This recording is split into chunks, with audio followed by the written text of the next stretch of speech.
Boom. And hello. Good, well, morning for you. It is I 6 don't know a.m. if it's morning or if it counts as late evening because I never slept. So I didn't really get any sleep in there. So, um, It's yeah. it's I don't know how you can do it from 12. That's a weird time to start. It's Well, the idea was is that I'd get off work, sleep, and then like start sort of semi-refreshed, and it didn't work out. it I never tried works out. before. I tried before doing it from like 8. The problem is that like those like nighttime hours are basically a death march. So Yeah, and you get 2 ruined days instead of it's because now you get off tomorrow midnight or tonight midnight, and you can go to bed and be up Sunday and still have a little bit. If you do the eight exactly. to eight, you are just Yeah. And kind of the problem is that if I going to bed at midnight, I will sleep until noon and yeah. But going to bed at 8, you're just like that's blown up the day. So but it's going pretty well. yeah, I mean, we've got we are now up to 24 on the leaderboard, um, and that's that's pretty solid. I'm just looking at the leaderboard for Canada. We are number 3. We are $2,000, or sorry, we are $3,000 away from Team Beanox for the Canadians second place. So we got to beat that out. Oh, and I got to update the Extra Life page. That is a very good point. So give me 1 second. I will fix that. But at this time is also now the Americans start to get out of bed, and you probably have your big. That's why I jumped on now. I thought I'll get in before all the Americans big names come. I saw both Yanelli and Alessi had announced that they might be here at 2 p.m. I think was they were shooting for. Yeah. So that is pretty awesome. So yeah, I just got to edit this. Here we go. New link. Update stream. Yeah, I am super excited. It's yeah. All right, looks like we've got the new link up on the thing. And oh, I got to pin the donation link again. I got to do all the things. So many things. So It's so weird that you can't run longer streams on YouTube. That it has to be these. You have to cut it out, or else it won't work. And yeah, we found after about 8 hours, it starts to get really funky. Like yeah, it loses the chat, but it also starts like throwing weird errors. Like when we were watching it. And thank you, Manuel. Like we started seeing like the chat was starting to fall apart and stuff like that, where people like somebody would say something and then other people wouldn't say things. So yeah. Also, I have to update the goal. So we have raised, I think, the goal. So I gotta edit the goal. All right. We're gonna set a goal. We're just gonna bump it up to 25,000 because the way the goal works is that every time we hit the goal, we set a new goal. Elf is saying, "What did you raise last year? $100,000." yeah, that was the question I was about to. So the goal this year is 100K, or did I hear 116K? 100,000. I'd like to hit. And we are also $500 away from. So I've got my lifetime raised right now is sitting at 299,572. So we are $500 away from ticking that over to lifetime fundraising of 300,000. So 420 for those of us who go to maths. He's a lawyer. He can't do that. My and thank you, Daniel. My goal is to get the lifetime or to hit 1,000,000 lifetime. I figure if that happens, I can I can like put that on my tombstone one day and just be like, all right, I accomplished something. Um, so Kim Carter is saying, how does the raffle work? We're not doing a raffle because raffles are insanely difficult to do. We are doing an auction later on. That'll probably be 4:30 p.m. Eastern. And so the way that works is you like say a bid in the channel, and we'll say that the bids have to be on the Roll of Law channel, on the Runkle of the Bailey channel rather. And then we'll figure out who the high bid is. The high bid then gets to put the donation in the thing. Do not donate while you're bidding. Only donate after you've actually won. And yeah. Alf Wiggins says, is there a listing of the items to be auctioned? That would be good planning, but that is not how we roll. So, and yeah, that is not how we roll on all of this. All right, I'm gonna set the volume on this down. Do you have problems with shipping into the Americas? I had a giveaway for my 3-year birthday, and I have 12 packages on my floor next to me that I just can't get shipped because they don't know what to do with tariffs. That's gonna be scary. I do have some stuff I gotta ship, and yeah. We normally, you had to go in and declare I'm sending this and it's a gift and blah blah blah, the estimated value and stuff like that. And now I can't put any of that in, and I have to have that declaration or I can't send it. For the first 2 months, they just said no, can't do it, and now comes back zip code errors and no declaration. Oh, yeah. It's horrible. I just I don't get it. Like that whole like tariff thing is just messing everything up, and especially like shipping to the U.S. There used to be what they call the de minimis exception. So like if you're shipping small amounts, thank you so much, Jill. So if you're shipping small amounts, it would they'd say, well, we're not going to worry about the tariffs on like a $20 package or whatever. Yeah. But then they eliminated that.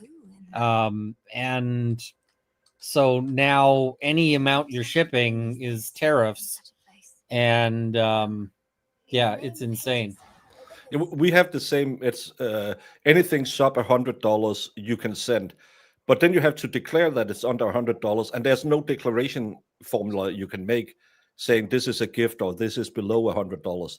So all of my gifts are well below $100, but the problem is I can't declare them what the worth of them is. So I can't ship it. It's because the EU also counter the tariffs, and it's just stupid.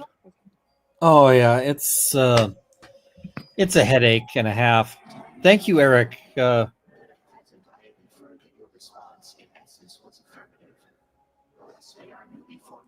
So yeah, it's a joy. What is it? Toward the terrace thing, any chance I could help out with the auction? We're just going to run the auction here. We should figure out a better way to do it. Twitchy Sketch, what is it? Thank you so much for participating with Extra Life. I recently volunteered at the annual Game On event at the Seattle Children's. They saved my son's life, and gaming was a huge part of that. Yeah.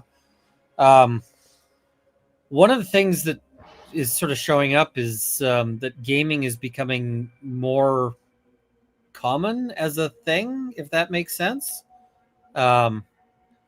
Like for gaming is becoming like more important for kids because kids in hospital, it's a good way to actually have them functional, like, be able to do something other than just like sit in the hospital hating everything. So yeah. Yeah, and it's a good way to have a connection with your children and stuff like that. When you are in a situation like that, so you don't have to always be thinking about, oh, I'm sitting in a very bad situation. We can have some fun. I had a friend of mine whose daughter was born with leukemia, and they spent, I think, 4 months in the big hospital for kids in Denmark, and and they have the Ronald McDonald House where they have all of these opportunities to do things instead of just, oh, we're sick, because they had to stay there for 4 months with no end. So Yeah. it's great you have these weird things to take your mind off why you are there. All right. Well, and I imagine you could also have situations where, like, because visiting hours are only like a small part of the day, right? So I imagine you could also have things where, for instance, the parents could game with their kids, and Yeah, just be like, yeah, yeah, online gaming, yeah.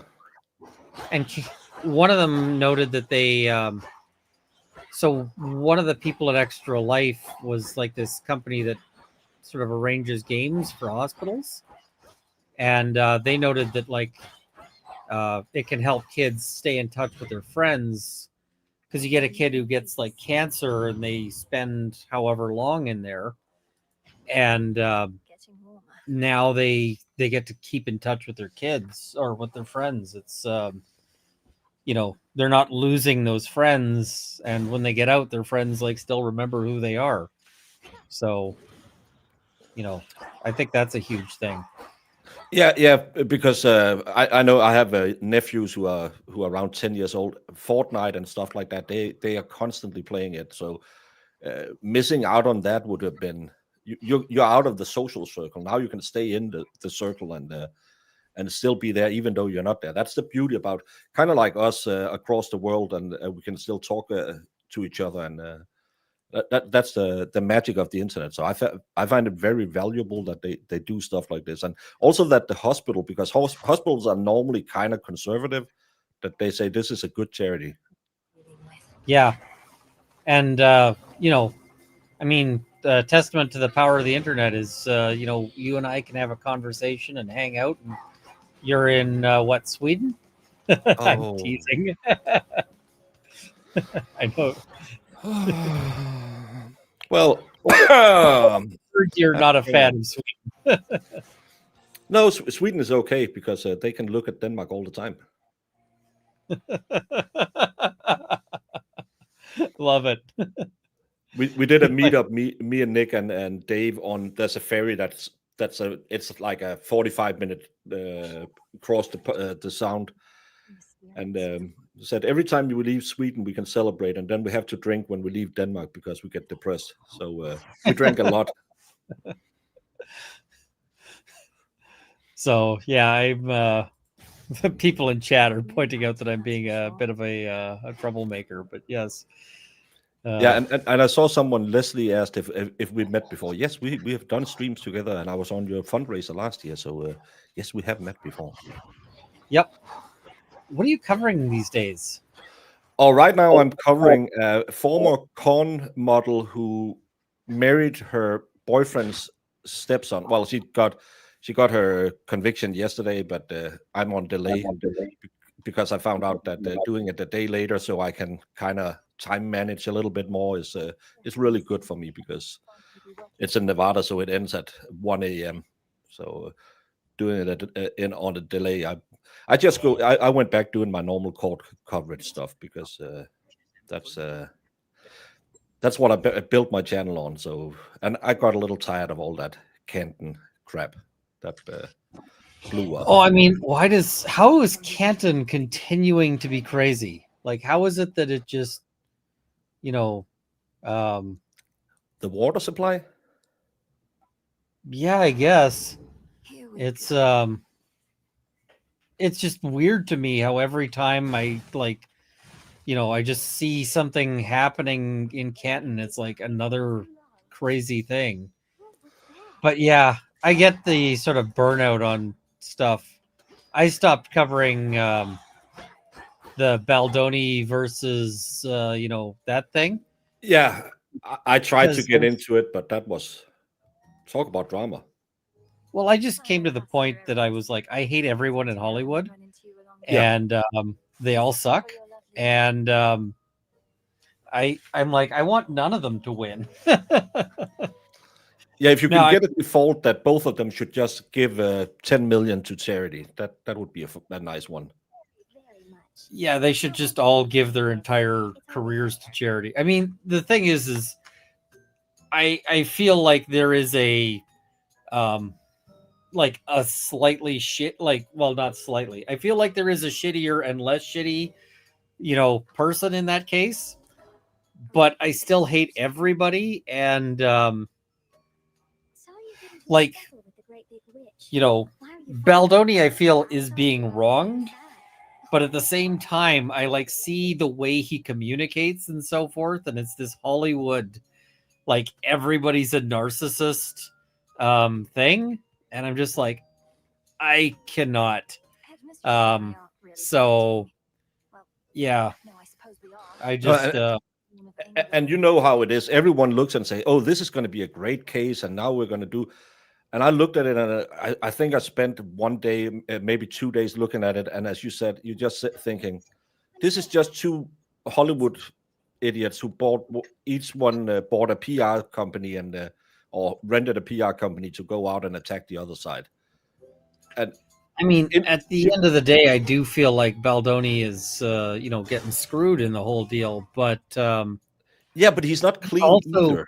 He also sucks, right? Yeah. And it's like, great, you also suck. So do the, both sides suck here. So yeah, it's not like, I think everyone was thinking this is the new JD case, but you like JD and you hated AH, so you could cover that case and have a stance on it. But in this case, you just, this person is 80% as horrible as the other one, and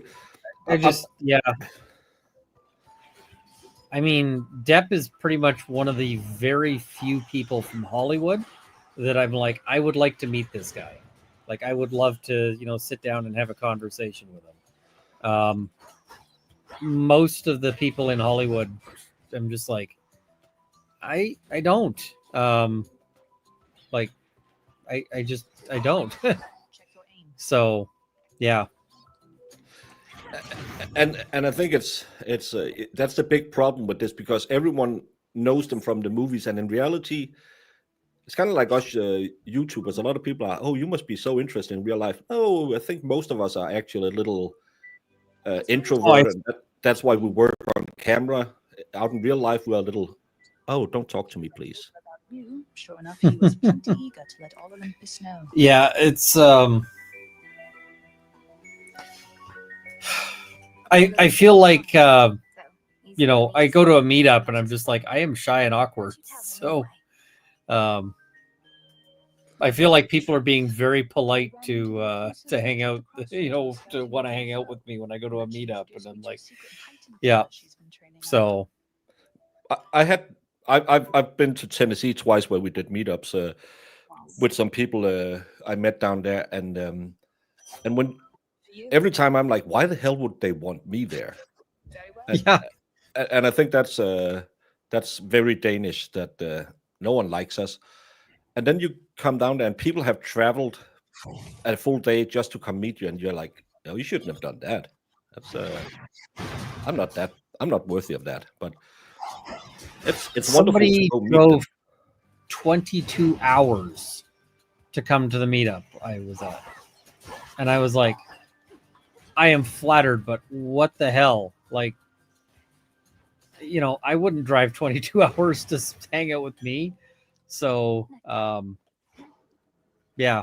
Well, I traveled 27 hours to hang out with them, so that's but that's a different thing, because I go on vacation and it's nice, and it's going to Dollywood is cool enough and all of that, and I get to go to America, and it's nice. That's my only vacation I've had the last 2 years, so that's the fine part. But yeah, it's just I think it's a weird thing, but maybe it's a good thing that we feel it's weird because we also know YouTubers who believe that they are the hype, and then Oh yeah, far too many who,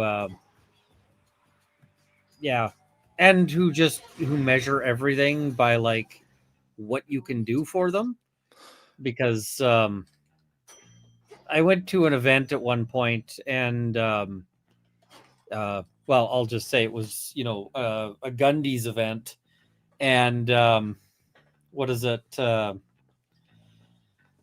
And the one thing I noticed, or I ran into some people there who immediately, when they found out that like I only had 100,000 subscribers, just like turned and were like, kind of thing. And it's like, oh, okay. So if I'm not useful to you, then you're not interested. All right.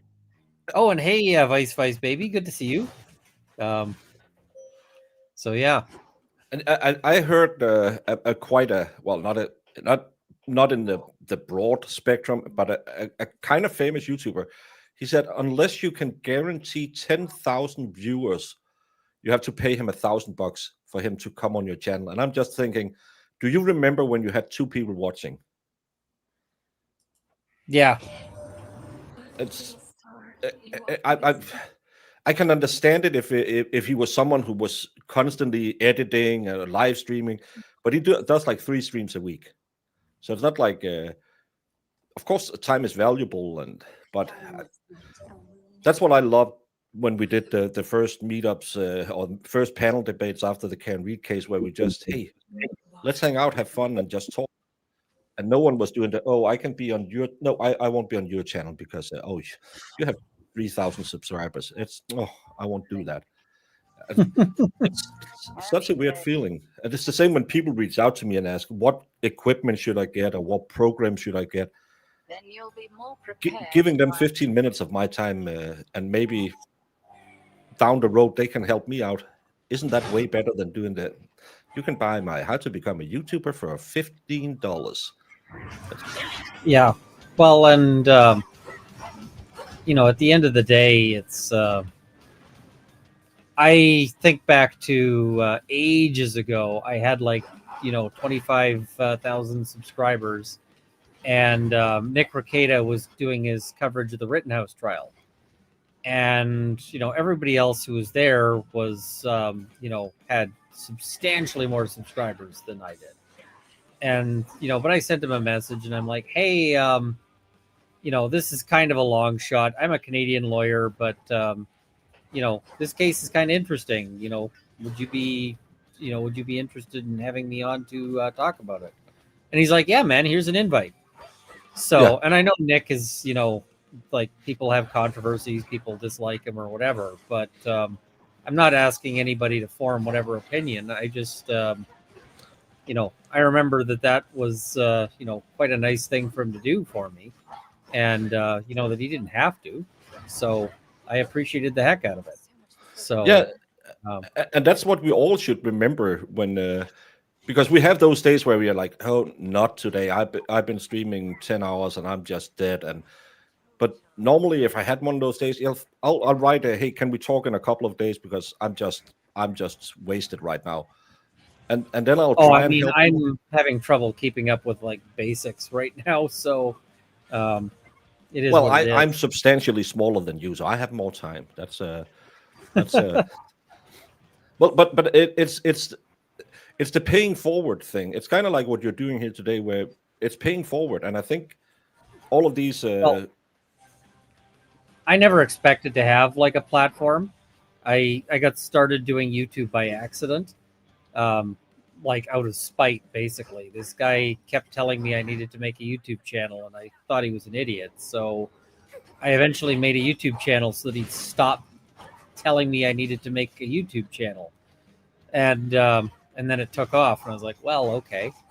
But given that I've been tremendously lucky, because as much as like YouTubing can be work, it's also like just amazing and fun, and there's all sorts of awesome stuff that you get to do, and yeah.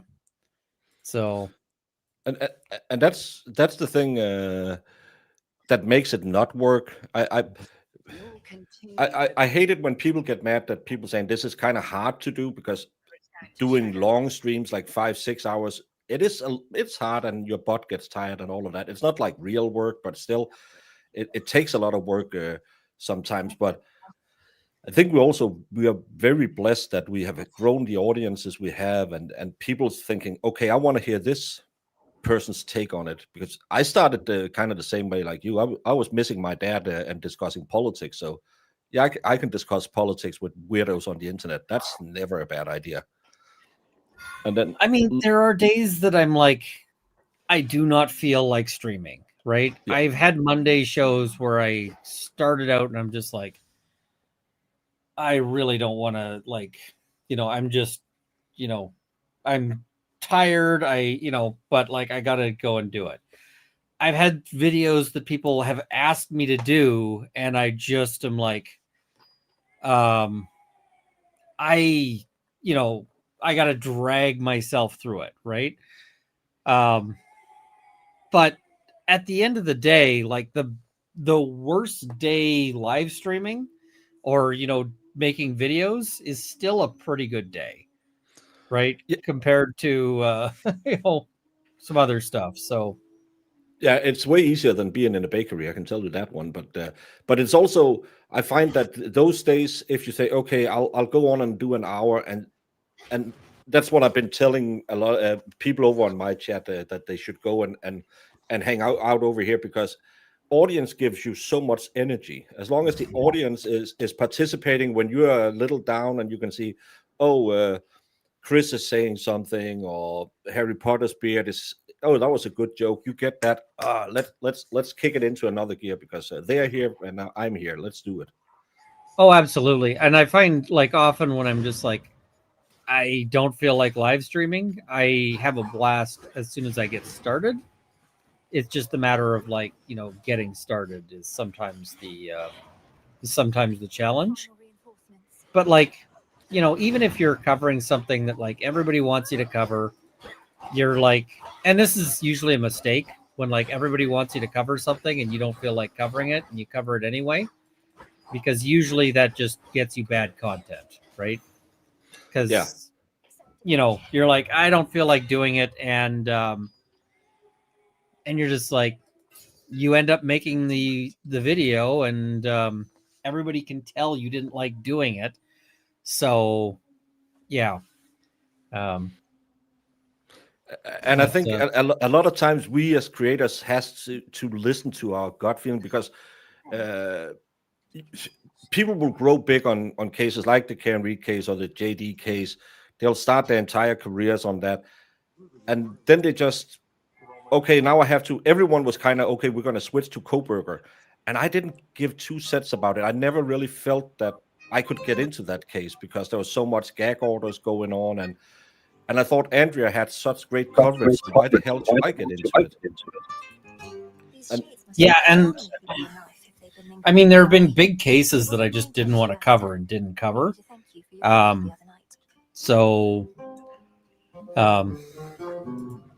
It just, you got to pick what you actually like covering. The other thing that happens is with some of the big cases, you get people who jump on the big cases, right? Like the Karen Reed case. You get people who jump on the Karen Reed case, and then the Karen Reed case is over, right? It ends, because of course everything ends, and they don't really know what else to do, and so often that's when the drama starts. Yeah, because people don't like. I mean, you got to realize that, like, you might make a huge amount of money on some big case, relative to whatever. And then when the case is over, you're going to make less money, right? I have months that I make very little. I have months that I, do quite well on the channel. But you just, like, you saw this with the Johnny Depp trial. There were people chasing the Johnny Depp case long after I was like, the case is over. It's done. Move on. And yeah, so I mean, I'm kind of moving on ish on the Karen Reed stuff. I don't know if I'll cover the civil trial. I don't know. I haven't decided entirely, but I yeah. think it depends on how much we will get, because can we get the depositions and stuff like that? It can be interesting, but if it's just we have a 5-minute court hearing, I'm out of here, because it has to have some content as well. But if you started on it and you grew on it and you want to stay on it, you have to try and do it. And I think that's I tried and crunched the numbers with the drama from the cases, and they say like 60 to 80% of channels will have such a steep decline after one of these big cases because they are built only on one thing. And the thing is you expect the decline, right? No, I think you and I do that because we did it before we jumped in on that case, so we know that everything is an up and down. But if you started on the Reed case and blew up on the Reed case, you'll be surprised how fast it goes the other way after 80% of the audience goes away. Yeah, I mean, I'm like, I expect that there's going to be a decline, and because I mean, you get people who subscribe to you because they wanted to see the Karen Reed case, and then you're not covering Karen Reed anymore because like Karen Reed is done, and they go like, oh well, I don't like your other stuff as much. Yeah, cool. Them unsubscribing is expected and normal, and but people like lose their minds when they start seeing that their channel shrunk 500 viewers in a day, and it's like, well, okay, yes, but like that is really what happens sometimes. It's just how it is sometimes. You came in on the Rittenhouse, you were on the JD, you were on the Karen Reed.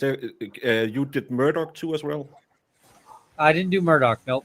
No, but so you have had the three out of the 4 biggest cases in the last 5 years you've been covering. So it's always like this.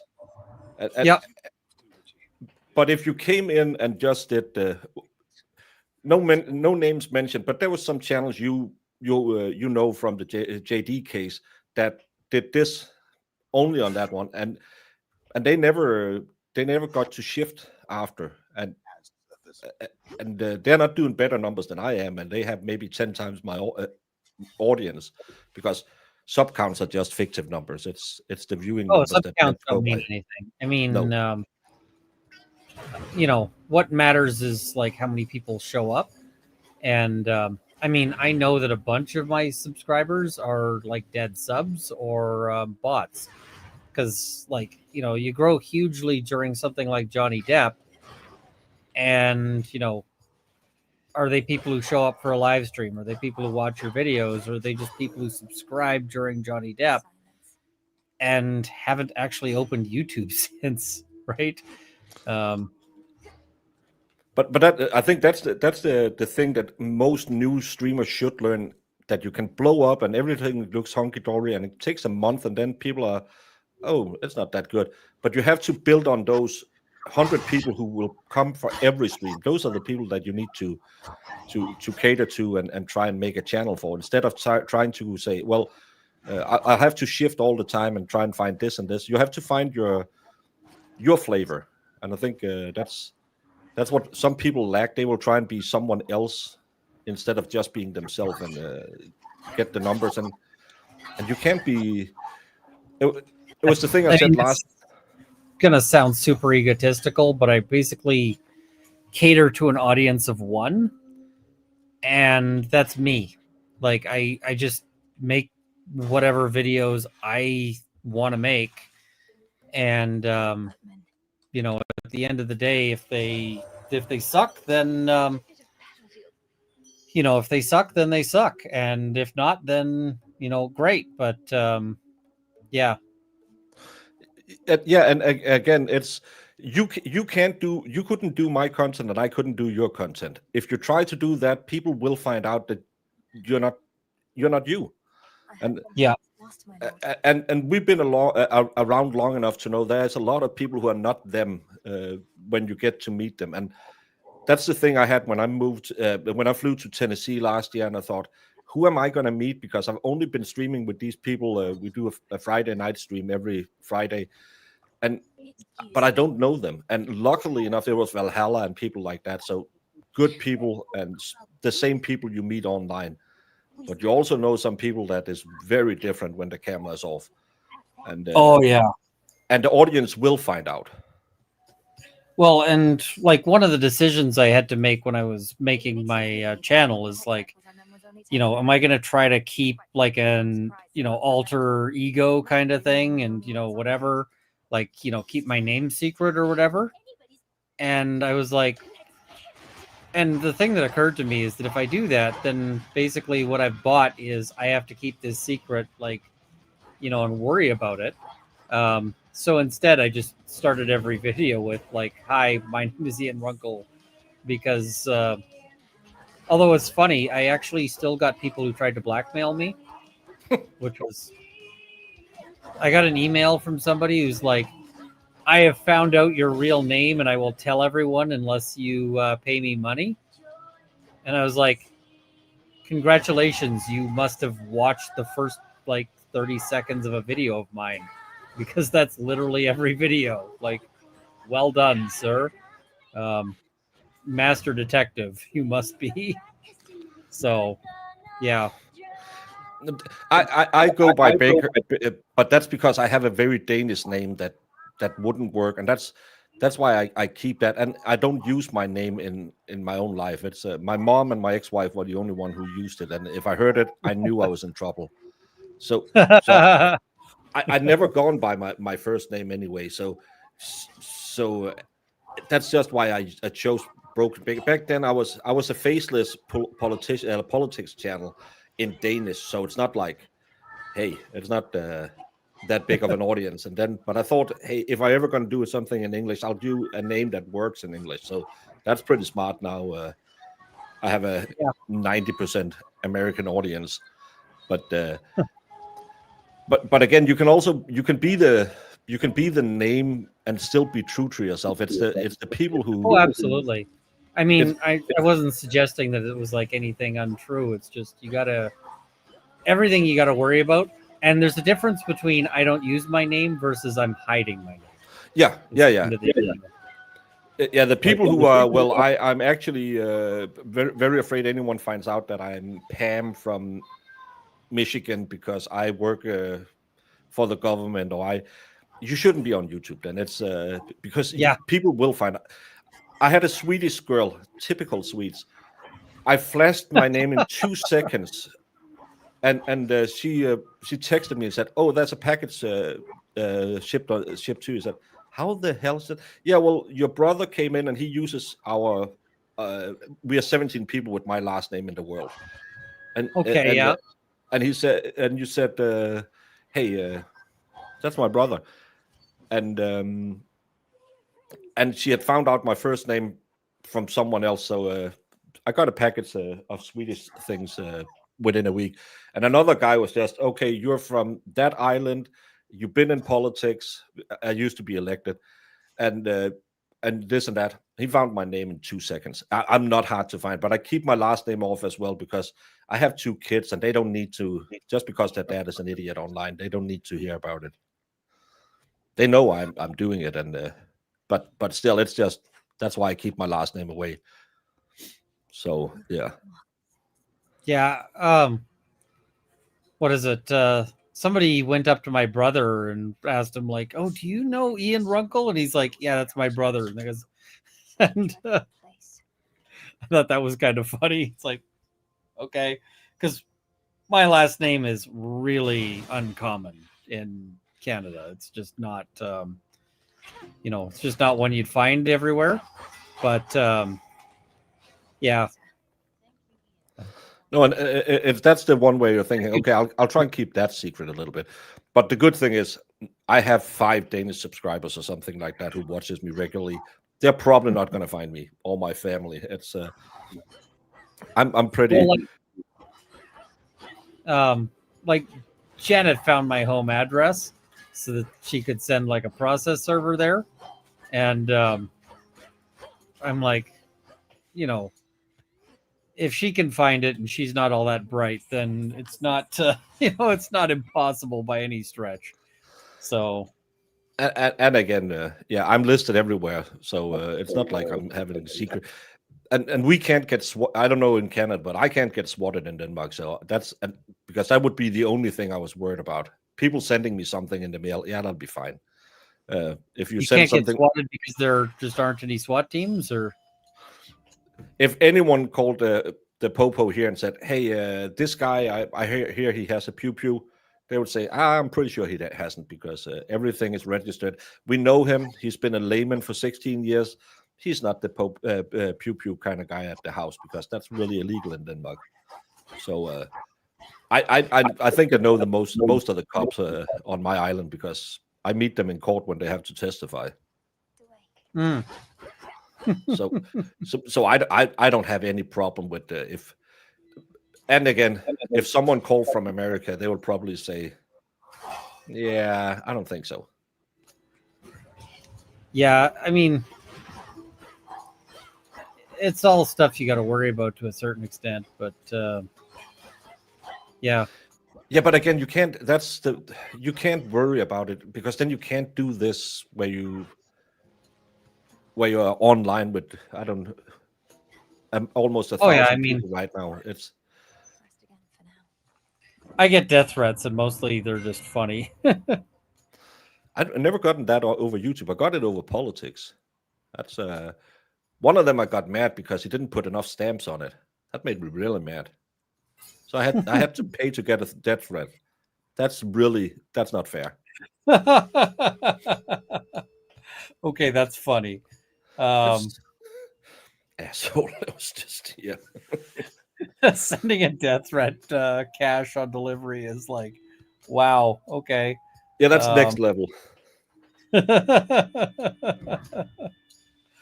Oh, that makes me smile.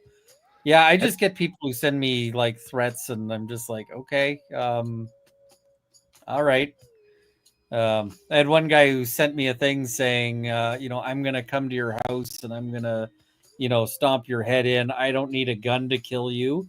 And I was like, all right, but that's not gonna stop me though. Like, you're gonna have a very bad night, and I'm having a good night. So let's see you there. No, but it's. I mean, if they give me advance notice, I can fuel up the flamethrower, and we can make it a real party. Well, I was just getting rid of some weed, and this guy just ran in front of it. I don't know. It was an accident. But I can't with all of these internet tough guys. That's also why I kind of got away from the Canton thing because there was so much drama and everyone is fighting each other. And I thought, I can't because none of you are going to do anything in real life. Come on now. It's just tough, man. It's the same as when you're in a bar and someone is, you should just, if we stepped outside. Yeah, it's not going to happen. I'm too old to do that. Yeah, it's like, I'm too old and you're too stupid. So, yeah. Yeah. And again, it's the people you have to be afraid of, and it's not the people who are sitting online and telling you, "I'm going to come after you." No, I mean the scariest people don't send threats. No, it's it's the quiet ones you have to worry a little bit about. Yeah, I mean the really scary people just do it. So, yeah, they don't knock on the door and say, "By the way, can you be ready at 2:00? I really want to do something bad to you." Okay. Yeah, I'll be ready. The really scary people just, they just do things as opposed to saying things. But yeah, fun times. It's the internet. There's a lot of tough guys on the internet. Yeah.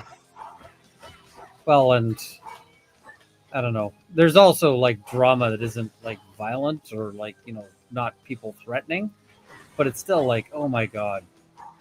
And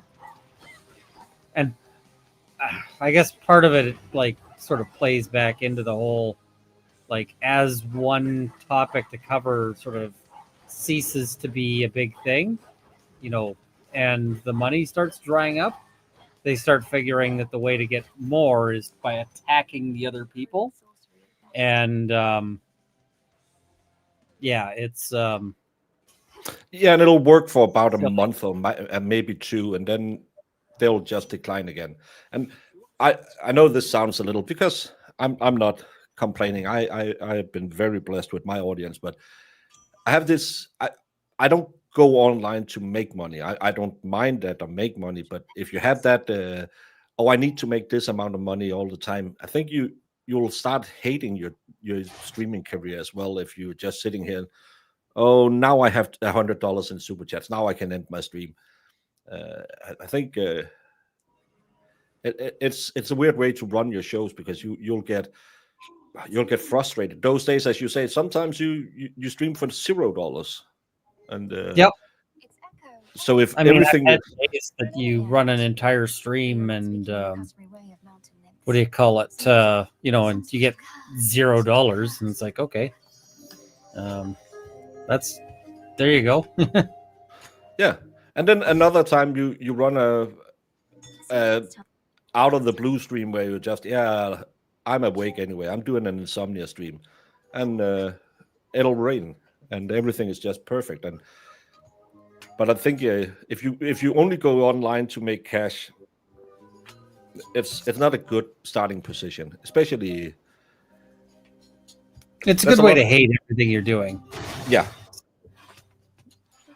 Yeah, that's where you sit there and say, "Well, I don't live up to my own expectations when I don't get this money." Instead of just saying, "Nah, today we were doing this, doing that, and had fun with it, and maybe tomorrow will be better or worse. We don't know."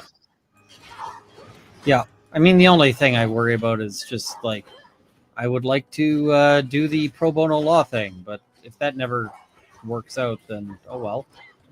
It's like, oh no, I'm only a lawyer who also does YouTube. So But then again, you're not doing it for you. You're doing it because you want to do it for others. So instead of doing I need to get $500 from every stream, do the DSP route where you have to sit there all the time and look. And now I can play more online games, so I need to make this amount of money. It's yeah. I just feel people they will sour quickly, because it's not every stream that's a wonderful stream, and there's high months and low months, and you get into that. oh yeah, That's yeah.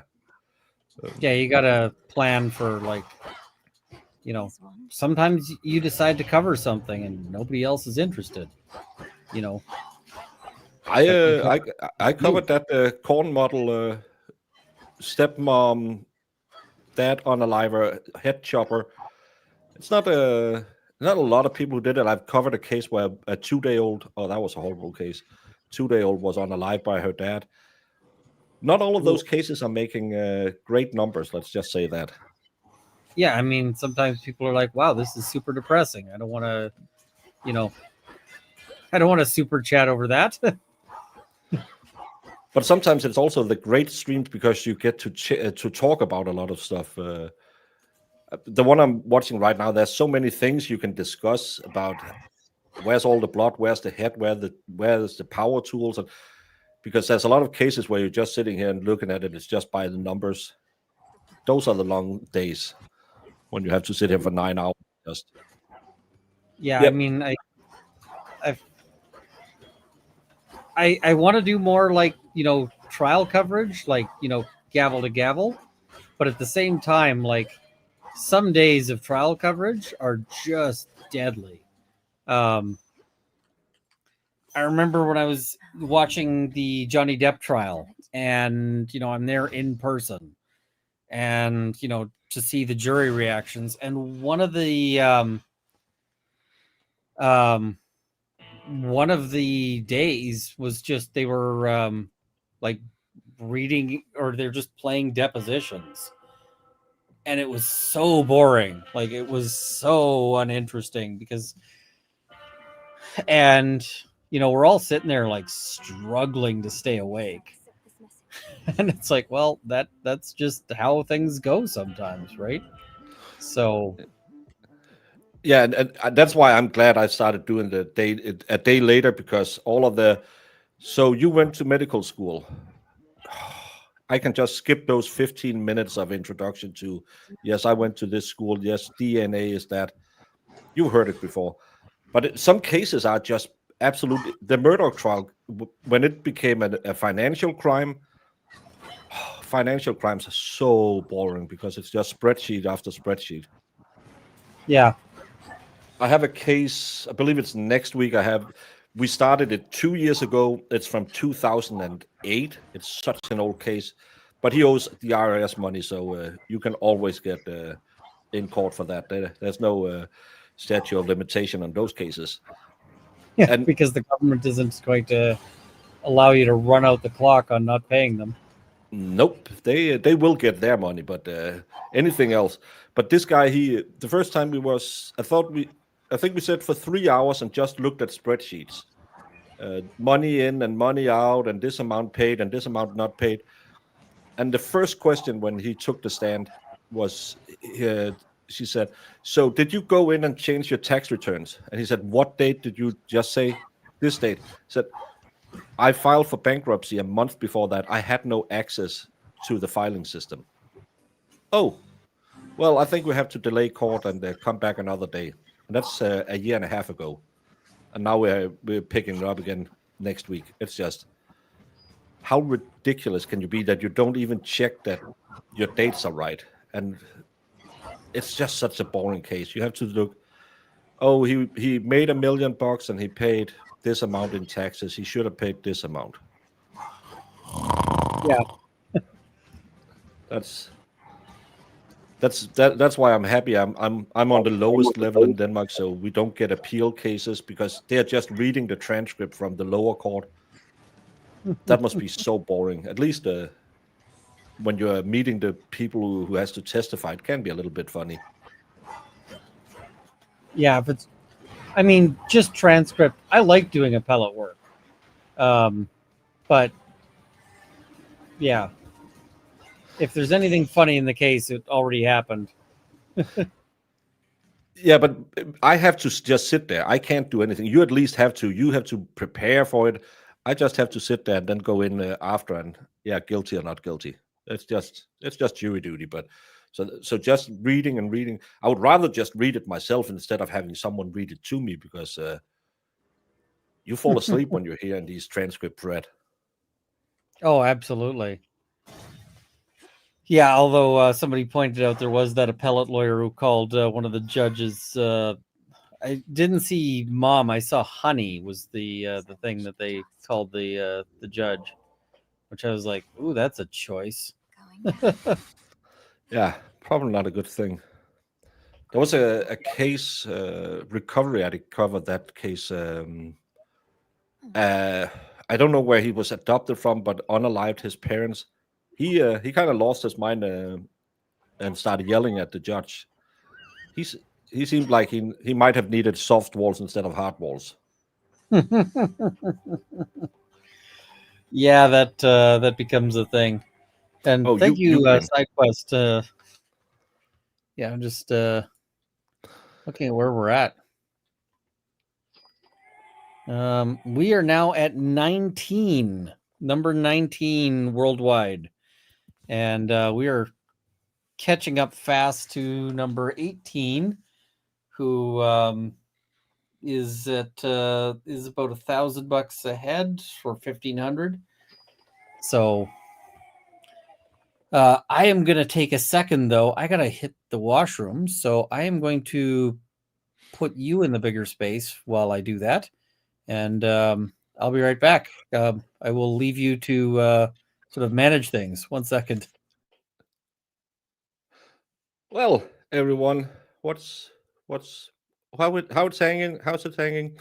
No, thank you all so much for coming over and supporting Runkle. I know it's not that late in the day for most of you in America, so it's so nice to see that over 1,000 people is watching right now. And it's one thing thank you all so much who participate by contributing, but just being here, sharing it, maybe you can hit that little arrow under the stream and share it on the twit and say, hey, come hang out. We are a lot of cool people, and we have a very cool streamer who is trying to do something good. And that's the thing. We have to tip our hat to Ronkel, spending 24 hours for someone else. That's on these YouTube scripts. There's a lot of selfishness, and I love that he's showing that it can also be used for good. And you amazing people keep showing up whenever, wherever, where someone needs a little help, a little encouragement, or maybe a little money. And we have to praise you as much for that, because we're just talking heads on a screen. You are the magic that makes everything happen. And I will never forget the Aussies, because you have been here keeping him awake all night long. It's about the time where the Aussies are going to nod off, and it's the time where the Americans are going to come back in. I'm going to go out and rake some leaves when Ronkel come back, and then I'll come back, hopefully, if he'll have me again tomorrow morning, and keeping helping him during the night, because that's morning my time. It's midnight in Australia. Well, he will be putting in much more than 24 hours. This stream doesn't just happen. Exactly, JMR. This is the little swirly on top of the fancy cake. The rest is layers on layers on layers. Building connections, making great streams, reaching out to people, having us be lucky enough that we can join him. So show him a little love. And I don't even know, have we all hit the like button? Because that's 300 of you who need to hit the like button. Come on now. Get the algorithm going. And a good way to make Ronkel be shown on YouTube as a recommended is participate as much as you can in chat, because an active chat makes YouTube think, oh, this is the happening place, and you know it is the happening place. So the more you participate in chat and talk about whatever, whoever, the more Ronkel will get eyes on him, and it's for a good cause. And I think you put whatever in, I don't know, get something rolling. Say where everyone is from. If every 1,000 people tell us where they're from, they'll be raising a Ronkel up in the ratings. So go help any way you can.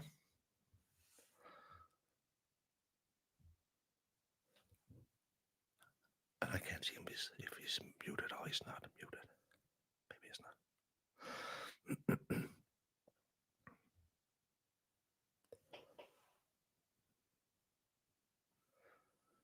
Is he talking? Is he muted? Can he hear me?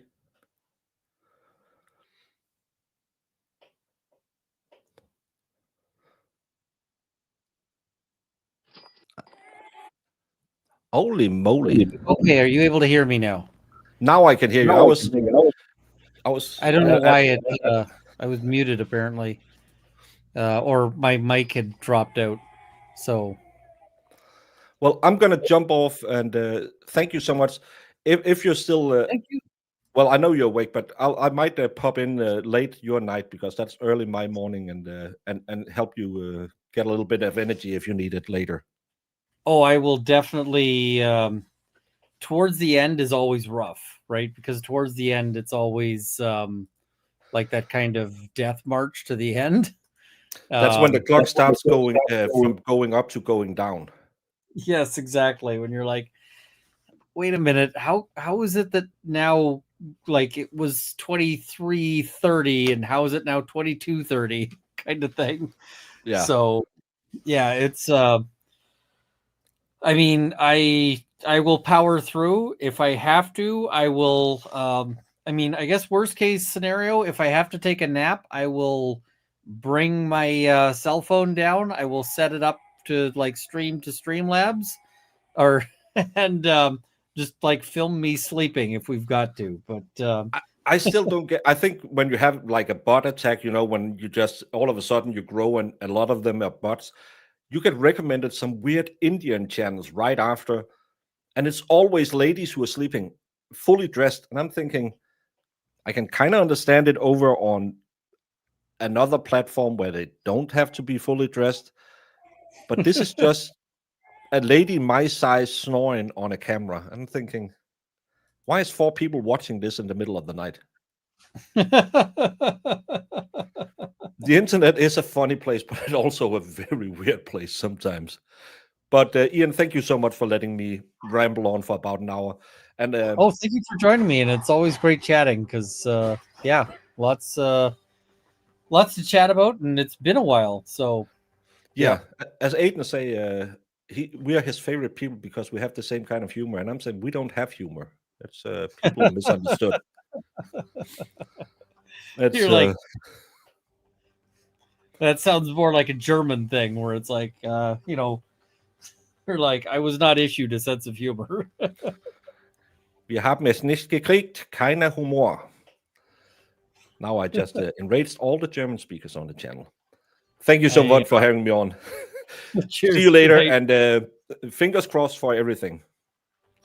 Fingers crossed. I'm hoping we can match what we did last year, although like the economy being what it is, we shall see. But you know, I'm gonna try my best because I gotta move up those ranks. We gotta see what we can do because we just moved up to 18th.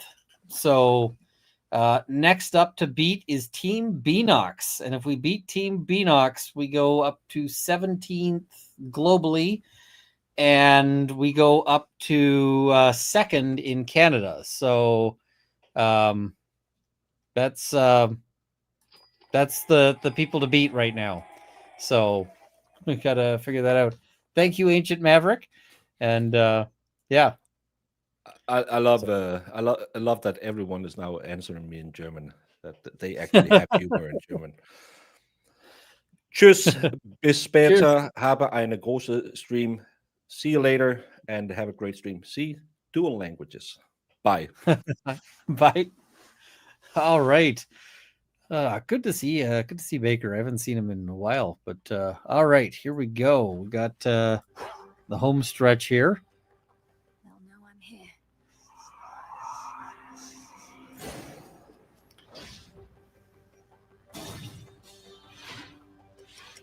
Anybody sensible would flee from Tartarus, not cause my head. Yeah, sensible is not really the way video games work.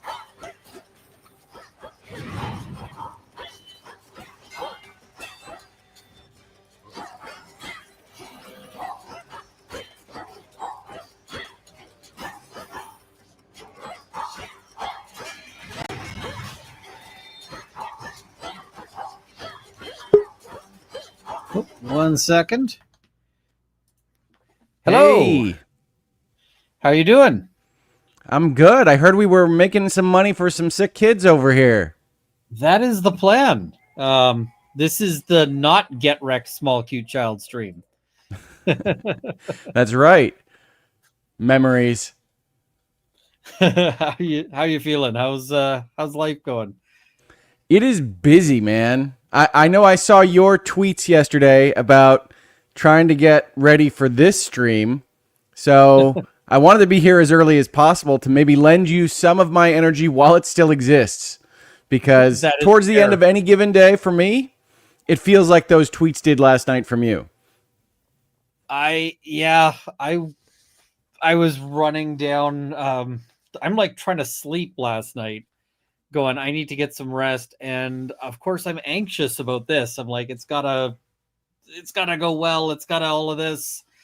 And then you just don't get any sleep. And It's like, oh, well, so I guess the last time I got proper sleep was like the morning. And this is gonna be fun. Yeah. Steel yourself. I understand. And I've got energy in the morning and it tapers off throughout the day. So I thought, you know what? I wanted to visit with Ian today anyway. 9 in the morning's a little early, but I will pop in. I had you on my TV while I was getting prepared and waking up today. So I'm excited. Now, I got to ask a question because I heard a rumor and I don't know if it has any accuracy. Did I hear a rumor that you were contemplating a return of Lawyers and Dragons?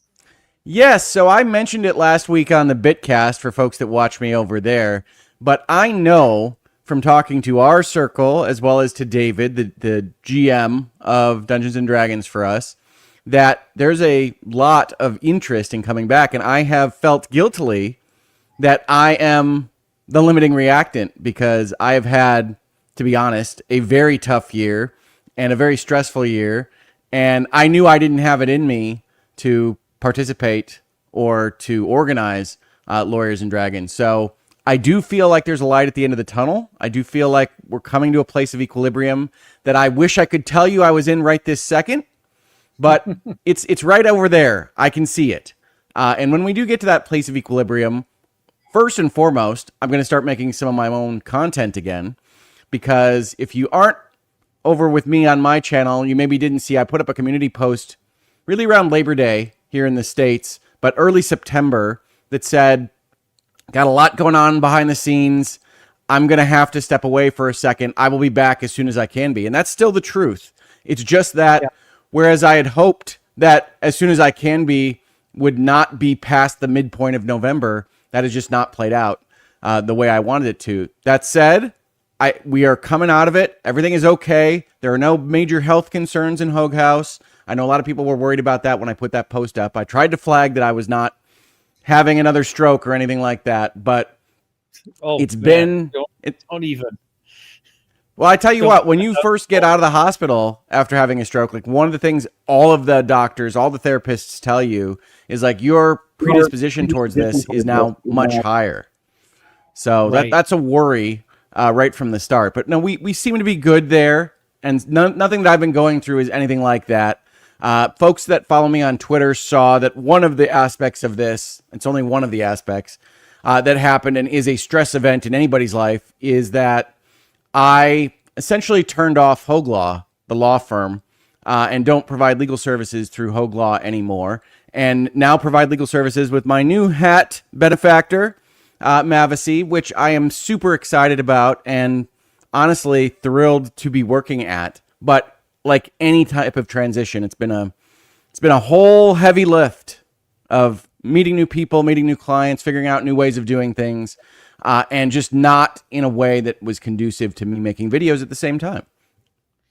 Yeah, I mean, when you do a firm move, you got to learn everything, right? Because, you can be like, I know all the law, and it's like, but how things I've never said. Yeah. But like, how does this firm like to do their, whatever, right? And even just learning things like, how does the assistant like things to be done? Yeah. How does this person specifically like it to be done? How does the firm want billing to be handled? How do you want my files to be named in order for people to not lose version control? Just little logistical stuff, which is fine and great, but you learn all that stuff at the same time. And when you have your own firm and you're essentially shutting down the practice at the same time, you're coordinating with your own clients, you're trying to move files over, you're figuring out how to close your website and restart it, as Hogue Law is going to persist as a brand, but without legal services. So we're going to move it over to essentially meaning me.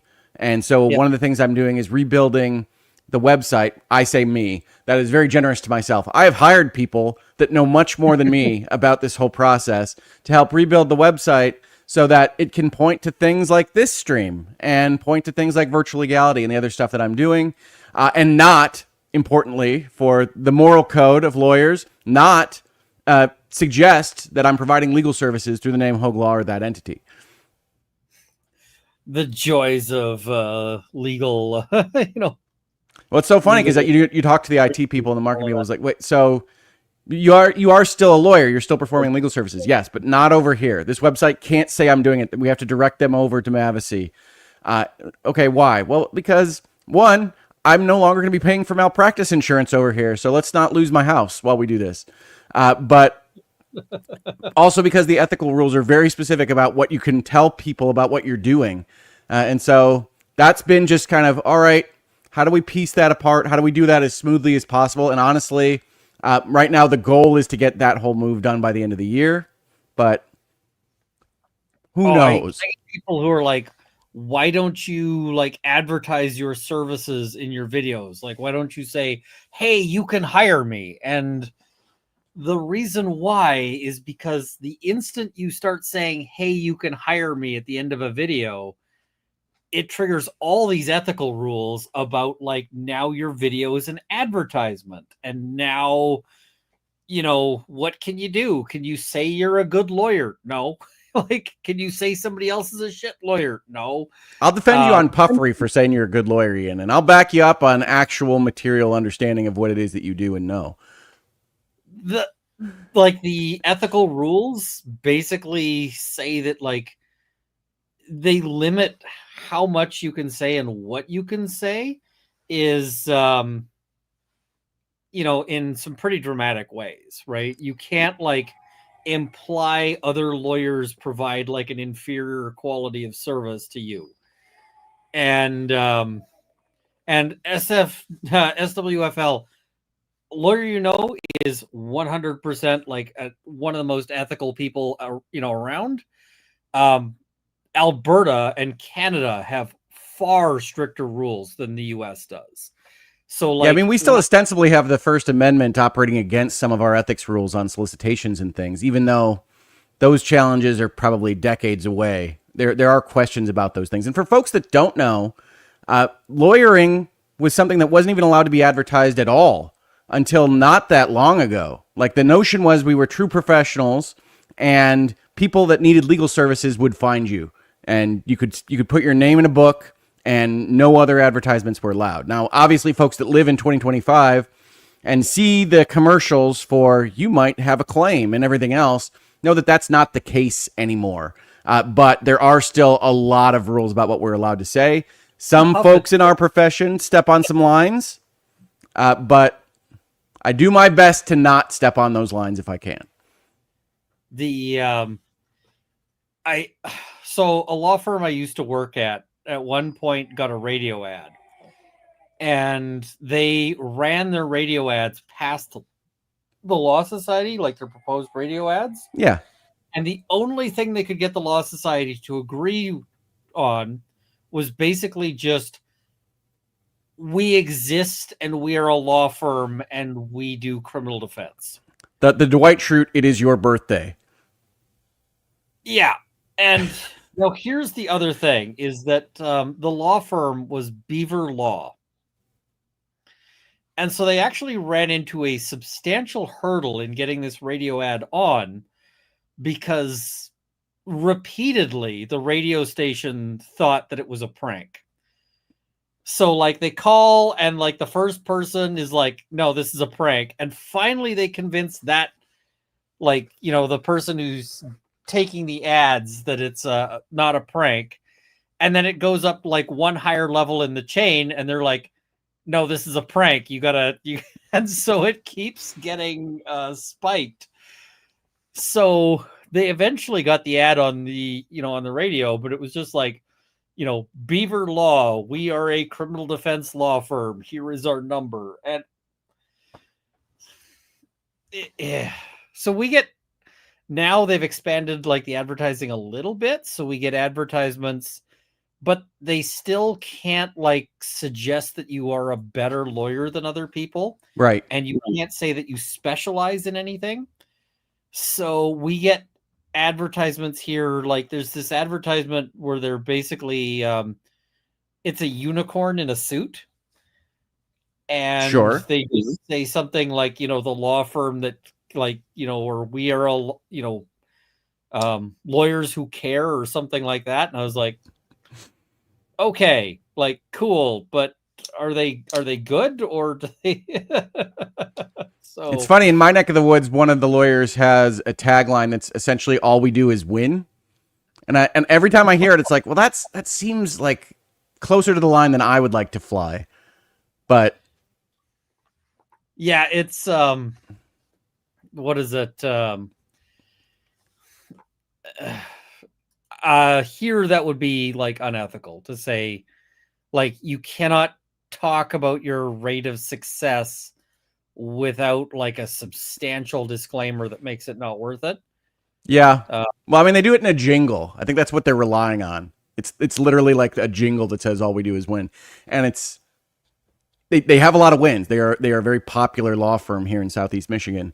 So I get how they got there, and I get how some GC somewhere signed off on it. But for me, like, I am so conservative on these things that I don't want to really be in front of a tribunal at some point on advertising my legal services. Oh, I mean, the number of times I've done an interview and they're like, this is Ian Runkle who specializes, and I'm like, nope. Nope, gonna stop you there. Because we're not allowed to say you specialize in something. Right. There's rules around if you have a certification and you can say those kinds of things. And the thing is they don't actually certify anything. Right.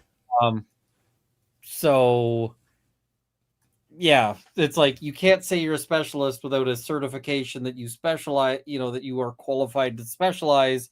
And we offer this certification in nothing, right? There's just no anything there. And it's really thrown by pop culture, where if you're watching Better Call Saul or Suits or anything, every lawyer is a premier litigator and also working on the operating agreement and also doing the merger. And it's like, that's not really how this works. Well, the thing I find funny is the number of law firms that do they're like some big law firm, like the super towers, and we have 600 lawyers here or whatever. And they also just take criminal cases. And I'm like, no, you do not want that guy for your criminal case, because that guy, if he's going to run your criminal case, is going to run it straight into a mountain. I have done appeal work with lawyers who dabbled in criminal. Yeah, dabbling is risky. See, in my neck of the woods, mergers and acquisitions, right? You get the guy that did the family trust for the founder, and it's like, I can do this. This is just a contract. It's like, yes, and there's also some other things we should talk about. But I respect everybody out there hustling, but sometimes you got to know the limits of your expertise. Oh yeah, and I mean, you get the really bad thing is when they've defended like some serious criminal offense. And like somebody's been charged, the guy who does, millions of dollars in business with his corporate commercial lawyer. Yeah. Gets charged with an SA or something super this, and gets his corporate commercial lawyer to do it. And it's just like, ooh, no. The corporate Ian, I respect what you do too much. I would dissolve into a puddle if I had like real jail time or, God forbid, a death penalty in front of one of my clients. I'd be like, we are getting a litigator on the horn. You do not want me on this. I can be a smart guy in the room. I can tell you when they're blowing smoke, but I cannot run this for you. There's too many magic words in litigation.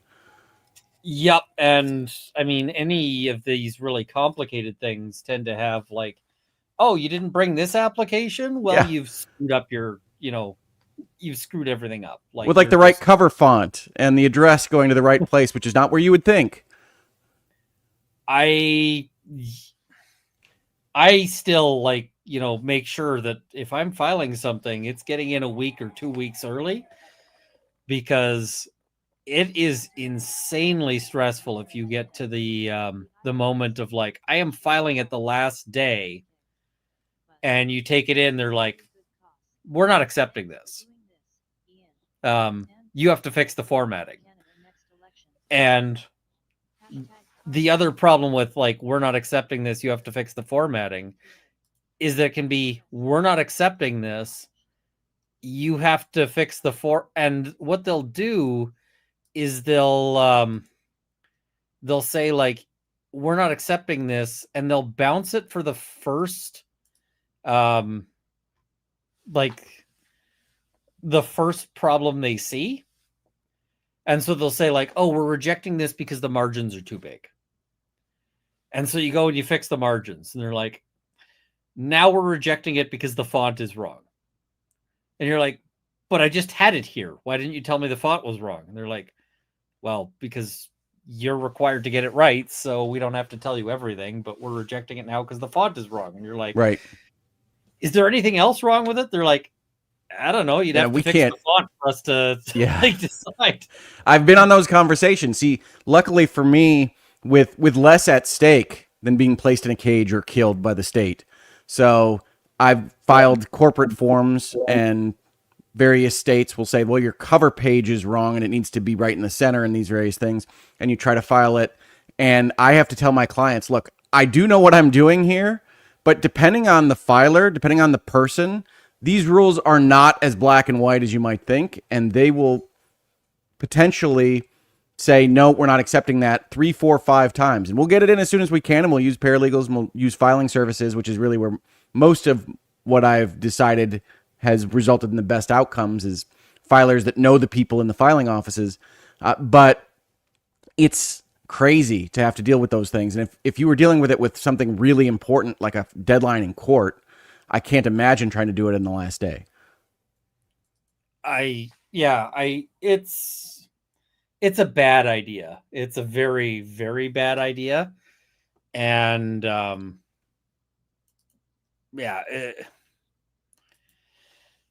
people do it. I had somebody, like, this was on an appeal. They sent me an email saying, would you consent to late filing of this because we're having trouble filing it? And I'm like, I am not opposed to your late filing of it, but I'm also not the people you have to convince. Like, it's you got to ask, like, you've got to ask the court. And I will come in and say, I take no position. I don't care, right? I'm fine with it if it's and I mean, in the one case, the guy's like, well, you consent to late filing. Here's our unfiled, the formatting is not quite right, but all the text is not going to change copy. And I'm like, cool. From my perspective, I got this on time to work on. Like, I have no beef with the late filing. Yeah. And the court came very close to not accepting it, notwithstanding me saying, I have no issue with this. And I don't need an extension from the file. Like, we don't need to vary the filing schedule. Just let him get it filed 2 days late, and I'll file it what would have been originally on time, because I got the copy. I was able to start work. Although I did have one that was another similar thing where the guy sent me like the copy that's going to be filed, and then the actual filed copy was different. Yep. I was going to ask that. I was like, that is totally fine. And that's exactly what lawyers should do, is accommodate each other for those kinds of things. But then there's always the one lawyer that says, oh, here's a red line, but I notice half your changes aren't actually showing. So what did you do here? And in litigation land, that's even much worse. Yeah, that's the point where I go and say, hey, I was consenting to to your late filing on the notion that you were actually that you had given me the materials, and that you're not a deceptive jackass. And the thing is I don't think he meant, when he submitted me the materials, I don't think he meant to be deceptive. I think he just, because the thing he fixed was an argument that was really dog shit.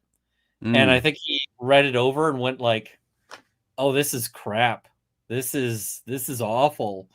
I need to fix this. And, it's hard if you spot something like that to just be like, well, I'm just going to have to submit it as it is because, that's what it is. But, yeah, I mean, you burn a lot of goodwill real fast pulling moves like that. Yep. It's lawyers. I mean, I was going to say, now that we've gotten rid of everybody that isn't just deeply invested in the inside baseball here, happy to be here. Oh yeah. Well, also at some point I want to run a game of Cities Without Number if you ever feel so inclined. Sure. You have talked that up to me a number of times. I just feel like running something cyberpunk. I'm also working on slowly working on Project Monolith, which is my RPG design thing. I don't know if you saw on Twitter, I was sort of discussing what I'm thinking of for a health system. And basically it goes, you get a bag, like a Scrabble bag, like full of tiles. And the tiles have different markings on them. And so, like, you might start off with 10 tiles, which are like life tiles. And each time you take a wound, you throw a wound tile in. And when you take a wound, you might like throw like 2 wound tiles in if it's a nastier hit or whatever. And then you shake up the bag and you pull out 3 tiles. I love a bag draw. And if any of the tiles are a life tile, you're still in the fight. You're still good. But if you pull out like 3 wounds, then you've been knocked out of the fight. Somebody's got to do something to get you back into the fight. Like they've got to go and apply, first aid. They got to wake you up, whatever it is. And when that happens, you throw a skull tile into the bag. And if you draw 3 non-life tiles and one of them is a skull tile, you're done. You're dead. Like you have been killed. So once you start getting the skull tiles in the bag, now you're getting a little nervous. And you can also have things like a big boss, like you go up to the big boss fight and the DM might be, okay, everybody's throwing 2 skull tiles into the bag as temporary tiles, but you're up against a boss. The boss is super lethal. So you have a chance of getting killed right from the outset. I love it, Ian. I love games that have you managing risk. I know a lot of people think that they feel unfair. It's kind of the taste you're going for with that, but I really love the concept of, okay, we have to manage some bad situations. The game over my shoulder, that's one of my favorite board games of all time, Final Girl, is very much premised around all of these things are going to go wrong. You're going to make plans, and you're going to try to figure out how to manage your 35% chance of success. Yeah, and it's like, all right, we got some real chance of getting... but I also just like, very early into a fight, you can have a possibility, however low, that you might get killed or you might get knocked out. You're sitting there fighting this goblin, and it's like, well, I've got 10 life tiles in here and 5 wound tiles. It's not likely that I'm going to draw 3 wound tiles, but it's also not unheard of. Yeah. And thank you so much, GA Hello Kitty. Thank you so much. Yeah, so that's kind of what I'm playing with, is the like injury system. And I think it's a good I think it'll be interesting to play, and I think it'll be but yeah, it is different from like a health system. Like D&D, you know exactly how many hits it's going to take to knock you out. And yeah. So I see somebody asking me if I've ever played Blood on the Clock Tower. No, but I've heard of it, and yes, I kind of get it. You've played it. I have played Blood on the Clock Tower. It is really a game that is best played at like board game conventions. So for folks who don't know Blood on the Clock Tower, you might be familiar with social deduction games like Werewolf or Mafia, where essentially players get assigned different roles, and based on what role you're assigned, you have a different goal to try to win the game. So in a game of Werewolf, you'd be assigned a villager role, you try not to die in the night, and you try to figure out who the werewolves are, and if you do, at certain mathematical probabilities for how big your group is, then you win the game. But that means that everybody in gameplay is trying to suss out what everybody else is doing, and there's a lot of lying and a lot of social manipulation. Blood on the Clock Tower takes that concept, and instead of being pretty simple with like villagers and werewolves, says we're going to have 15, 25, 50 roles. They're going to be all these different rules. We're going to have one person that's essentially going to narrate this whole thing that can keep track of who everybody is, and it really creates a very dynamic, very layered social deduction experience. But as you can guess, you really need a big group, and you need a big group of willing people to spend a couple hours on any given game. So I have only played it at board game conventions, but I had a great time. I got to poison my brother all night. He had no idea which way was up or which way was down. And I then at the end, because I'm still nobody the paladin, had the ability to win the game and could not raise my hand and look at my brother in the face to do that betrayal at that moment in time. And my team got really mad at me. Said, like, you know that you could have just voted that way and we would have won. It's like, I know, but he would have been so upset. And I just couldn't do it to him. But it's an excellent time with a group of like-minded people. And I highly recommend checking out Blood on the Clock Tower if you ever get the chance. It's just a hard game to bring to the table. Yeah, is it one of those games that you need like 8 people to really... 8 would be small. Yeah, I mean, it really works best with like 20 plus. Yeah, that's one of those games where it's like, I love the idea, but I don't even necessarily feel the need to buy it. Because, like... Ian, if I could go to a board game convention with you someday, I would love it. Board game conventions are the weirdest kind of concept to me, and I was invited by my brother-in-law a couple years back. And it's mostly just people playing board games in a ballroom in some hotel somewhere. But it's so nice to just have like a bunch of open games to go sit in whenever you want and have all these people that are invested in having that fun time at the same time. So it's just a really good time. I've enjoyed both that I've been to so far. And there's one nearby me in Indiana called Gen Con that I really want to visit at some point in the future. I think it's the biggest in the country here. But we should go sometime. It would be awesome. Yeah, I went to Essenspiel once, which is like the big one in Germany. And it was pretty awesome. I ended up... The problem with going to one in like Germany or anywhere where you have to travel is you need to bring a second suitcase. Sure. Because you're going to be buying board games and then you got to take them back. And it's like, how do we make this work? But I mean, I also remember, like, have you heard of Seven Wonders? Yeah. Oh, I love Seven Wonders. And I play Seven Wonders Duel all the time with my wife. So Seven Wonders was just coming out when I was at Essenspiel. And I sat down and played a game of it. And I was like, I need this. And they had they had sold all of their copies before the convention started. They're like, we have like 100 copies coming and we have sold 100 copies. And they had a waiting list and everybody was like declining to put their name on the waiting list because there was all like, they're like, well, they're already sold. So what's the point putting my name on the waiting list? I put my name on the waiting list and I came back to check and they're like, yes, we have a copy for you. And I was like, what? And they're like, yeah, you were number 7 on the waiting list and we had like 13 people no show. So you have a copy. And I was like, here is my money. I will absolutely take this copy. And I was just like, it was one of those games that you play it and you're like, this is really, really good. No, it's a great design. I love Seven Wonders, and I highly recommend the dual variant.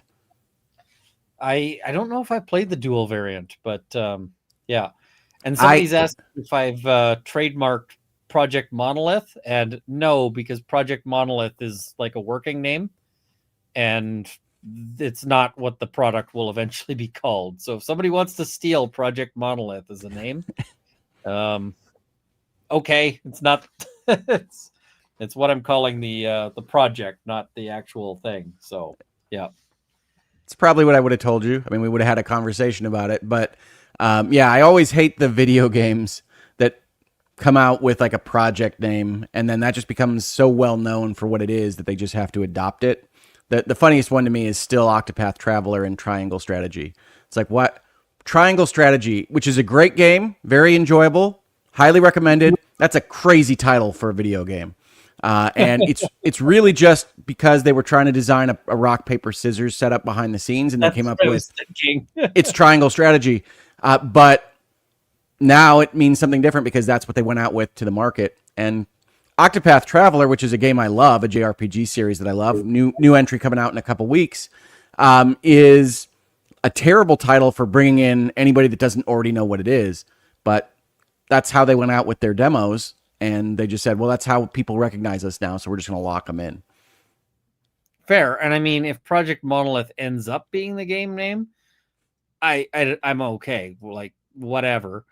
But at the end of the day, I'm not like, you know, if somebody steals it, I'm not like, oh no, it's my idea.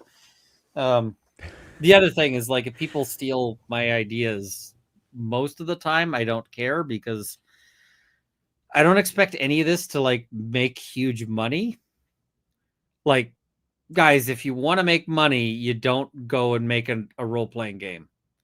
You don't make a TTRPG, you don't make a board game, because the big names in, like, you know, tabletop role-playing games still have day jobs. So Yeah, I mean, even Critical Role's attempt to bring one out didn't work out so well for them. no, I mean, they're a big company and whatever else, but there is no money in tabletop role-playing games. They're just, if you completely saturate the market, unless you're like Wizards of the Coast, but you're not gonna beat out Wizards of the Coast. And thank you so much, S. You're not gonna beat out Wizards of the Coast for like D&D. And the next most popular tabletop role-playing game is like making enough money to employ like 4 or 5 people. A proofreader, yeah. Yeah. Well, like the guy behind Stars Without Number and so forth, I believe he does it as his, you know, occupation. Like that's what he does. But Yeah, the dreamers, they just want something out there in the world. it's one guy. And so, you know, like I have board game ideas. And I will happily tell you my board game ideas, because if somebody steals it and makes it into a viable board game, I'm like, cool, Yay, it exists. The idea. Yeah, yay, it exists. I get to play the thing that I want to exist. So yeah. Well, that's so much about the creation process, right? I know I was listening to you earlier today, Ian, and you were talking about some inside baseball on YouTube and things. And one of the things that I always get asked a lot now is how do you build a successful channel? And I get asked this a lot by law firms, right? That say, okay, so you're a corporate transactions lawyer and people don't seem to be fleeing from your very presence. What are you doing? And it's like, well, you have to really want this thing to be out there, because there are so many days, there's so many times where you will broadcast to 12 people, or you'll have 2 views or what have you. And you have to feel like, I wish this thing were in existence. I wish there were somebody telling me about these things related to that IGN article or whatever else I'm talking about randomly on a given day. And if you can get there and you can enjoy learning the process of making a video and having a title card and doing all these various things to get it in existence, then you can keep doing that throughout the fallow periods and get to a place where maybe you find success if you're an honest person, an honest broker in this business. But I think it's the same way with a lot of tabletop role-playing people, card and board game people that say, I love this hobby, I love this industry, I want this thing to exist, I think it would be cool if it did. Hey, if I become the guy that made Stardew Valley and video games and I can just retire on that money if I so feel like it, that's awesome. But I can't go into it with that mindset. I want this thing to exist, and I like the process of learning how to do it. The other thing I've told law firms over and over and over again is, if you start a YouTube channel, you cannot run it as an advertising vehicle, because so many law firms start a YouTube channel, and what do they think? They think, I want this to bring clients to my door. Okay, cool. That's a perfectly fine goal. But the problem is that then they go, and what they do is they make videos that are like, impaired driving law has changed. Yeah. Call me to find out how. And nobody wants to watch this because it's an advertisement. Deviant Olav has a video about, like, how not to suck and he's talking about this in the like security world. Like he does physical pen testing security shit. Okay. And but he's like, if you want to get your name out there, you have to do like talks. And when you do those talks, you have to actually give of yourself. You have to give things away. To bring some right? value. Yep. Because like if I'm not, if I'm doing a video, I need to actually do a video that explains things and provides something worthwhile to the viewer. Because if all I'm doing is trying to get them in my door, then I'm not bringing anything of value. I'm just bringing an ad. And, you also need to care about it, because if you don't actually care about it, it shows. Like, And it's going to kill you. This stuff Yeah. is not working the mines. It's not hurling fish at the dock, but it will kill you if you don't care. And I mean, it can get really hard to do a video if you're just like going in and trying to just schlock a video out because you have to. And the viewers can tell, like they can tell that you just don't give a shit, about this, and you don't want to do the video. And so at the end of the day, it's,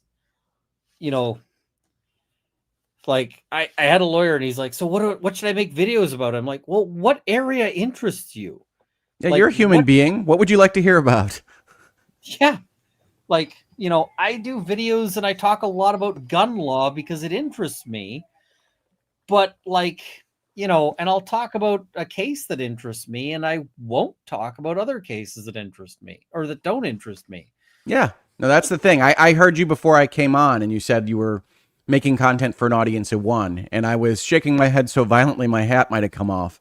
But I was like, yep, that is 100% what you got to do. Is if you try to play this game where you're guessing what will be the most popular, first of all, you're going to be exactly wrong. Like the stuff that is the most popular that I've ever made is the things that I said, well, I don't know that I have enough to say about this, but I feel like people should hear from me, and I will make this very short video, and maybe it won't be the best.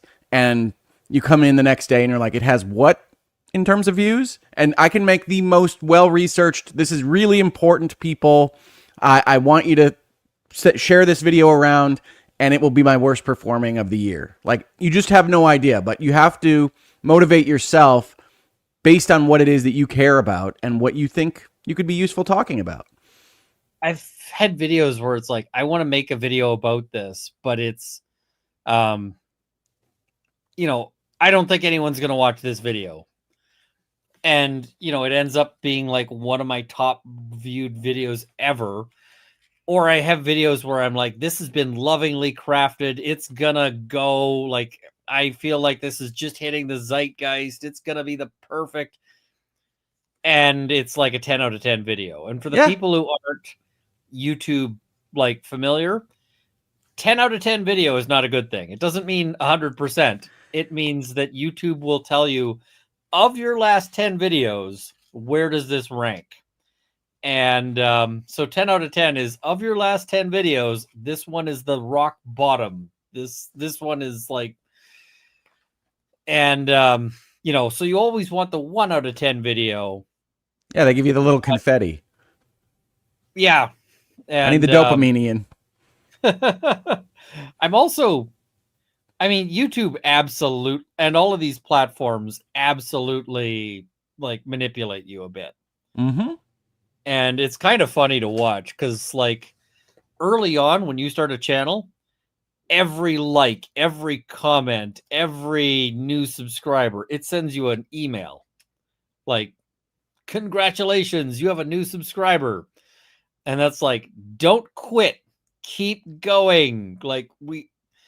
And of course, now when you might like a really good video, you can gain 1,000 subscribers. It doesn't send you 1,000 emails. Thank God. That would be too much. That would be a thing. But I also notice it with like, Patreon and like some other things, because Patreon will be like, so-and-so, they'll send me an email to say so-and-so has just subscribed at, whatever level. But it doesn't send me an email when somebody unsubscribes. That's the truth. So you go into your dashboard and you say, how many cancellations do I have? Why didn't you tell me about any of this? And they're like, well, because we don't want you to like quit and, rage out. So we only tell you the new subscribers. So, and I mean, when you start to realize just how much they're manipulating you, you're like, okay, all right. But yeah, I mean, I do pretty well with videos that are just me sitting here talking to a camera and not like my production values are crap.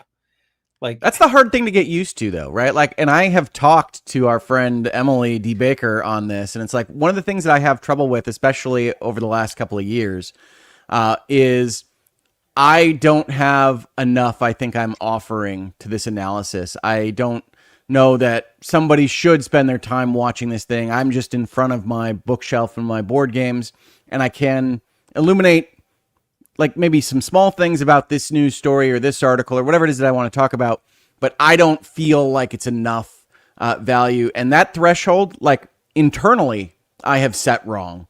Like it is a lot, at least according to my comments and the views that I get, it is a lot more valuable to be out there saying a small thing that can still be useful, even if it doesn't hit whatever artificial threshold I have in my own head for this is good enough for this video.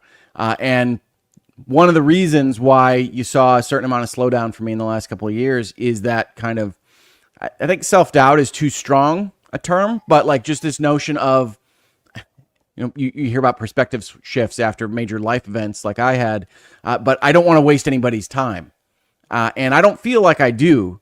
And I certainly don't feel like I do anymore. But that was one of those things where it's like, okay, I have this story. I can say some things about mergers, or I can say some things about how this is reported, depending on what show I'm doing.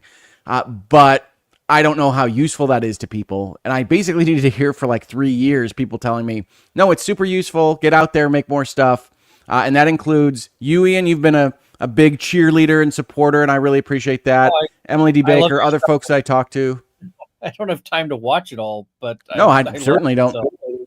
That's the thing about content creation, folks, is people are always asking, well, did you see X, Y, or Z? And it's like, nope. For the most part, if I'm actually making stuff, I can't watch as much stuff as I would like to. Yeah. It's tough. Everyone's like, did you watch this show? And I'm like, I didn't even get to sleep 6 hours. Like, come on. So, yeah, it's. I have to say, I do miss your commentaries on like, hey, let's talk about how the news is fucking up. Well, I'm going to be back. I love Hangouts and Headlines. Even during this hiatus, I launched a new show in September, which is just very much like me. To start a new format in Reasonable Minds Can Differ to talk about some more kind of controversial stuff, but still on the notion that we can disagree and not treat each other as subhuman. And I have been enjoying that. That'll be back on an occasional basis. Virtual Legality will be back. One of the problems that I do get into when I take a break like I'm doing right this second is that I keep track of like what I'd like to talk about, and the list gets too long and it looks too daunting. So I'm trying to pare that back to what is in the immediate possibilities in the future. My intent, and this is no promises to you or to the commentariat here, is that I am back making things more specifically for my channel, like Virtual Legality, like Hangouts and Headlines, in a few weeks. We are really close to getting to a very comfortable place at my new firm with my new life, and also being able to run my channel. One of the things I said on Twitter when I signed up with Mavesey was part of my negotiations were that I would keep the channel. I'd be allowed to do this stuff. I wouldn't have to go through general counsel or marketing, that I have lived online for a decade now, and very bad things have not happened. No houses have been burned down. No buildings have collapsed, and it was going to be okay. One of the really tricky things that I think people can probably imagine, but probably are underestimating, is how you go to a white shoe law firm, you go to one of these places that's institutional, and lawyers are risk averse by nature. Corporate lawyers, maybe even more so. and you say, I'm going to be out there saying whatever I want on things like news topics of the day, maybe controversial Supreme Court decisions, and you're going to have to be okay with that, and this is all going to work out just fine. Is that cool with you? No, it's not cool with most of them. We need to review everything you say before you say it. You're like, that is not how this works. That's not how streaming works. You're going to have to trust the person you're hiring to work at your law firm. And that's really tough for general counsels because, I mean, there are a lot of people that are not worthy of that trust necessarily, or there are a lot of people that maybe do walk those lines we talked about earlier. But I'm not them. You can look at all my videos. I've got 1,400 up now, I think. And people can take things out of context all the time, but I am very careful to try to be as honest a broker as I can be on all this stuff and to treat everybody fairly. I do not have the bones in my body that you're so concerned about, Mr. General Counsel. And one of the things that really worked out well with Mavasey is they're like, yeah, no, run it. It's going to be great. You can have that as part of your specific deal terms is that you're going to run this channel. And so, yeah, I mean, I talk about negotiating contracts a lot. I was negotiating my own this past fall, which always adds a layer of stress. It's much easier to tell your client, no, this is what you should be looking for. This is what is a concern. You shouldn't accept this ever. But deal breakers break deals. And so you got to try to figure out how to work around them. Yeah, I mean, at the end of the day, it's one of those things of like, are your critical, like, lines actually critical lines or no? Because you a lot of people think they are and they aren't. I mean, some of this stuff is even like like dating. Before I was, when I was like not dating, I had this notion of like, my ideal partner and like this giant list of things that they must be. And the thing is that list was stupid because that list was based on like not dating and therefore having, like, okay, I have this idea of, of what I should want, but I don't actually know what I do want, if that makes sense. Yeah. Yeah, And you have then, notions from pop culture or wherever, like we all do. Yep. And then when I actually get up to, it's like, oh, right. Once I'm dating, I'm like, yeah, this is most of what I want is actually stupid. Or like what I'm saying I want is actually like irrelevant bullshit. And blowing up a relationship for not having it would be idiotic. Right. So same thing with work. It's like, all right, do you actually need that? Or is this just, is this just a unicorn, or even pointless or counterproductive term? So, yeah, and I raised the goal to $40,000, and the reason why I raised it to 40,000 is because that is the top 10. So, if we hit that number, then we will have hit the top 10. And let's make the money for the kiddos. You guys are all great in the comments. You guys are all great in the donations. We really appreciate it. One of my favorite things I get to do online, talking with folks like Ian, talking with folks like you in the commentariat, is to see the good things that all these people can do together for places like the Stollery. And I am so lucky to get to be invited to do these kinds of things. And I thank you so much, all of you, for contributing to this, because it is just one of my favorite things on earth. Oh, absolutely. Because, well, and I mean, it was when you were, fundraising and then later sort of in that competition for the award for the best stroke. Yes. That was a lot of fun and a lot of like, yeah. So, because it was awesome. Wizard of the North says, where can we donate? It is in the description.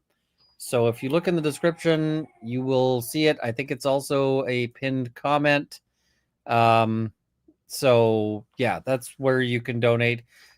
Super chats and super stickers are off because you should be sending it directly to the charity. I don't want to touch it.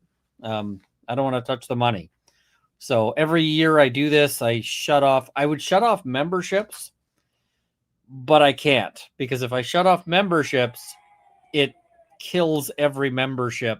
And yeah, so I haven't found a way to shut off like membership gifting.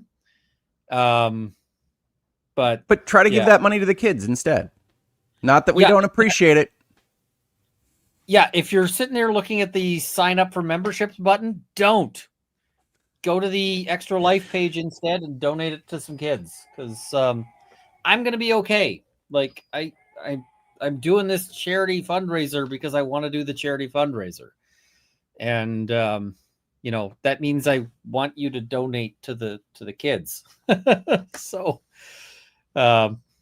that's the whole point. And like some of the stuff that they get up to with some of this money is really cool.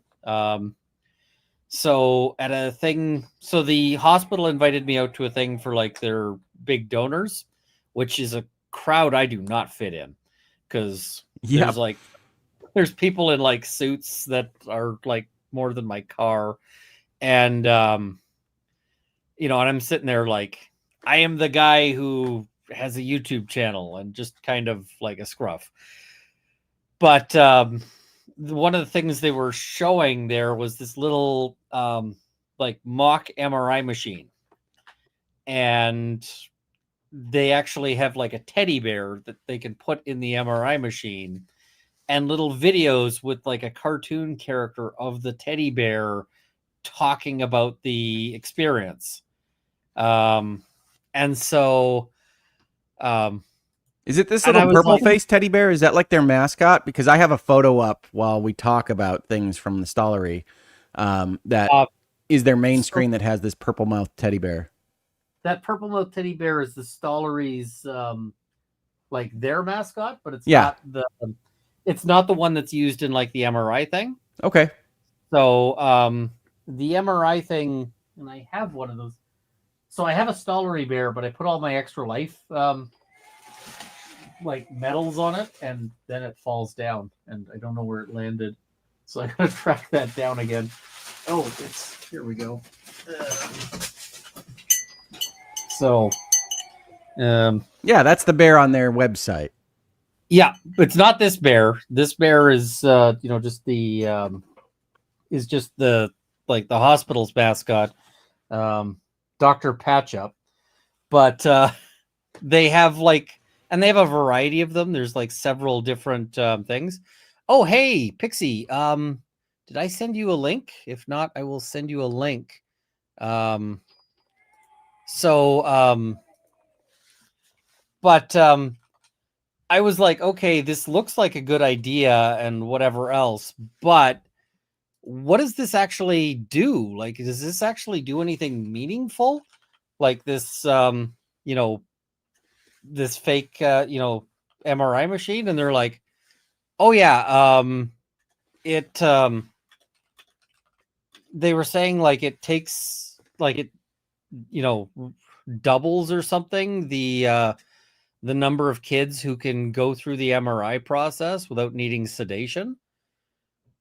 And I was like, oh, wow, that's basically the equivalent of buying extra actual MRI machines, because that's true. Every time you schedule a kid for an MRI machine, like an MRI, and they can't, and they can't do it, then that, is just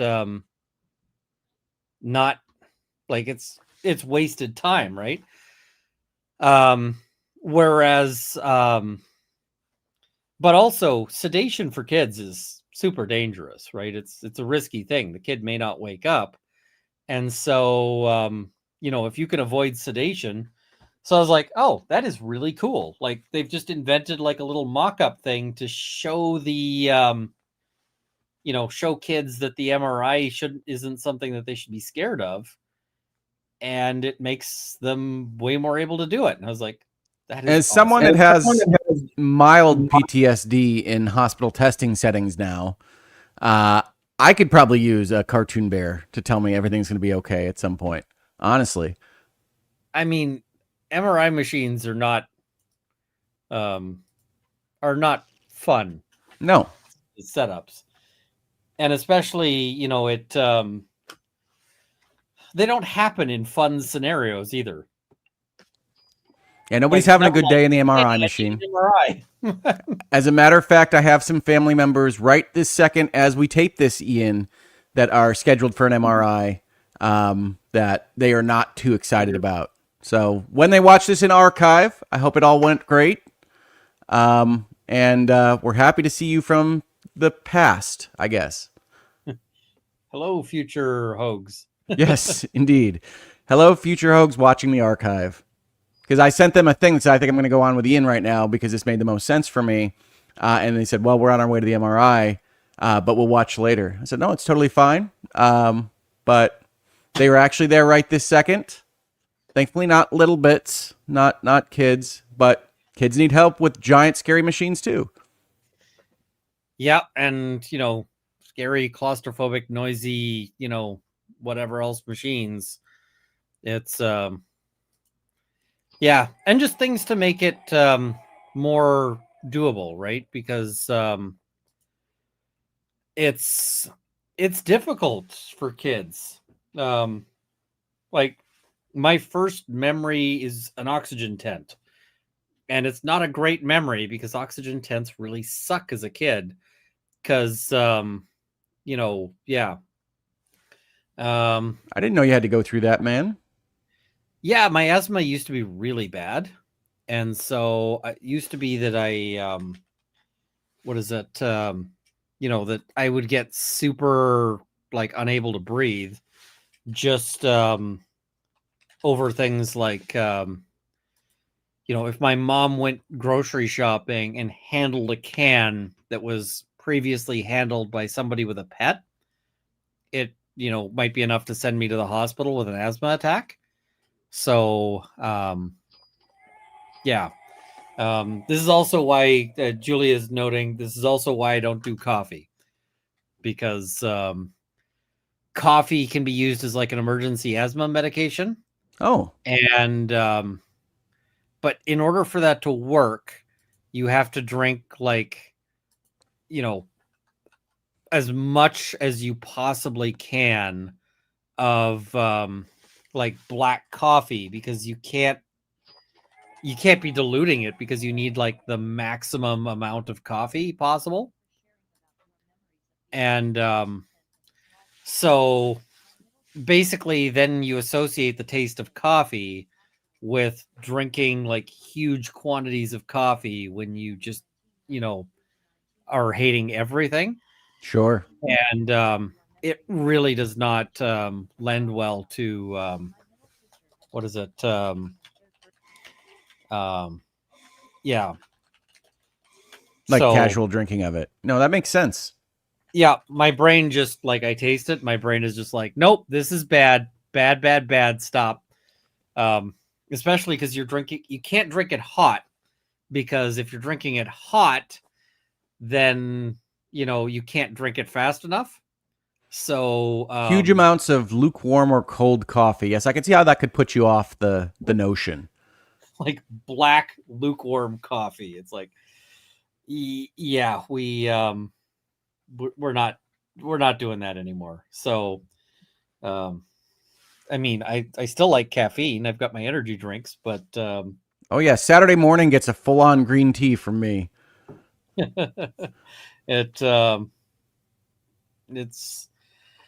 but yeah, I mean, so when I see that they're taking steps to make all of this make the whole process more pleasant for kids, I'm like, yes, this is where I want to go. And it can be little things, like one of the little things they were showing me at the Stollery, but actually is kind of neat, is that when kids are on their way to surgery, they are on a gurney, and so they're looking at the ceiling.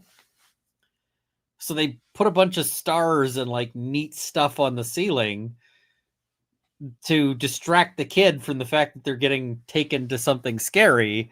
And then the kid can like look at all the cool stuff as they're going through on their back, towards the surgery. Yeah. It helps them relax. And I'm like, No, I think that's fantastic. So you got to go on a tour of the Stollery. They brought me in for a tour because like a few years ago when I got the sort of I had sort of the first big numbers fundraiser. Yeah. They reached out and they're like, hey, who are you? Like, we don't know who you are, but we're really curious because like suddenly we got this giant check and like we have a bet that you're laundering money. Are you okay? Well, it was just like, why, like, who are you and why do you exist? Yeah, like, no, of course. So, Yeah, no, when I was raising money for my hospitals, it was a little more clear through line of, okay, this is a grateful person. But even there, I had the same experience. I think I've told you this story, Ian. Maybe I have, maybe I haven't. But I had the same experience when we arrived to go see what the hospitals had done with the money that you all had so graciously donated. And they have like the concierge VIP donor person come up and give you their card and say all these various things. And I'm like, you really need to understand that I don't have this money. These are super generous people, but I don't want you to waste your time thinking that I can cut a big old check to you in 2 seconds. So it just feels like a weird situation because that's not who we are. That's not the position we are in. And to have those kinds of things put in front of you because of the generosity of all these awesome people feels odd. Yeah, when I got invited to like the event where like you're sitting around with people who make way more money than I do, and they're all there because they have like personally cut a check for all of this, and I'm there because like I do fundraising.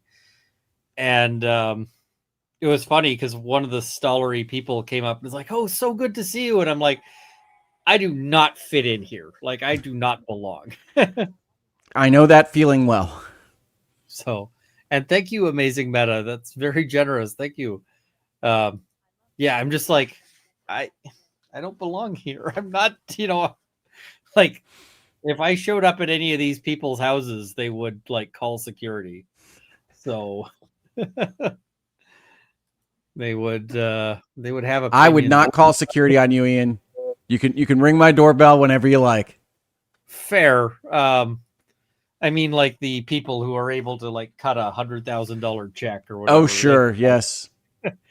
They'd be like, yeah, I don't know who this is, but can you have him removed and beaten? So, yeah, it's a weird experience, but yeah, the Stollery is pretty cool.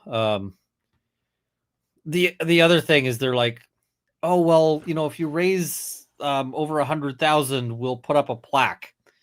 And I've been really bad about actually following up because I'm like, okay, that's neat. And then they're like, well, we need some information from you. And I'm just like, okay. And I don't know. A, it doesn't feel like I deserve one. B, I have never really been a huge plaques person, but I suppose I should do it. Well, if they're offering, I mean, you could certainly have it written as, the fans of Runkle of the Bailey, or what have you. Yeah, and I mean, I feel like that might be, I guess, also helpful for fundraising. I could be like, yes. But yeah, I don't know. It's I still haven't followed up on them. So, well, I think it's great. I mean, obviously I try to pop in every year. I don't know if I have every year, but I love this stuff. Oh, I mean, this is fantastic, and I'm pretty sure you have every year. So, I don't know what the timing was of your stroke. Of the stroke, yeah. Might have missed one for that. I don't know. I can't remember. Well, I mean, is it always November? Because like I have my stroke at the end of December, and then I'm kind of knocked out from December to September. But I could have come on November of 2023. I just don't remember, honestly. Yeah, no, that makes sense. Somebody's saying, did we auction already? No, I'm thinking like 4:30 p.m. Eastern time, because this is too early for lots of people. So if we do it now, it'll be We are like, super early. It is. It's Saturday morning. yeah. I mean, and I'm not even like that silly yet. I'm gonna get much sillier over the course of the day. Well, it's funny, Ian, because I said to my wife, I said, you know, usually I try to pop in when Ian's really punchy and just try to help talk about video games or what have you. But I know personally, just my own metabolism, biorhythms right now is it's like I drop off the face of the earth at like 9:30 p.m. So like I'm probably not going to be able to fill the role of making sure Punchy Ian gets home. But I knew I could come on right now and talk with you. Worst case scenario, if we end up like nobody's on and I am super exhausted and just can't, I have a little like stand, like one of those little like influencer, cell phone stands, or with it has a USB connector and a ring light and like a holder for the cell phone. And I guess worst case scenario, I could take that downstairs and just point the phone at me and just be like, okay, I'm going to sleep. We're going to stay on stream. It'd be like one of those Twitch marathons. Exactly. Oh, Mrs. Hoglaw is in the chat telling the commentators that I can actually stay up later than I think. Maybe if I'm in a totally kind of neutral, comfortable chair position, I don't know if I can stay up on stream all that late. I'm just trying to be honest with everybody. I will probably check in on Ian, see if he's alone, see if he's starting to speak in tongues, and try to be available if I can be. But I just know that in general, I am collapsing in a heap earlier than I used to. That is fair. And I mean, I'm starting out with like the fast Twitch gaming. I will probably at some point move on to things like Stardew Valley, where if I am super non-dexterous, it's not going to cause any huge problems. Can I recommend a Stardew Valley alike that I've really taken up with over the last couple of weeks? Which one is that? It's called Roots of Pacha. It's essentially a Stardew Valley in the Stone Age, but it has a number of really cool little story beats. Okay, I see it here. I see mammoths in the trailer. Yep. I have really thoroughly enjoyed it. I like to play cozy games. I like to play versions of Stardew Valley. And a lot of them are really good. A lot of them don't offer enough difference. You might as well be playing Stardew Valley. And I love Stardew Valley. If you just wind up playing Stardew Valley, that's awesome. But I really, really like this one. This is the first one where I really look at it and say, that is doing something new and different that I haven't played before. It's got great music. It's got great art. And so for Ian doesn't want to play Twitch games, I highly recommend checking it out. Yeah, I mean, there's a lot of, what do you call it? A lot of like Stardew alikes. Yeah, there are. That are, where it's just like, in a world where Stardew Valley exists, why would I ever play this? Yeah, there's definitely a lot of those and a lot of games that have that kind of feeling, which is, I appreciate that you have put your heart into this, indie developer, but if you can't get kind of within the realm of what is the leader in the clubhouse on this genre of games, it's easy enough for me to just go say, I'm going to play the leader in the clubhouse. Yeah. And I mean, you can do something new with it or something different with it or something. But I mean, if you're just going to do exactly the same thing, you have to somehow have like more depth or new depth. Yeah, and what I love about Roots of Pacha is, so it's the Stone Age. They don't have money, so they're working on kind of community contributions to the tribe, but they also don't have like the modern farming implements, so they've put in place a kind of research and inventions concept, almost from a civilization game, while you try to build up your ability to even cultivate the land. So I really, really have thoroughly enjoyed it. I may have to give it a go. I don't have it at the moment, but I can pick it up because Well, I'm not trying to spend your money, but Oh, I I mean- don't know how expensive it is. the first time. Julia, this is part of the reason why we have Kurt to help out with the auctions, because I can be super like comatose and Kurt can He's a can good run auctioneer. He is. And I'm just gonna pull up this donation note. Emily noting in honor of my mother, Sally, she was admitted into KU Medical on Monday, diagnosed with an aggressive cancer. She spent her life working with behavioral disordered / special needs children. What a great way to start a tradition she'll be proud of. Thank you so much, Emily. That is, yeah, that's. I hope your mom, pulls through. I hope she's okay. But that is that is very sweet, and so thank you. Who is Kurt? Uncivil Law. So he has an auctioneering style that is fairly irreverent, and so yes. Have we seen this year's rock for the auction? No, because so there's going to be so there's 2 rocks for this year.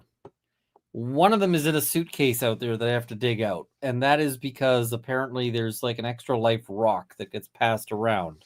And so we're going to auction that. But the other one, people came up with the idea for what rock exactly they wanted while I was away in the US. And what they decided is that they want a rock from my land. And now, I didn't have a rock from my land while I was away in the US, and I have been home for like 24 hours. So I haven't been up to the land to get a rock. The other thing is that right now there is snow all over the land. So I'm going to be able to find a rock at some point, but it's gonna be it's gonna be a difficult it's gonna be a bit of a project. So yeah, I gotta go find the rock. So, and that's gonna require like digging it out of ice at the moment. So yeah, I'll auction a rock, but it'll be like a rock from the land to be found later when I can go and find it, because don't have it yet. So, and I see we are up to 14 on the leaderboard. Pretty good for 9:30 in the morning. That is crazy for 9:30 in the morning, and we are like catching up rapidly on number 13. So yeah. Now the big hurdle will be the gap between 10 and 11, because 11, we can beat out 11 at 30,000 US. But to get on to the top 10, it's 38,678. So that's that's where we've got to beat to get there. Now, do I know this company? What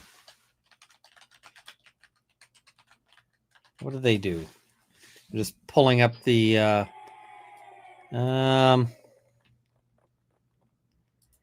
so it is Obsidian Entertainment. Sure. Obsidian, subsidiary of Microsoft, makers of Outer Worlds 2 and Avowed this year.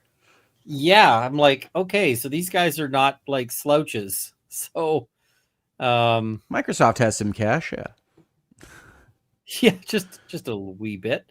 Yeah, they've made all sorts of things. Oh yeah, Obsidian's been around. Stick of Truth, Pillars of Eternity. Yeah. So they're doing some they're a non-trivial company. So yeah, when we when we get that Bama Girl says, I love the Rock story, and please tell Rick about the Rock. I think Rick knows about the Rock. I mean, I know of the existence of the Rock. Is there more to the story? I don't know. So the Rock thing started out because I did a video on self-defense, and I was talking about some self-defense product, and I was like, and I have a better, a better self-defense product right here, this Rock. And That sounds like you. and then people were like, you have to auction the Rock when you're doing the charity live stream. And I was like, are you serious? And they're like, yes. Like, but it's a Rock. They're like, yes. So finally I was like, okay, I guess we have to auction the Rock then. Sure. And the Rock went for like $600 or something. So I was like, okay, people are crazy. And then since then, people have been like, you have to auction a Rock each year. So it has sort of become a thing that we sell a Rock. And yeah. So that is on the game plan. I think I did know that, but I think that's super cool. And yeah, people are crazy, but it's to a good cause. And if it's endorsed by you, Ian, I think it's easy to get people to pay $600 for a Rock. So I'm glad that you're the one to do it. I mean, at that point, they're just like, hey, we want to donate to charity. And yeah, but yeah, there's also this. There's a market for Runkle stream props, which is why my shotgun has a hot sauce attachment. That's from the Get Ready With Me video. Super popular video, by the way. And that one I thought was going to bomb because I was like, this is so stupid. No one's going to watch this. It was so stupid. It just was also something everybody watched. There's a scene in it where I'm like, so I wake up in the morning and I am there in a suit and tie. And I'm like, I wake up in my pajamas, and then I have a chug of hot sauce. And the next thing I do is clear the house. And so then I walk in through the frame with a shotgun in my hand and pump the shotgun. But the shotgun, I added an underbarrel hot sauce attachment. And I think that hot sauce appears in like every scene in that video because, yeah. What says Ian more than hot sauce? I'm not sure, but yeah, people that came about with people going, you need to do a Get Ready With Me video. And I'm like, I can do one, but I am unable, like pathologically unable to take this seriously. Right. As a thing. And people were like, that's okay. And I was like, no, it's always funny when one of my friends does like one of the viral trends because they all do their own spin on it. And you are no different. I mean, my spin was just, this is kind of weird and dumb, but let's sort of play with it. I mean, I looked up a bunch of the Get Ready With Me videos for it, and it's like this whole genre of either people who are like, their Get Ready With Me is like spending $60 on like skincare products each morning, or it's like the like hustle bros. Yep. In this genre, where they're like, get up at 3 a.m. and then like run a 5-minute mile and then you know, work on my Mandarin, call into China. Yeah. Have a cold plunge, fight a bear. It's like, just like, now, first of all, if Fight a Bear appeared in an Ian Runkle video, I would watch it. But I mean, these guys are like bizarre self-parodies, but they're serious about it, so it's not funny. Because it's like, nobody actually believes that you're getting up at like 3 a.m. every morning to like go have a cold plunge and run 6 miles, because like this is not this, the habits of highly successful people. This is the habits of like, crazy people. Yes, American Psycho. It's like, and if you're getting up at 3 a.m. every day, you're not getting enough sleep to be functional. And I say this as a guy who's been up for way too long and knows what lack of sleep will do to your cognition. Because I'm telling you, if you pulled me in right now and were like, you need to argue at the Court of Appeal, I'd be like, potato? Do you remember on my hospital stream when I had everybody do a cognition test that I had been administered as part of my stay? And yeah, I think you could get different results depending on like what time in this stream we were to put that in front of you, Ian. Yeah, I mean, give it another 8 hours and I will fail the clock test. Like, it'll be like, draw a clock, and I'll be like, what's a clock? So it's the truth, though. Oh, I mean, absolutely. The when you actually have people tested for like various abilities, lack of sleep is not that far off from like, pretty substantial intoxication. And I mean, if there was a breathalyzer for hasn't slept in, however many hours, police would be pulling people over all the time to be like, all right, you need to blow into the sleepalizer or whatever it is. And, sir, you really need to find a mattress before. But yeah, it's fun times. I just know this is gonna hurt before the day is done. It's not as bad as the year I did this when I have COVID, because that was an exceptional choice. It's like, yep, awesome. Well, I seem to remember last year, and maybe it's not last year, maybe it's a different year, but I think it was last year, being on with you after the Michigan football game had ended and kind of ending out the stream, but it wound up being at like 1 or 2. And I know right now, sitting here with you early in the morning on Saturday, I am not going to be in that slot this year. That is not going to happen. Well, I remember the one year I decided to make it like a 6 a.m. to 6 a.m. stream. And that was like the biggest mistake of all time, because, you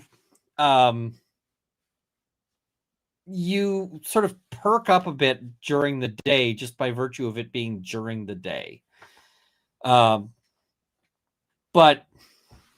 getting towards like that 4 a.m. slot when you've been awake for so long. Yeah, you've skipped 2 sleeps.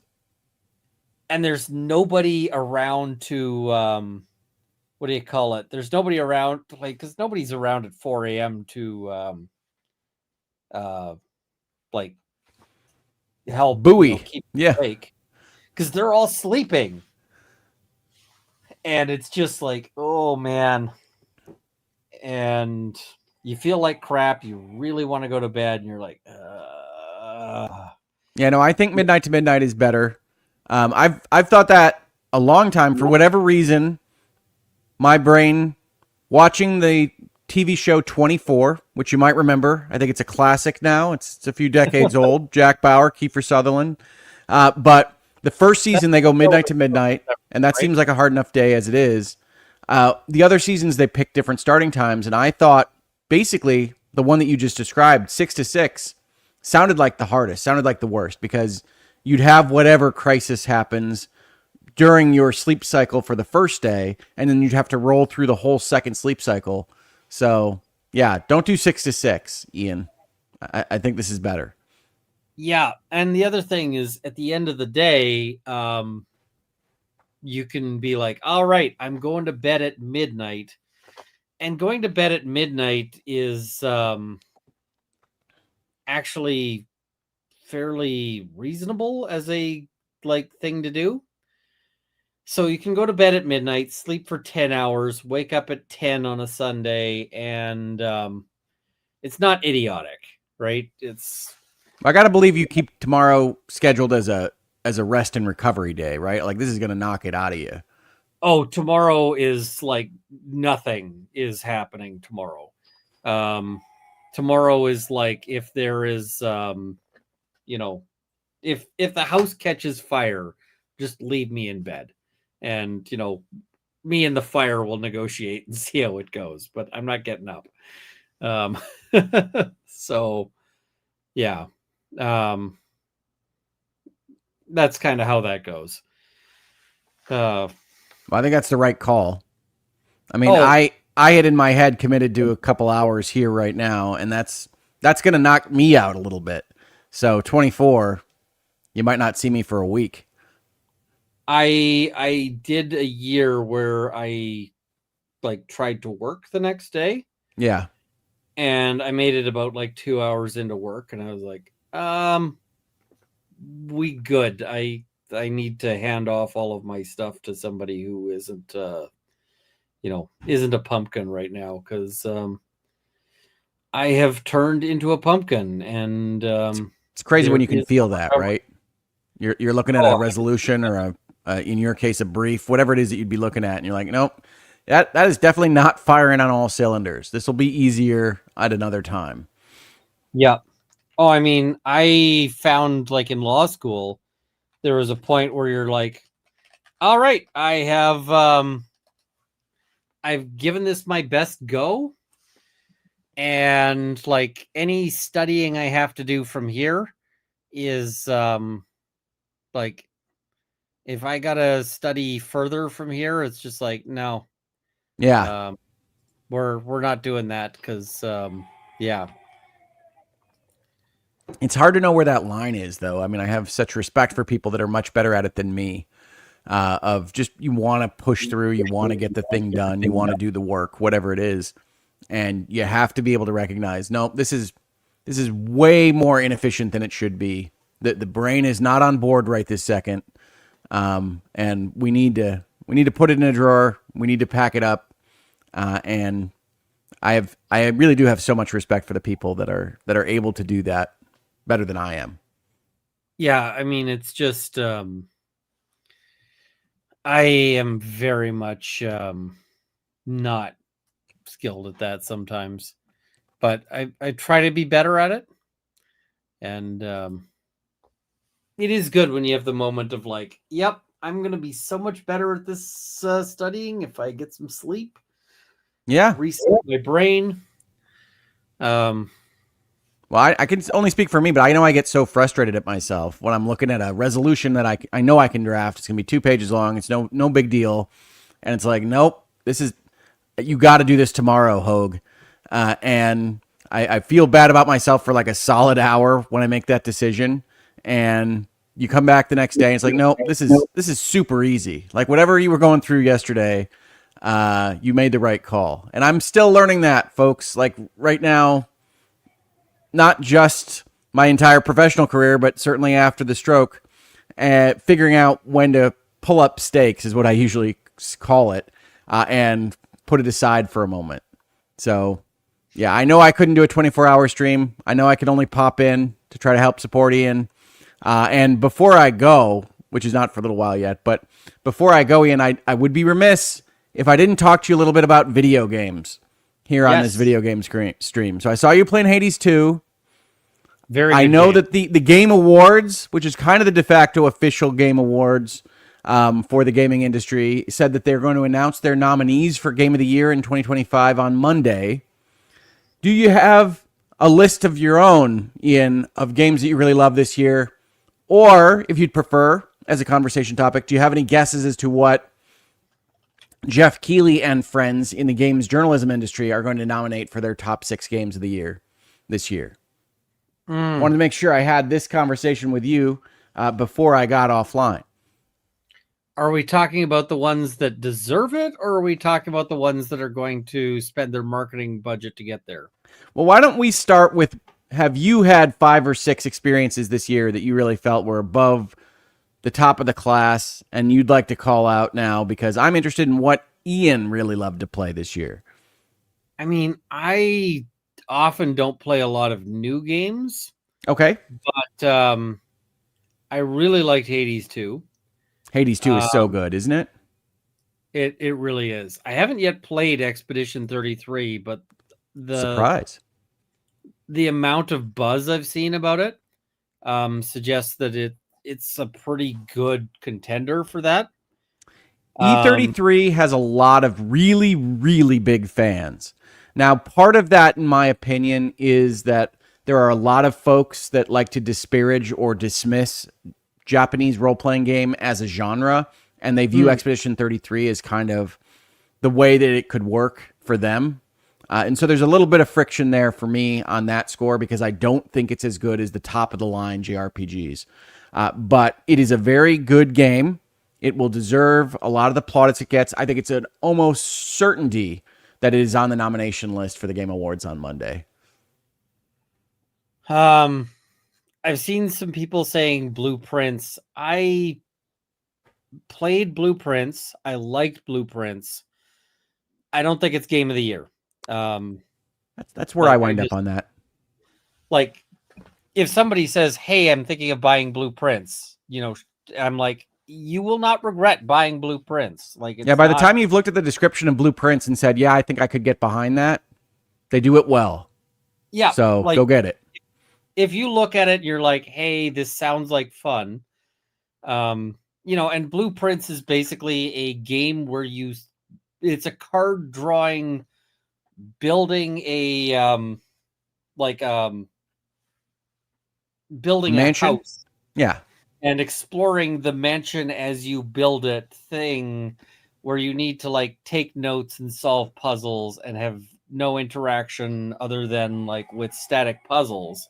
If that's the kind of thing where you're like, yeah, this is my jam, and quite frankly, it's my jam. Like when I'm playing it and it says you will need a notebook, go get yourself a freaking notebook. I was like, all right, me and this game are going to get along. It's quite good. I mean, it's going to be hard. It's going to suck for me, but we're going to get along. And but it's not going to be Game of the Year. Game of the Year almost never is a heavy thinking puzzle game.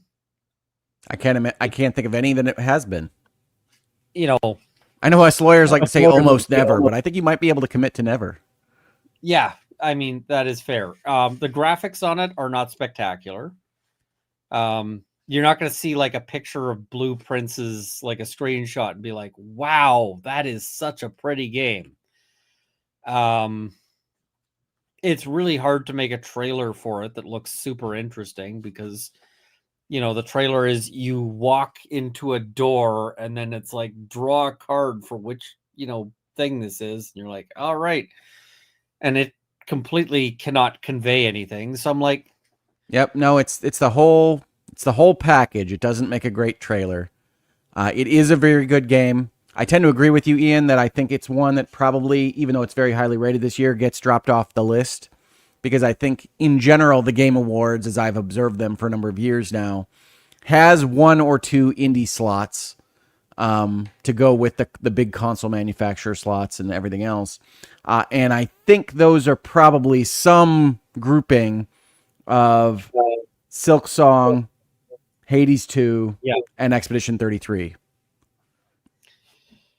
Yeah, and I mean, I normally play video games after their first year of release because, quite frankly, my backlog is 1,000 games long at this point. And so, there's not a whole lot of games where I'm like, I really need to play this as soon as it comes out. There's very few games where I'm not like, okay, let's give it a year.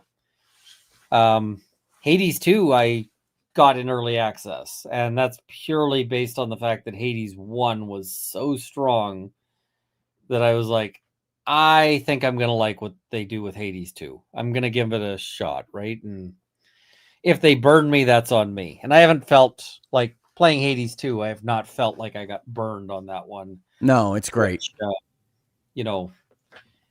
and but yeah, I'm thinking of picking up Expedition 33. I just hear way too much good stuff about it. It's well worth it. So I don't know much of anything about Silksong other than like popular. So I got to admit, a lot of people really love it. The Hollow Knight series has been one that I've bounced off of a little bit. It's just not my favorite. I don't love the aesthetic. And I think there's some goodness in there. It's just never really gotten there for me. And honestly, in my current state, whether that's age, post-stroke, just general talent level, I don't know. It's a little bit too difficult for me to fully enjoy. So Silksong, I think, will definitely be there because it's so popular and because it's an indie game. But it's not my favorite of the year. And I mean, sometimes the aesthetic thing is something that matters, right? Because you'll be playing a game and it's just like, I can recognize this is a good game, but it just does not, doesn't tickle me right, or Yeah, whatever. I don't want to be here. Yeah, like somebody was talking about Factorio. Between Factorio and Satisfactory, I enjoy Satisfactory a lot more. And I mean, I think a lot of it is just that, like, Satisfactory, I feel like I can build whatever the hell I want. Factorio, I feel like I have to babysit it so that I don't come back and find that like my base has been eaten by like space insects. And I don't like the babysitting. I like the especially because the babysitting increases over time. So a defensive line that was perfectly fine suddenly isn't perfectly fine. You're like, all right. And the consequences for your defensive line failing is your entire base just catches fire and explodes. Much like the time you just spent building it. Now, yeah. If you like playing Satisfactory, I am really intrigued as to what an Ian Runkle spaghetti conveyor belt system looks like. Are you planning on playing that at all on this stream? I don't know, because Satisfactory I feel like I enjoy, but for a lot, I don't know that it's super fun to watch. That might be. Especially when you're building, like, okay, you need to build supercomputers. And you're like, all right, so this is going to take the placing of like 500 buildings. Okay, is that fun for somebody else to watch? Or is that just like, so, I mean, it might be fun if I'm going off and like shooting some, spiders or whatever. Although there's a lot of people who don't like spiders. And I have seen that button in my options in a lot of games. My daughters love that there's a no spiders button. I'm just like, I want the monsters to be scary. Me too, Ian. But it is nice that people have options. Sometimes I'm like, I kind of like the way Satisfactory did it, which is they put an option there, but they also kind of made it snarky. Have you tried the no spiders option? I don't think I have on that game because I wasn't playing it with my girls. It replaces them with kittens. Oh. Yeah, sometimes I think the answer to the no spiders button that some people come up with is scarier. Like, there's a survival game called Grounded, which, ironically, based on our prior conversations, Obsidian makes, that has an arachnophobia mode. And what it does is it takes, like, the spider characteristics of the giant spiders and reduces them so it's just kind of floating blobs. To me, it's more like Elder Gods, Cthulhu-esque, I can't understand what I'm looking at madness. I think it's arguably scarier than a giant spider, but reasonable minds can differ, as they always can. Yeah. So Satisfactory, the arachnophobia mode just makes them kittens.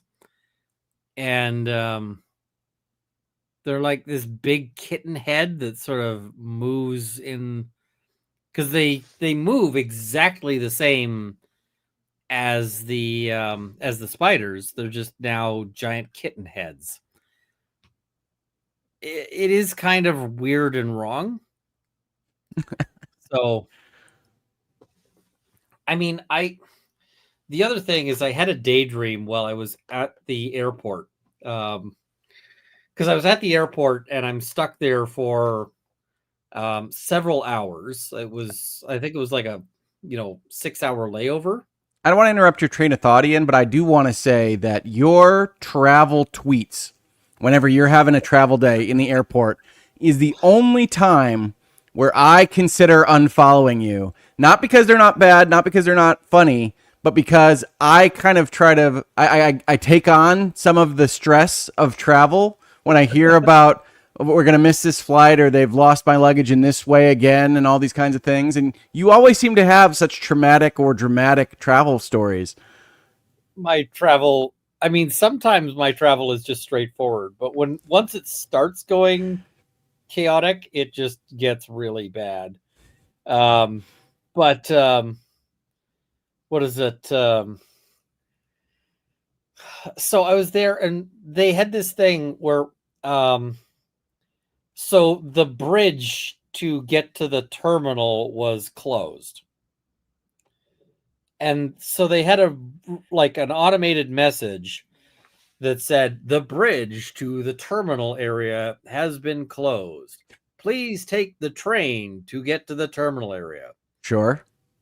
Now you would think that the appropriate amount of time to wait after that message, but before playing the message again, might be like a couple of minutes. Yeah, a few. They decided it was 1.5 seconds. So Okay, it was so literally it's just like, the bridge to the terminal area has been closed. Please take the train to reach the terminal area. The bridge to get to the terminal area has been just nonstop. So you're getting the full besieged by the FBI experience. For 6 hours that was playing. Now, I was able to avoid a lot of it because I got into the United Lounge and you couldn't hear it in there, thankfully. But it was crazy. And so I had the mental daydream of a Call of Cthulhu game, but set in the future. With so sort of like Black Mirror meets Bureaucracy meets Call of Cthulhu. And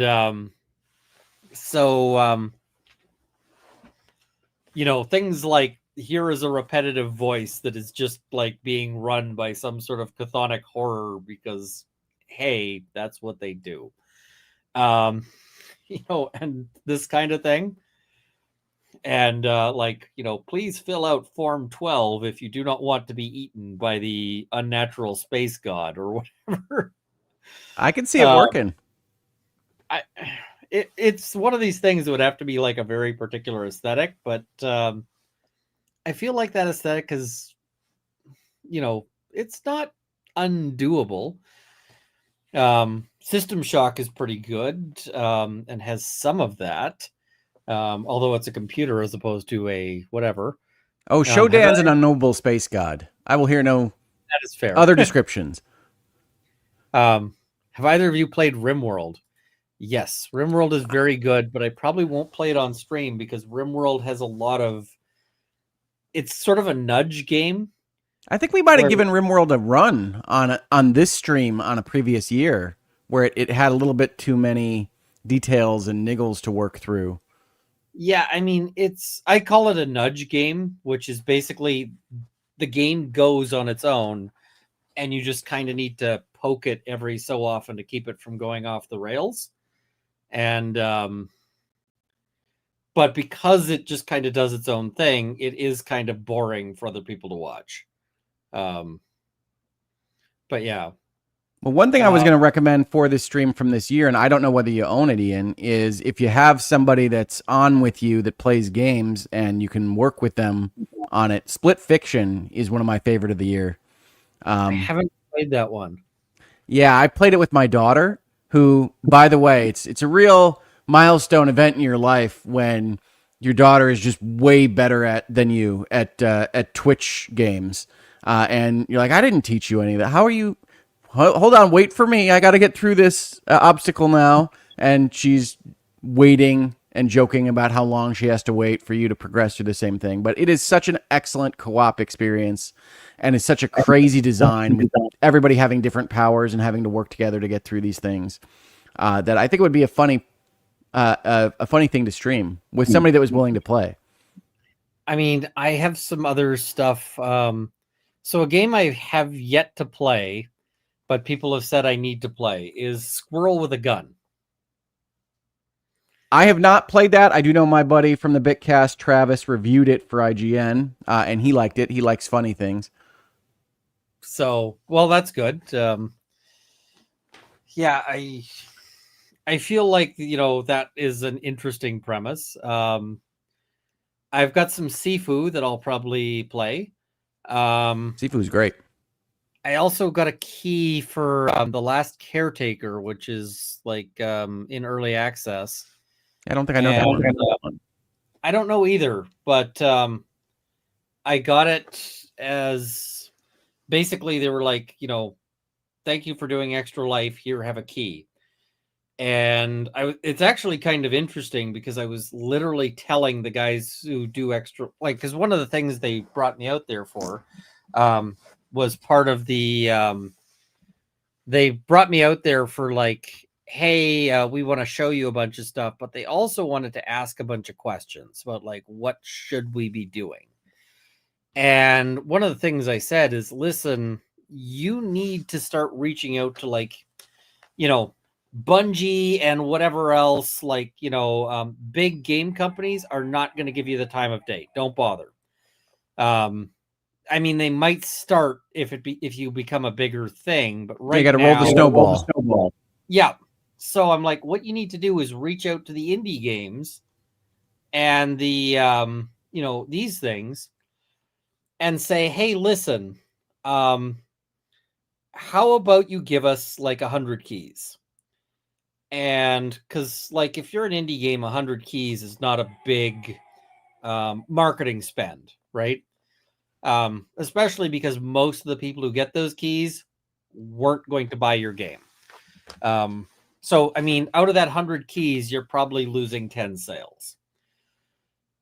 But then you just take the top 100 Extra Life fundraisers and you exclude all the companies because you just don't care about the companies. But you take the 100 individuals and you just say, hey, here's a package of keys.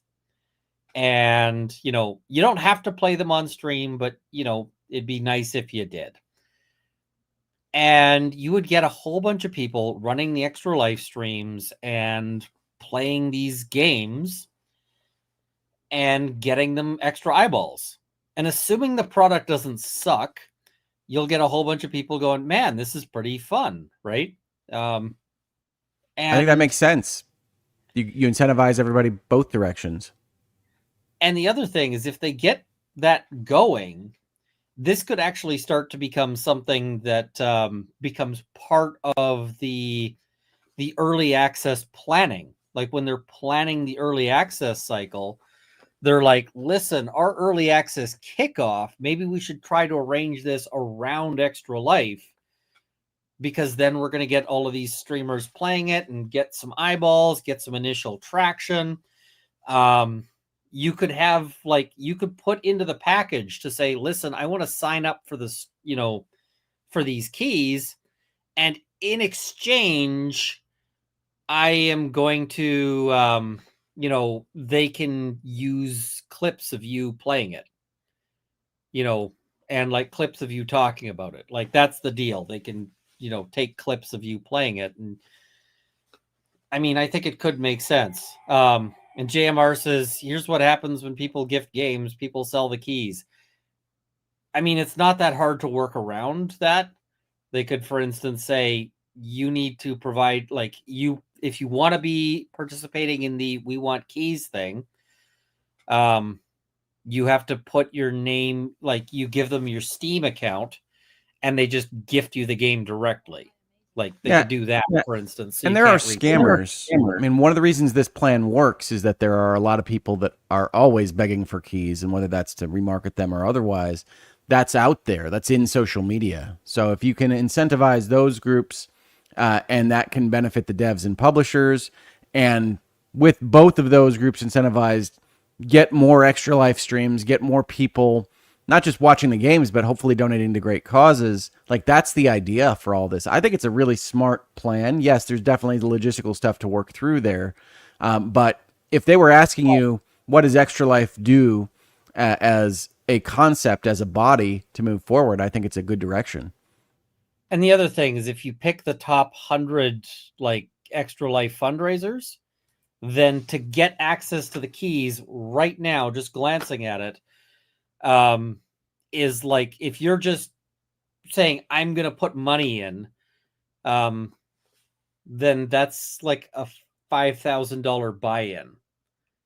You're not going to get scammers dropping 5,000 to get a key package, right? Like, oh look, I got 20 keys for $5,000 of fundraising. It's a really bad humble bundle. Yeah, it's the world's shittiest humble bundle. But if you were already fundraising, then it's like a benefit for the fundraisers, and it provides like a reason to compete for, like, hey, I want to get on that top 100. I want to get that, those keys. That sounds pretty cool. I'm going to go fundraise extra hard. But you motivate people both on the competition side and on the free games trophy side. And I think you've got a winner there. Honestly, I do. I mean, the other thing I was telling them, and I really hope that they pick this up, is go to people like, the folks who run CSGO and say things like, hey, we would really like it if you could make like an Extra Life 2025 knife skin. And, we'll make this an incentive for people who donate X much money or raise X much money or whatever, however you want to do it. Because, I mean, CSGO makes money every time somebody sells a skin. Like, if I get the skin and sell it to you, they've made money off that sale. And so just putting those into the marketplace as like a rare item ends up with, a whole lot of A, competition for it, and B, like a whole lot of, resale value for that, for whoever made it. So I'm like, you guys have to do this. And I hope that they try to do it. But like when you look at Wizards of the Coast has the top spot. They are undefeatable with the Magic the Gathering entry. And the total raised is a little over 2 million this year. And the way they do that is they make like Magic cards that are purchasable for an Extra Life fundraiser thing. Yeah. And that's the only way you get them, is that purchase. And I'm like, here's the thing. You have access to all of these companies. They should be making sure that like a guy like me never gets near the top 10. Like, not just doesn't get it, but like doesn't even get within spitting distance. And not because I'm raising less money, but just because they've got other companies like, raising so much money that, and I'm like, you guys should be making, like, you guys can make more money. Get on this. So, I mean, as much as I like making it onto the top 10, I mostly like making it onto the top 10 so that we can start bullying companies. Yeah. No, I think those are good plans. I think that Extra Life has been very successful already, but it's still pretty much in its infancy for large-scale charitable organizations. So I think they should take those kinds of ideas and run with them. I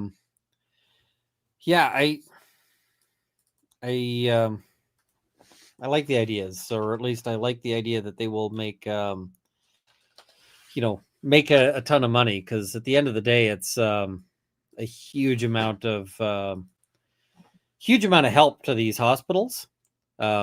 especially because a lot of this goes to how do I put this? Like often the Stollery, the government does a lot to fund like the basic operations of it.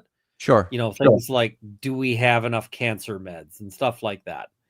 But for any of the stuff that might be considered sort of like luxury spends, like, do the kids have access to an Xbox so that they don't go freaking insane? Then, you know, that has to come out of something else. I also, just looking at the donations, I see Anonymous saying, for my amazing 16-year-old son who's never let a stroke prevent him from achieving his goals, with ongoing amazing pediatric habilitative care and his unending drive, he's a straight A student, golf player, and hopeful future attorney. He spent last summer interning at a national firm and watches Runkle and other law tubers. I attribute his success to the amazing medical care that I hope every child will have the ability to access. Thank you so much for sharing that story, Anonymous. That is awesome. And your kid is a badass in ways that I will never be. So, like, that is somebody playing life on hard mode and kicking ass at it. So, like, it's one thing to go and beat the game. It's another thing to beat the game on the highest difficulty settings. So, yeah. Yeah. All right, now, Ian. Yes. I told myself I would be on here for a couple hours. I need to bounce. That is fair. Thank you so much for coming on. It has been awesome. We got to chat more in future because it's been a while. We do. Yeah. Thank you for having me on. Thank you, everybody, for donating. Like I said, when I popped on to begin with, I haven't really been making things directly for my channel very often. You can catch me on Last Stand Media. You can catch me in places like tomorrow on the Bitcast. But I am going to try to start making virtual legalities and hangouts and headlines and all the rest pretty soon. Weeks, not months or years, I don't think, from here. But we will see.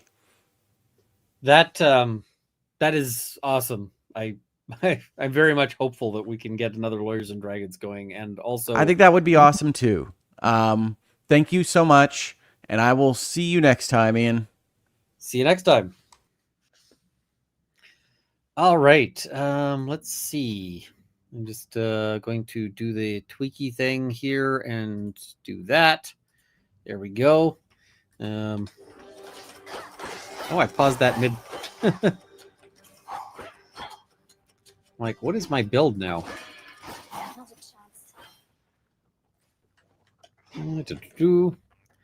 I love pie says, how are you feeling, Runkle?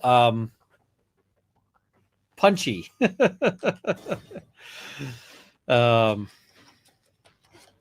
I am surviving. We'll go with that. Not dead yet.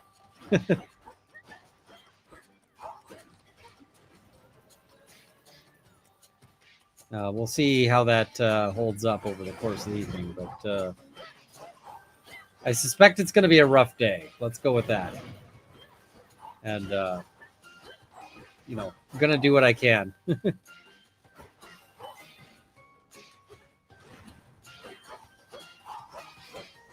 Have I eaten? Yes, I've been having bits of pizza every week. So, punchy, more like, you know, if Andrea punched me, and, you know, maybe just once, but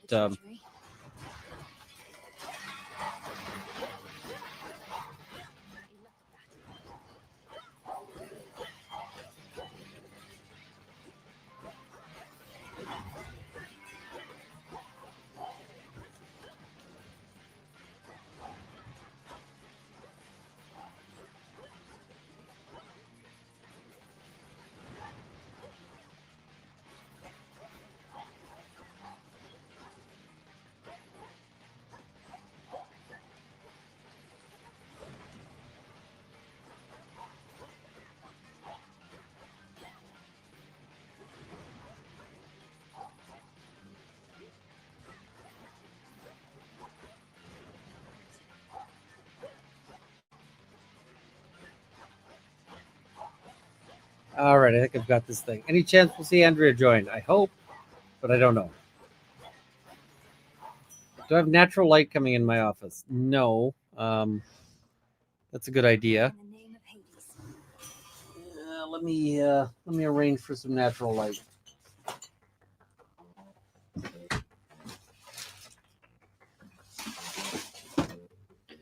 We got the. Have I played Dispatch? No.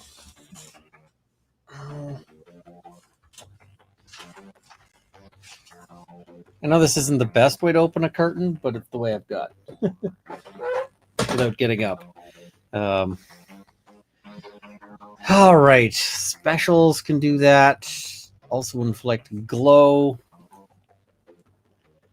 Let's take the glow. Fine work as always. Probably the wrong move, but yeah, we're gonna go this way. How about some hot sauce? I do have some hot sauce. Cerberus. It's you, all bound in chains of hardest adamant. The erstwhile lord and master. Thank you, Tiffany. Now as a prisoner within the realm the fates themselves decreed was his by right. I'm sorry, Father. All right, and I should probably turn the volume back up.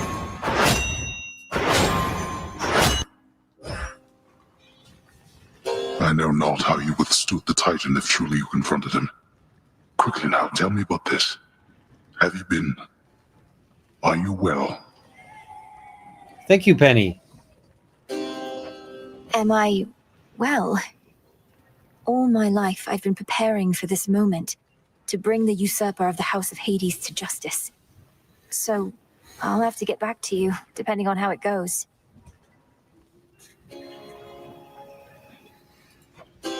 I'm sorry. I'm sorry. Get back to me if you must. I'd grant your vengeance if I could. But this is all that I can do for now.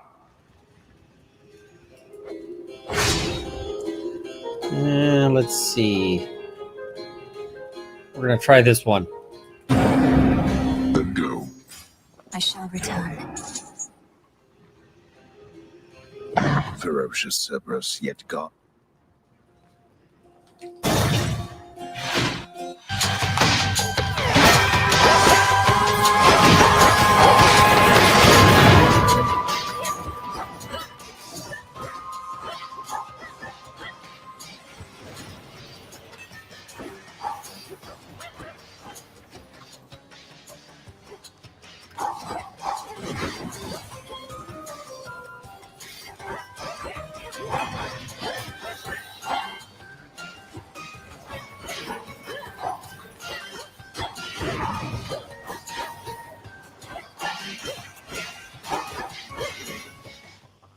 Ooh, this is and did we hit 30k? I think we hit 30k.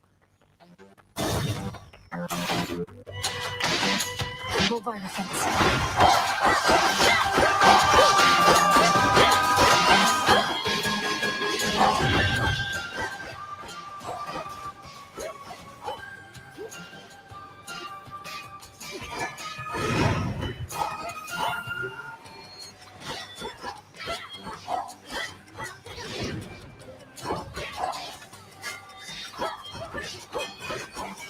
Everybody gets to have some hurting. Especially you. Pawn left.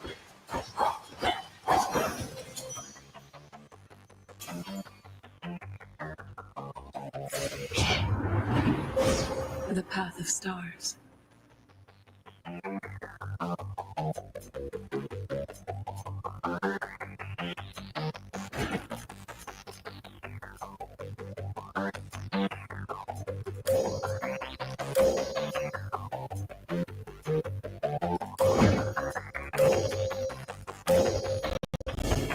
The light of the moon.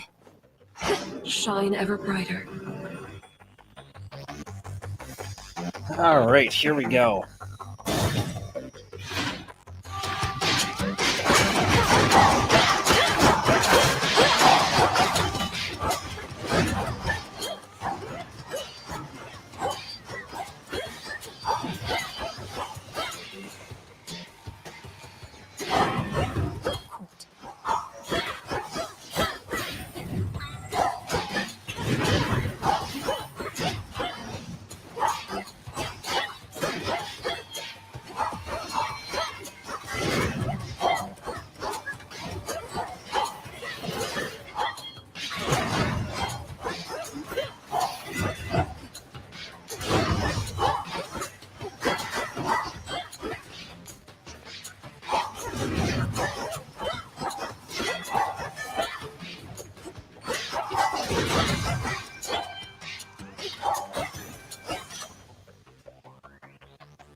Yes. Marble.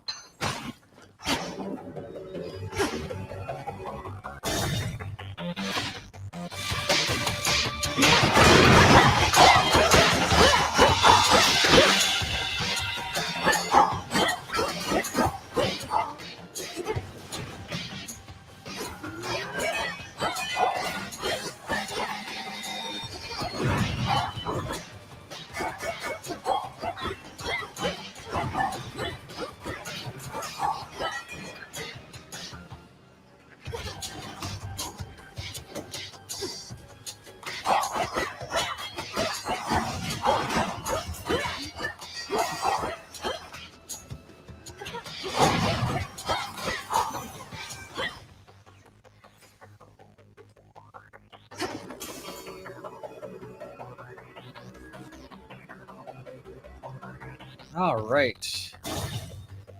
Next up, we're playing Hades 2.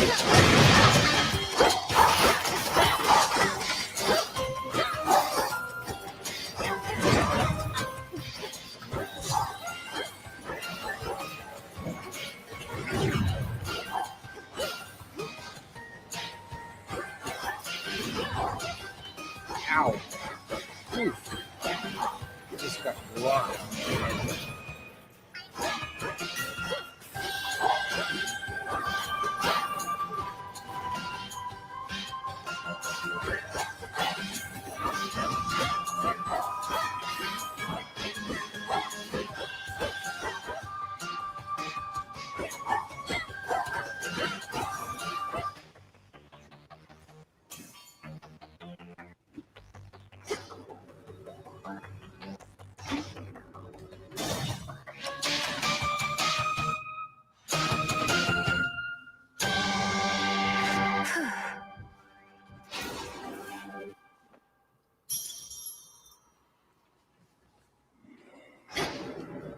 Here in fathomless Tartarus, the god's cruel predecessor Kronos commands his renegade forces, maneuvering against Olympus whilst holding the underworld in his thrall. Olympus can't get to him here. I am. What is it? I am feeling tired. Let's see here.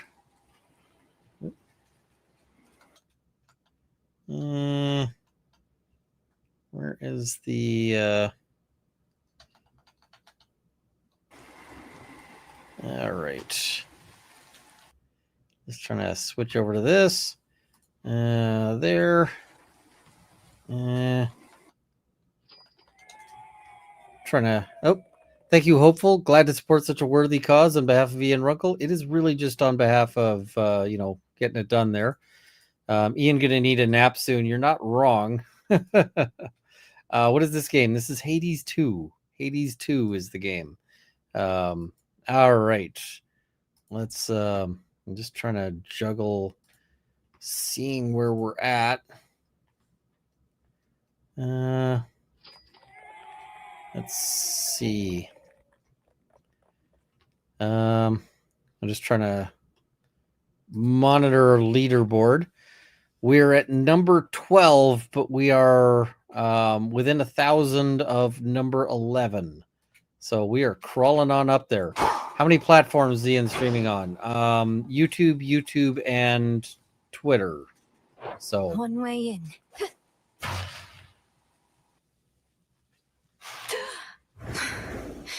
I'm home. Come closer. Maple You saw your Mandalorian, father that's out there, global. all. He required a special arrangement.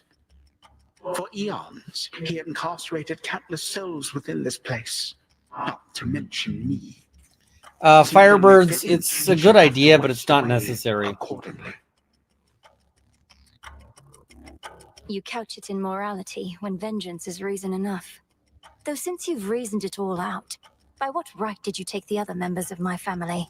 And Nix and all the rest? Why? Because they opposed me. Except you have this rather vexing knack for resisting some of my time-honored techniques. A recessive family trait, perhaps. Although your brother... Marmar, I so haven't. fortunate. He can shoot me a DM if he'd You like, too and I shall can break, send him the however, links. soon enough. Thank you, Rain Man. Or Rain Man.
Oh, I dodged right into that.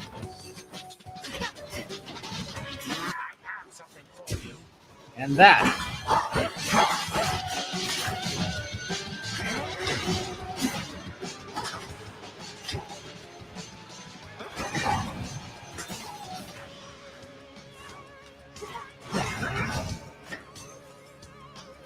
Well, I still got a chance. Well, less of a chance now.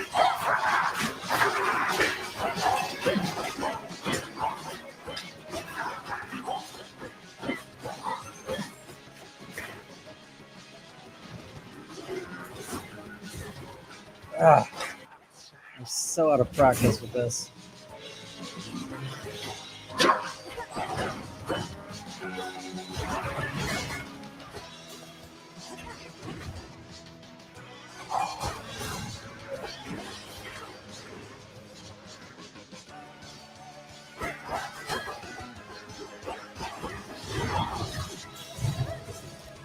Ugh, last chance.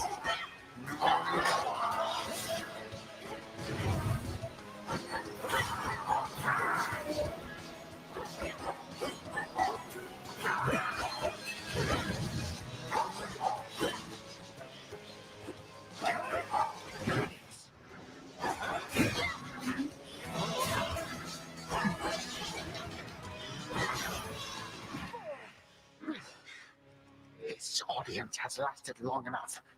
You do not get to barge into this house and waste my time. I am time.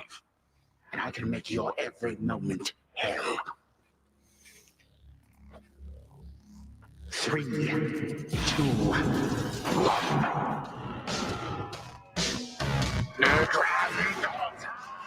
Excuse me?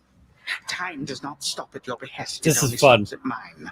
Oh, but by all means, Danny, she's got the I'll link. attend whatever urgent matter requires you to put our clash on hold, you laggard. Oh, it used to disable pause in the early access. I guess they changed that. Chrissy Lee, I can see your message here, but I can't necessarily guarantee I'll see all of it.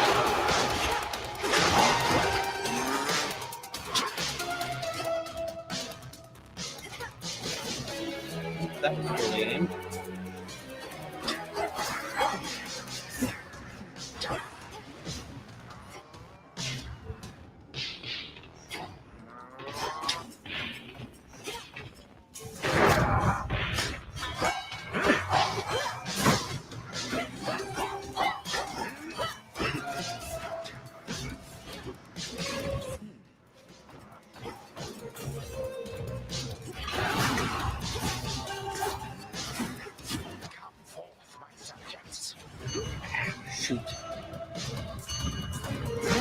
I'm one hit away from losing.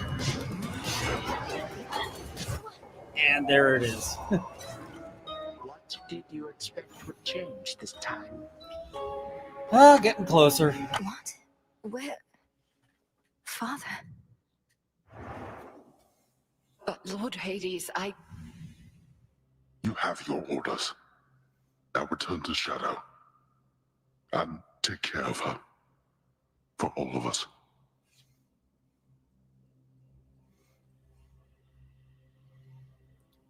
Tig, yes, I did.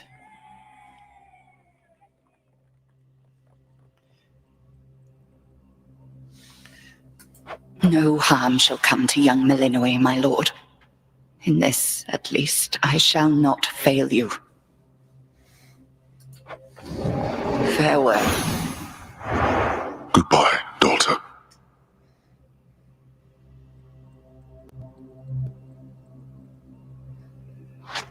What am I waiting for? Thank you, Anonymous. That is fantastic.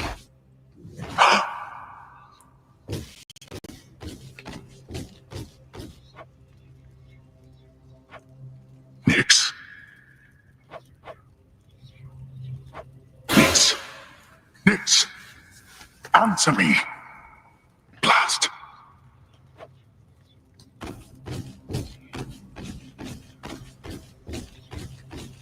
Nothing here. What of the throne? No. Hello, Hades.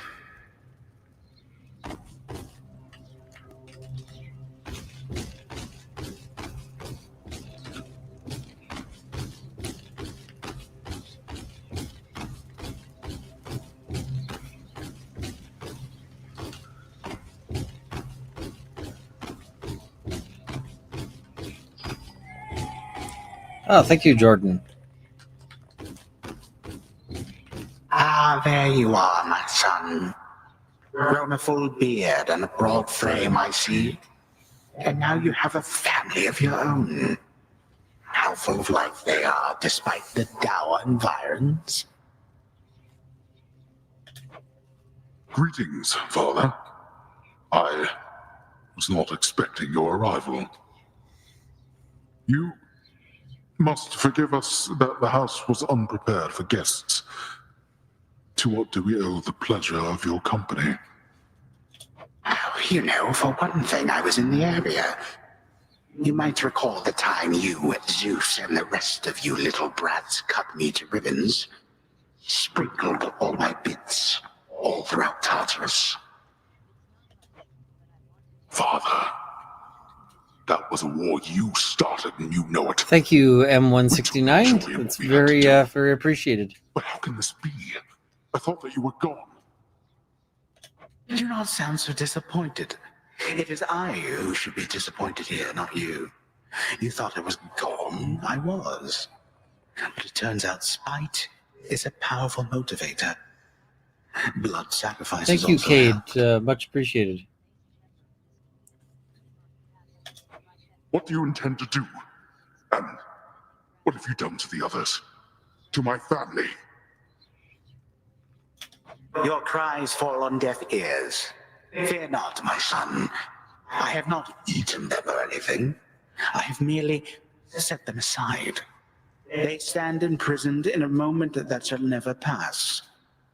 My qualm is not with them. Olympus shall have your head. You can take mine for all I care, blast you. But don't you dare harm anybody in my house. You have grown so accustomed to issuing commands that you forget yourself. Though I do have such a command for you, tell me exactly where the Fates reside. The Fates? How should I know? Not even Nyx herself knows where her daughters are. Why are you asking me?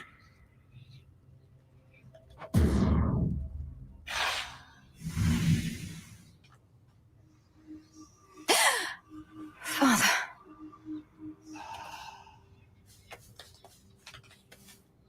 Kronos has my family, and the Fates themselves. Oh, Phrenos.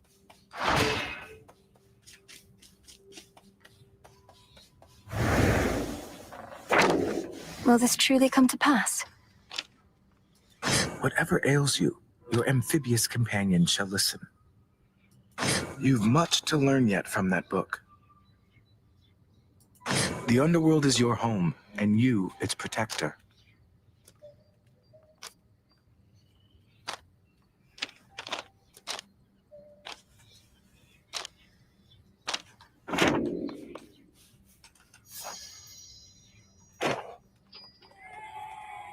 Thank you, Candy. That is very, very generous. Thank you.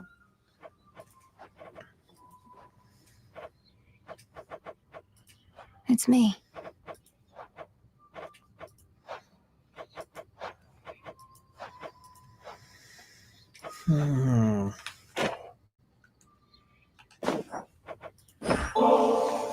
Lord Moros, as a I honored started at guest, 2 a.m. we Eastern. wanted you to have this to make your stay a bit more comfortable.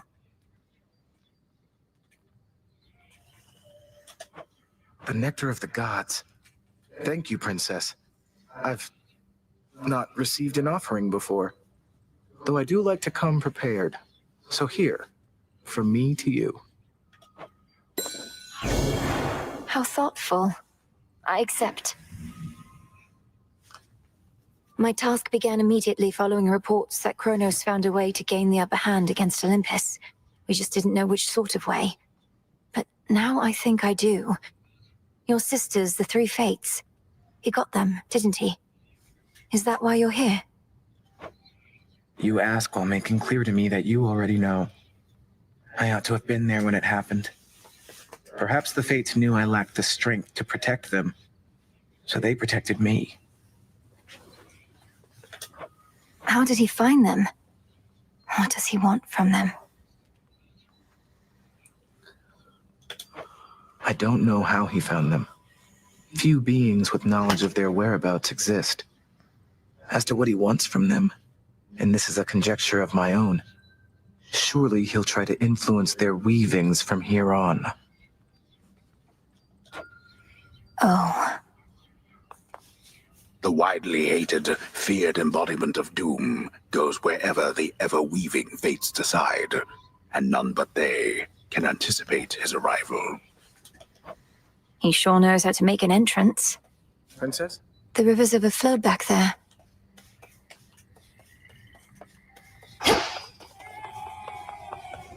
Thank you, Mackenzie.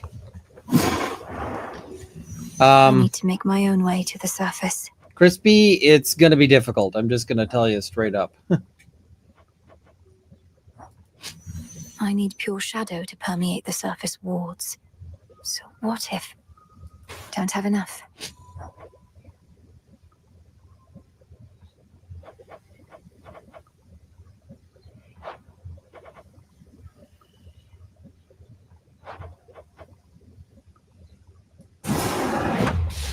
Askion Kataski. P, yes, I already said it is a cheat day. I can have unlimited Cokes. The Coke and all of that is not applying for today.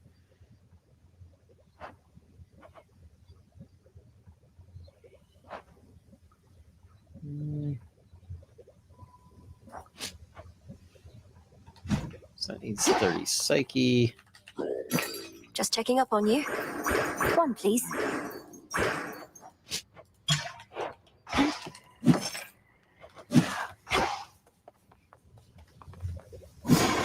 Must be an incantation that can help.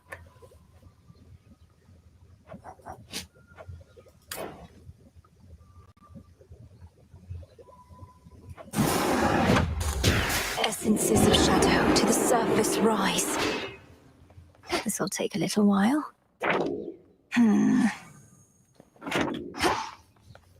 Headmistress is away. Up for more? So there's a Thank bit you, of a Emily. wrinkle in our plans.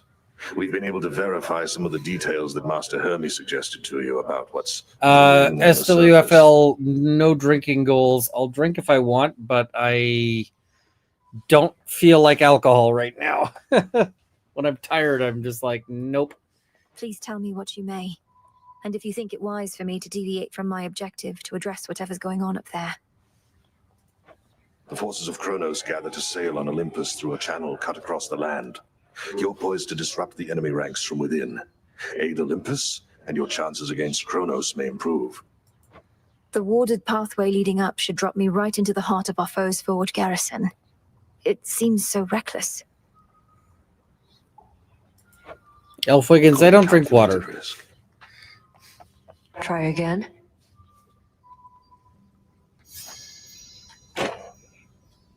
Had one of my dreams, Nem. Your mother was there. And my father.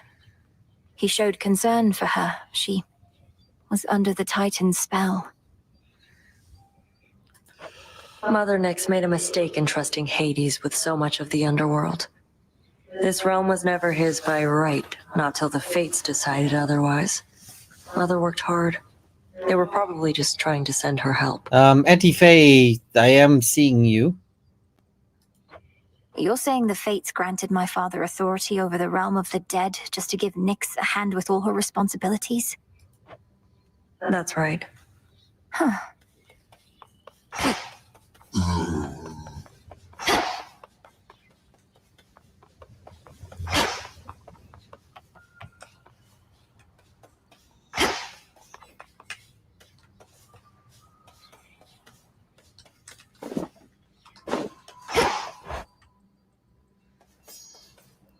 More energizing than pizza. I'm not sure what you're referring to. Or what I should be eating. Much more than just this staff bathing in there. Argent Skull I can't unlock because I haven't been to the surface yet. Same with that. But I can unlock The silver this. spade. You're mine.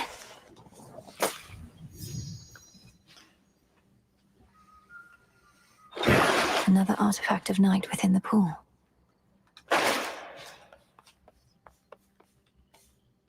Where's the commander?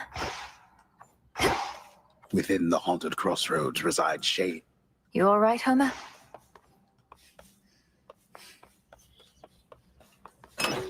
My collection grows.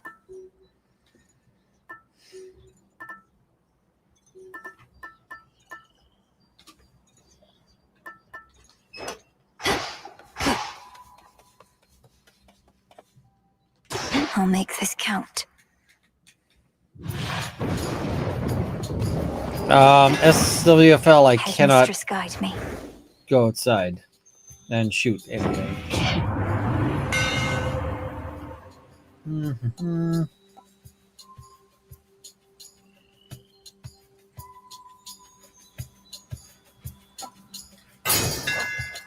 A sturdy staff indeed.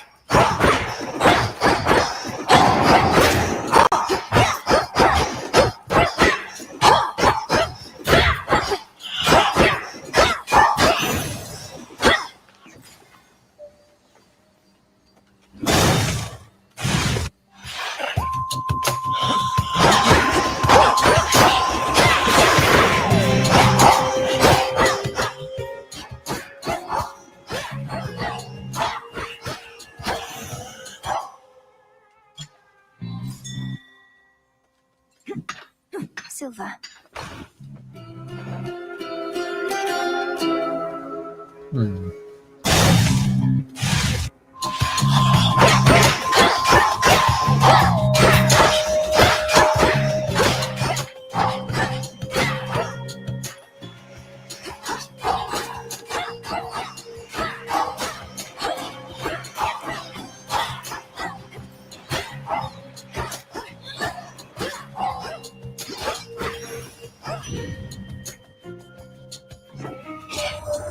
Been on your own all this time, haven't you?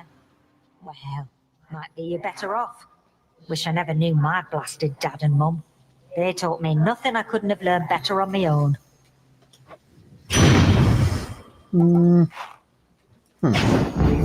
They'll burn.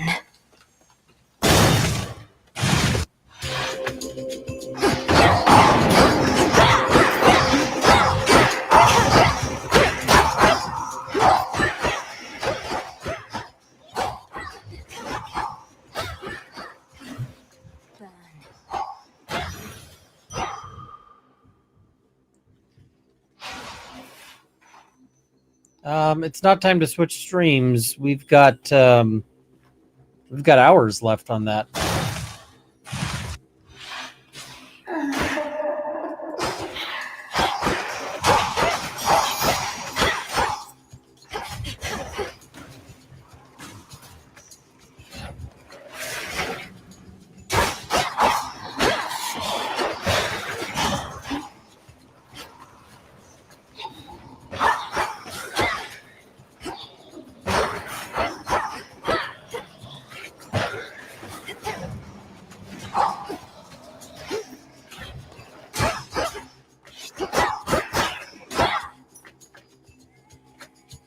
Transform.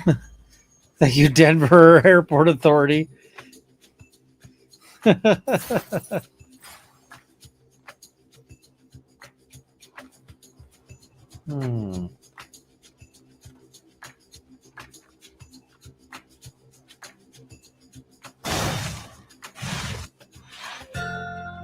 Shadow spinner.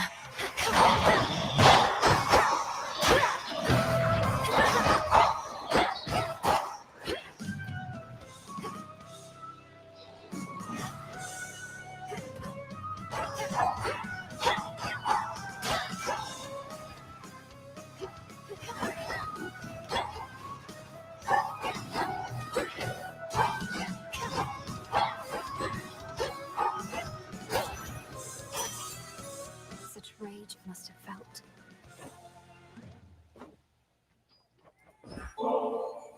For you, mighty Hephaestus, though you may not have occasion for such offerings, working a hot forge every night and day. Oh, this is just a service job. No need to get all cordial and the like. Nice gesture from you, though. So cheers and all. So, you're a witch or something, I'm to understand. Then what do you need me for? They have that fancy magic of yours ain't all it's cracked up to be. My work, witchy, is reliable.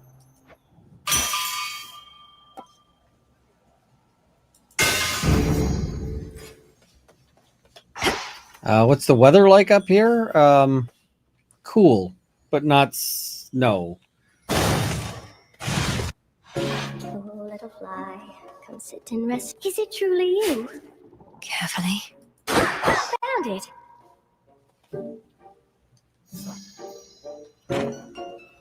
Hey, I don't suppose you happen to see a woodsy goddess stalking through. Greenish attire, wielding a bow about her height. I know which one you mean, my friend, and I know she's been nosing about. As a rule, I stay away from goddesses like that, even if they are your kin. Goddesses like what? You make it sound as though you fear Olympus more than you fear Kronos himself. Oh, I do. It's not Kronos that made me this way. If anything, I've grown more used to it with time. Now go find your woodsy goddess, and be careful not to lead her here, all right?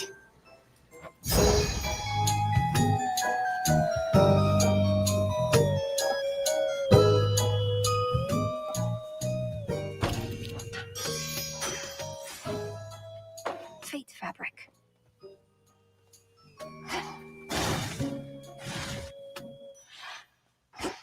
My incantation must have led me to this place.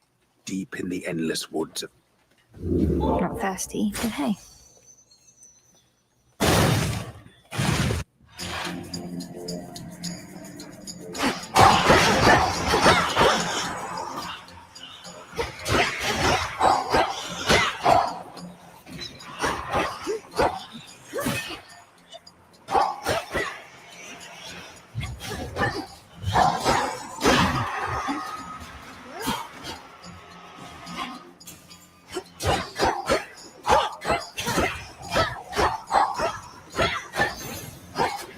Destiny 2B, this is Hades 2.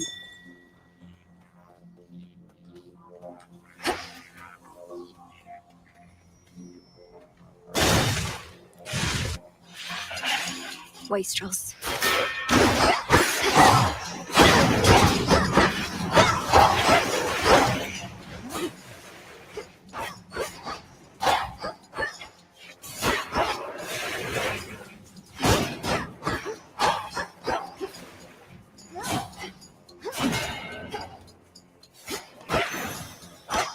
We are planning to raise money for the Stollery Children's Hospital.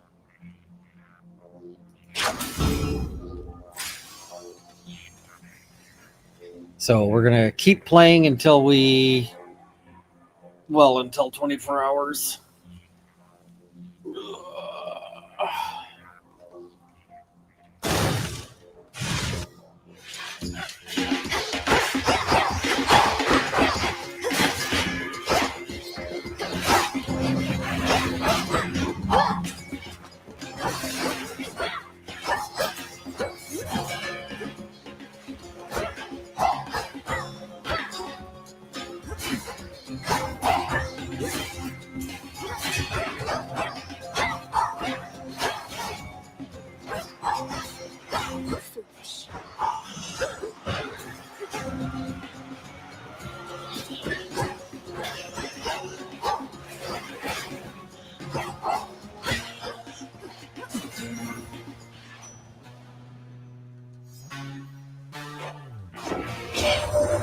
Officially, I'm keeping tabs on you. You're not supposed to know, just so you know. I tell Olympus all the latest happenings, nothing too private, mind, and then I tell you more. Just keeping tabs on everyone, I guess.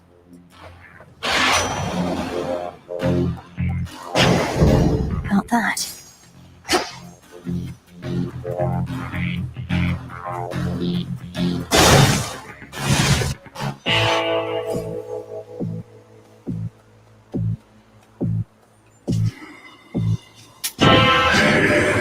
We started working with Charon back when we had to figure out a system to transport all the mortal dead down to your father's realm. Must be more pleasant hauling messages from us.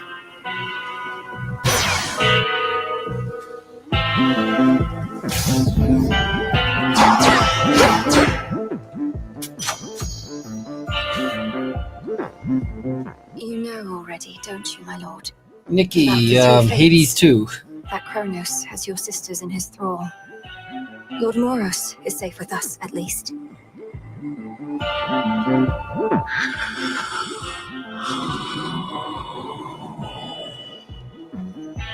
Do you truly think so?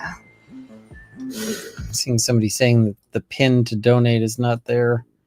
I'm just checking. So I see that. Maybe they mean on the role of law thing.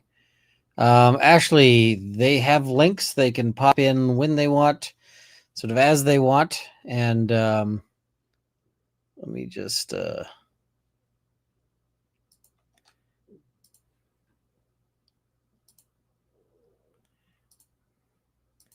Come on, pin.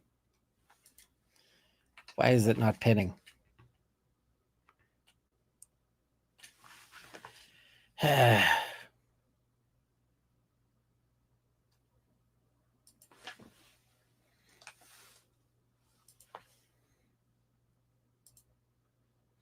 Oh, it's not pinning because I gotta switch accounts. There we go.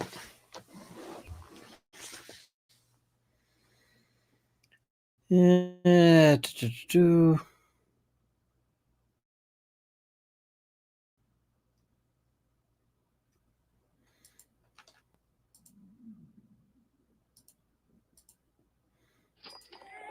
we go. Now it's pinned on the role of law thing. There we go. All right. Thank you so much, Ashley B. That is fantastic. Not even a scratch. Lately, I dreamt of father once again, when Kronos came for him, and you took me to safety. Except this time, I saw more than before. Was no mere dream, of course. What more did you learn whilst you lingered thus? Kronos demanded father tell him how to locate the three fates. Kronos hates them, and feels threatened by them. He was searching for them all this time, and must have found them finally. Blast! Hermes suspected that this was the case, but has been unable to prove it beyond doubt. For now, let us proceed as though the fates themselves oppose us. As though we've nobody to count on save ourselves. Cross flames!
To bear each of the nocturnal arms is a terrible responsibility. I've only begun to realize their nature. A certain incantation shall deepen your understanding. Ooh. The aspects of night and darkness. Victory.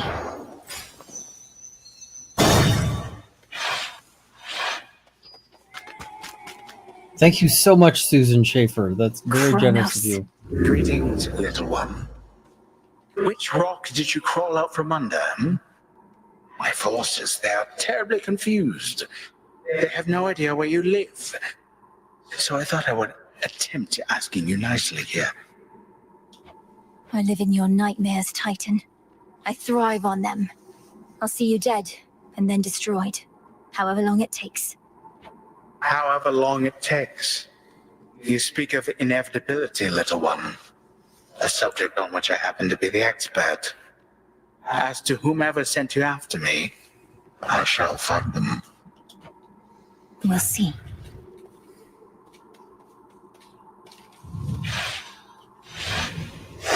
Now then.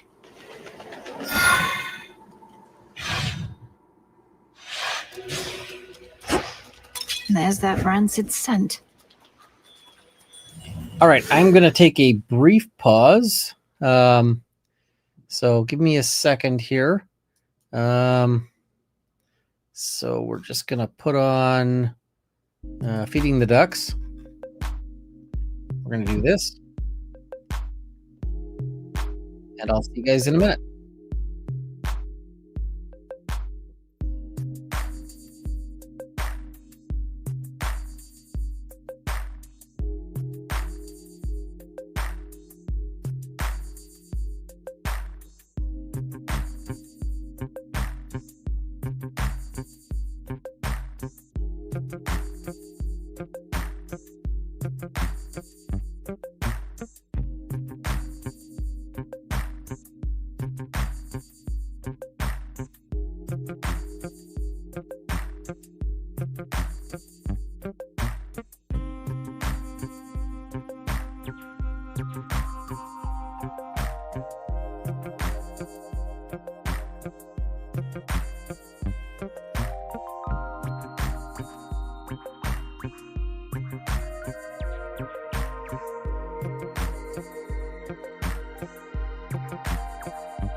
Hello. Hey. How are you doing? I'm good. How are you? Oh, doing all right. You showed up just as I was in the middle of taking a short break there. So how are things? Things are good. Very, very wet weekend here in LA. So gonna be a lot of indoors time today. And you're gonna have to remind me. You told me once, and you're gonna have to remind me how I spell your last name. Or sorry, how I pronounce it rather. It's Freund. Excellent. And I'm just adding a little note here. So for the folks who don't know Mr. Freund, he is one of the best resources on Twitter for all things chaotic in the law, but also in terms of like, and I'm probably going to misdescribe this, but like corporate compliance with all the rules. Like, hey, when you want to advertise and you want to use an influencer, maybe you need to pay them, and maybe you need to like check if your contract lasts for 6 months, and not to if your contract lasts for 6 months, maybe you can't like keep running that ad a year later. So yeah, that kind of stuff. Is that a fair description? Yeah, that's right. I focus on advertising and e-commerce compliance stuff primarily. So most of my clients are consumer brands, ad agencies, marketers, and occasionally individual talent and creators. And basically, I help them, or the goal is to help them avoid the kind of litigation that I used to handle in the first half of my career. Fair enough. That that is a good thing to avoid for sure. Is because it's not a great place. Sorry, I'm a little punchy because I've been up for a long time. It's supposed to be a 24-hour stream, but I couldn't get to sleep before the stream. So yeah, I saw from your tweets. There's a lot of anticipation. Yeah, it's one of those things. You just get anxious about it, and then you can't sleep, and then it makes things all the worse. So, yeah. Do you have a plan, like a way to attack 24 hours? Mostly just survive. It's Yeah. It's like hold on, survive, and that's about it. But yeah, and you've got a YouTube channel you've started. Is that still going? I haven't been able to follow anything. It's not. It's not really still going. I made a couple of videos, and then I feel like it was one of those things where I didn't realize until I gave it an honest try how much time it takes to script and then actually record even like 10 or 15-minute videos, because I'm used to doing like 1-minute videos, which would still take me between like half an hour to an hour to like plan and film and edit and post and everything. And even with an editor that I hired, I found it was something that I was not looking forward to doing even after the first one. And it's like, it was a lot more work. What I did learn was that I have a lot more appreciation for people who consistently post long form content on YouTube, especially if it's scripted, because it's way more work than I anticipated. It is a lot of work. I don't do scripted because I just cannot take the time to do a script. But I'll go through, and I mean, I have a plan, but not a script, if that makes sense. Yeah. So like, I'll look at something and be like, okay, I need to hit this point. Sometimes I'll have things where, like in a case, I'll highlight the stuff I want to talk about and not highlight the stuff I want to skip. So, yeah. Also, I don't know if I mentioned I used. Oh yes, I did, because I asked your permission. I used you as an example of not screwing up a resume. All right. So for the folks in chat, if you've seen my video on Benjamin Lockyer and his ethical adventures, I used Rob Freund's CV there to be like, this is what it looks like when you're following the ethical rules. Like did compliance for a Fortune 500 company as opposed to worked for specific name. Yeah. Oh, right. Yeah, I remember that now, where somebody was just naming all of their clients or something like that. Yeah. The best part is that like some of the clients were dead before he became a lawyer, as far as I can figure. So, I mean, maybe he worked for them in some capacity, but it wouldn't seem to be as a lawyer. So I don't really know how that works. But yeah, it's like you don't get to name your clients. I mean, especially I do that a lot, and like the rule is like it's okay if you get their permission, but I'm not even going to ask that. Like that's such a weird thing to ask, and like to what end? I don't think I would get a huge influx of business if people were like, oh, you work for this specific software company or something. Well, and the other thing is, I actually think there's an ethical issue with asking their permission, because how can you advise them on whether or not they should give up like those protections by giving you permission when you have the Yeah, that's like true. when you have a direct stake in it? So it seems to me the only way to do that would be to be like, all right, so you need independent legal advice, which I Right. will pay for. And the independent legal advice will almost certainly say there is no benefit to you. Why would you do this? Yeah. I have had a couple clients who insist that I never do that, which I thought was smart. Like that is a good thing to put in there as just an extra thing for an obligation to me when we start the engagement, that I'm not going to disclose that I've done work for you ever. Yeah. I mean, that is the default, right? Because Yeah. I have represented a couple of famous people, and that's the end of that discussion, right? It's Right. like, Yeah. Nobody needs to know who, and it's just none of anybody's business. Because, yeah. So, the fun of ethical landmines in the legal Right. profession. This is the discussion everyone tuned in for. Well, I mean, this is kind of my channel base.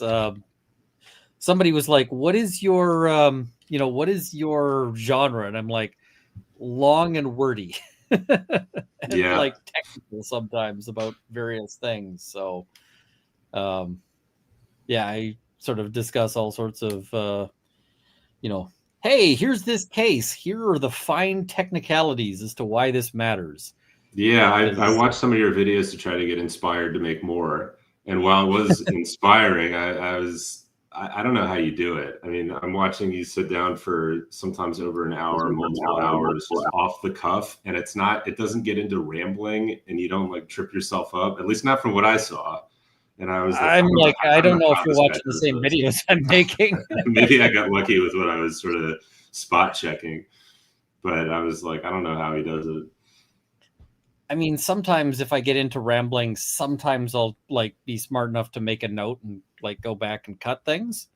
I had one video. I actually thought I should have left it in afterwards, but I was sitting there and I was drinking a Coke and watching the reading the case, and I just like dumped the Coke on myself, and I was like, all right, I better edit that out. Yeah.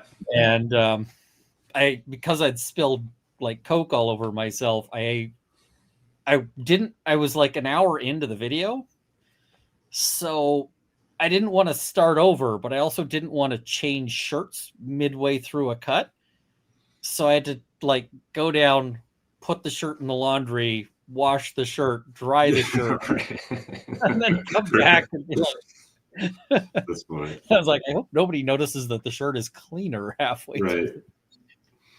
But yeah, I just try to avoid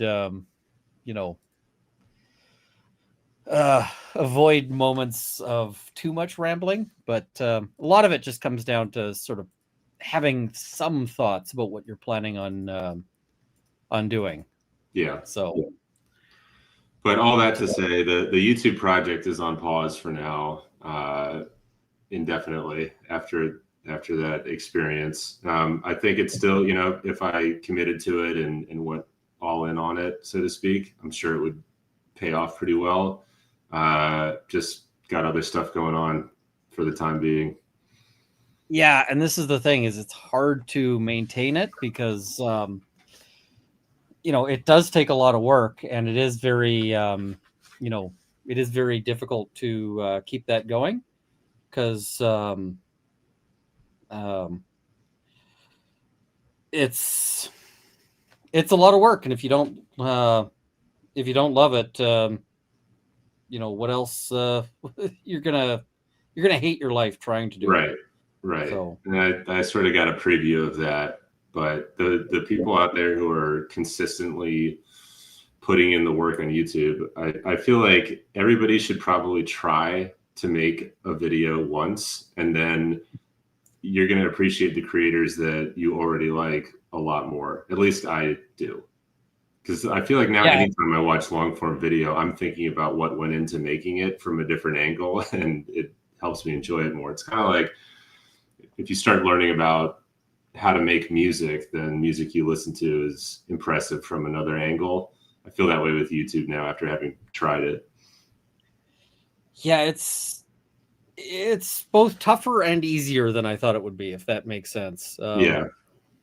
Part of that is that the particular genre I do makes it, I can get away with like less editing and stuff like that.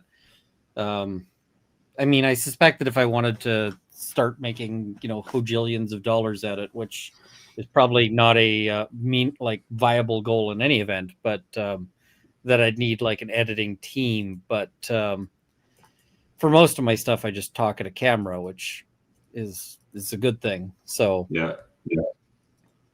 It's but yeah, we're here raising money at the for the charity here, and sort of we have just moved up to rank 11. So we're sort of looking at the leaderboard because they run a leaderboard for like all the people raising money. Mm-hmm. And so the interesting thing is when you can start pushing companies off the top 10, then a lot of them will start donating to get back into the top 10. Right. So that's kind of the goal, is to start pushing companies down so they start freaking out and putting money in. And sometimes I go and go on Twitter and like bully them. Like last year I started tagging companies and I was like, hey, you're off the top 10. How does that make you feel? Nice. Are you on pace to match last year, or does it not work that way? Is it kind of sporadic? I don't really know about the pace, because I don't think I'm going to match last year, just because the economy is so much more difficult. And True. This is really like a luxury spend. I Yeah. tell people, don't donate if you don't have, if you don't have spare money, don't.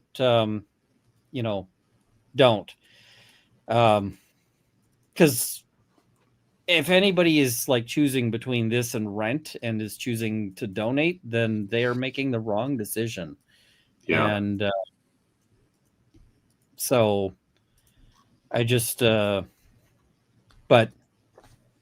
it is what it is. People are going to be able to donate more when the economy is up, and not so much when it's, because I mean, I look when I go to the store and you're like, oh, right. So the price of like third grade tiny steak is now like $60 for like a medallion of beef or something. Thank you so much, Kathleen. It's much appreciated. It's, but I do this in part because my earliest memory is being in an oxygen tent. So it's, it sucks to be a kid if you're sick. So yeah. But yeah, I don't know. Are you much of a gamer? Do you play video games at all? I do. I used to be much more of one when I had more spare time to do it. But I currently, or like recently, I tend to bounce around between games more than I like to. And then I feel guilty for not finishing games. So this year, that's been the case with Claire Obscure. Oh yeah. I'm maybe like halfway through that. It's an awesome game and I love it. But then Borderlands 4 came out and I had to try that for a while, and I don't even know how far I got through that. And then Battlefield 6, like it's 6 now, right? Yeah, Battlefield 6. Like I had to check that out because it's the new Battlefield, and I have a new gaming rig that I just got, and I wanted to see what that looked like. So I'm sort of like between all of those games, and I still play Diablo 4 when I want to do something that doesn't take my brain, doesn't drain my brain at all, and I just sort of want to zone out. Oh, and the new Tokyo Extreme Racer, because that was like one of my favorite. Was that PS1 or PS2? I think that was PS2. One of my favorite like old school racing games, and they just sort of revamped it and put it out on Steam. So it's been fun to play through that too.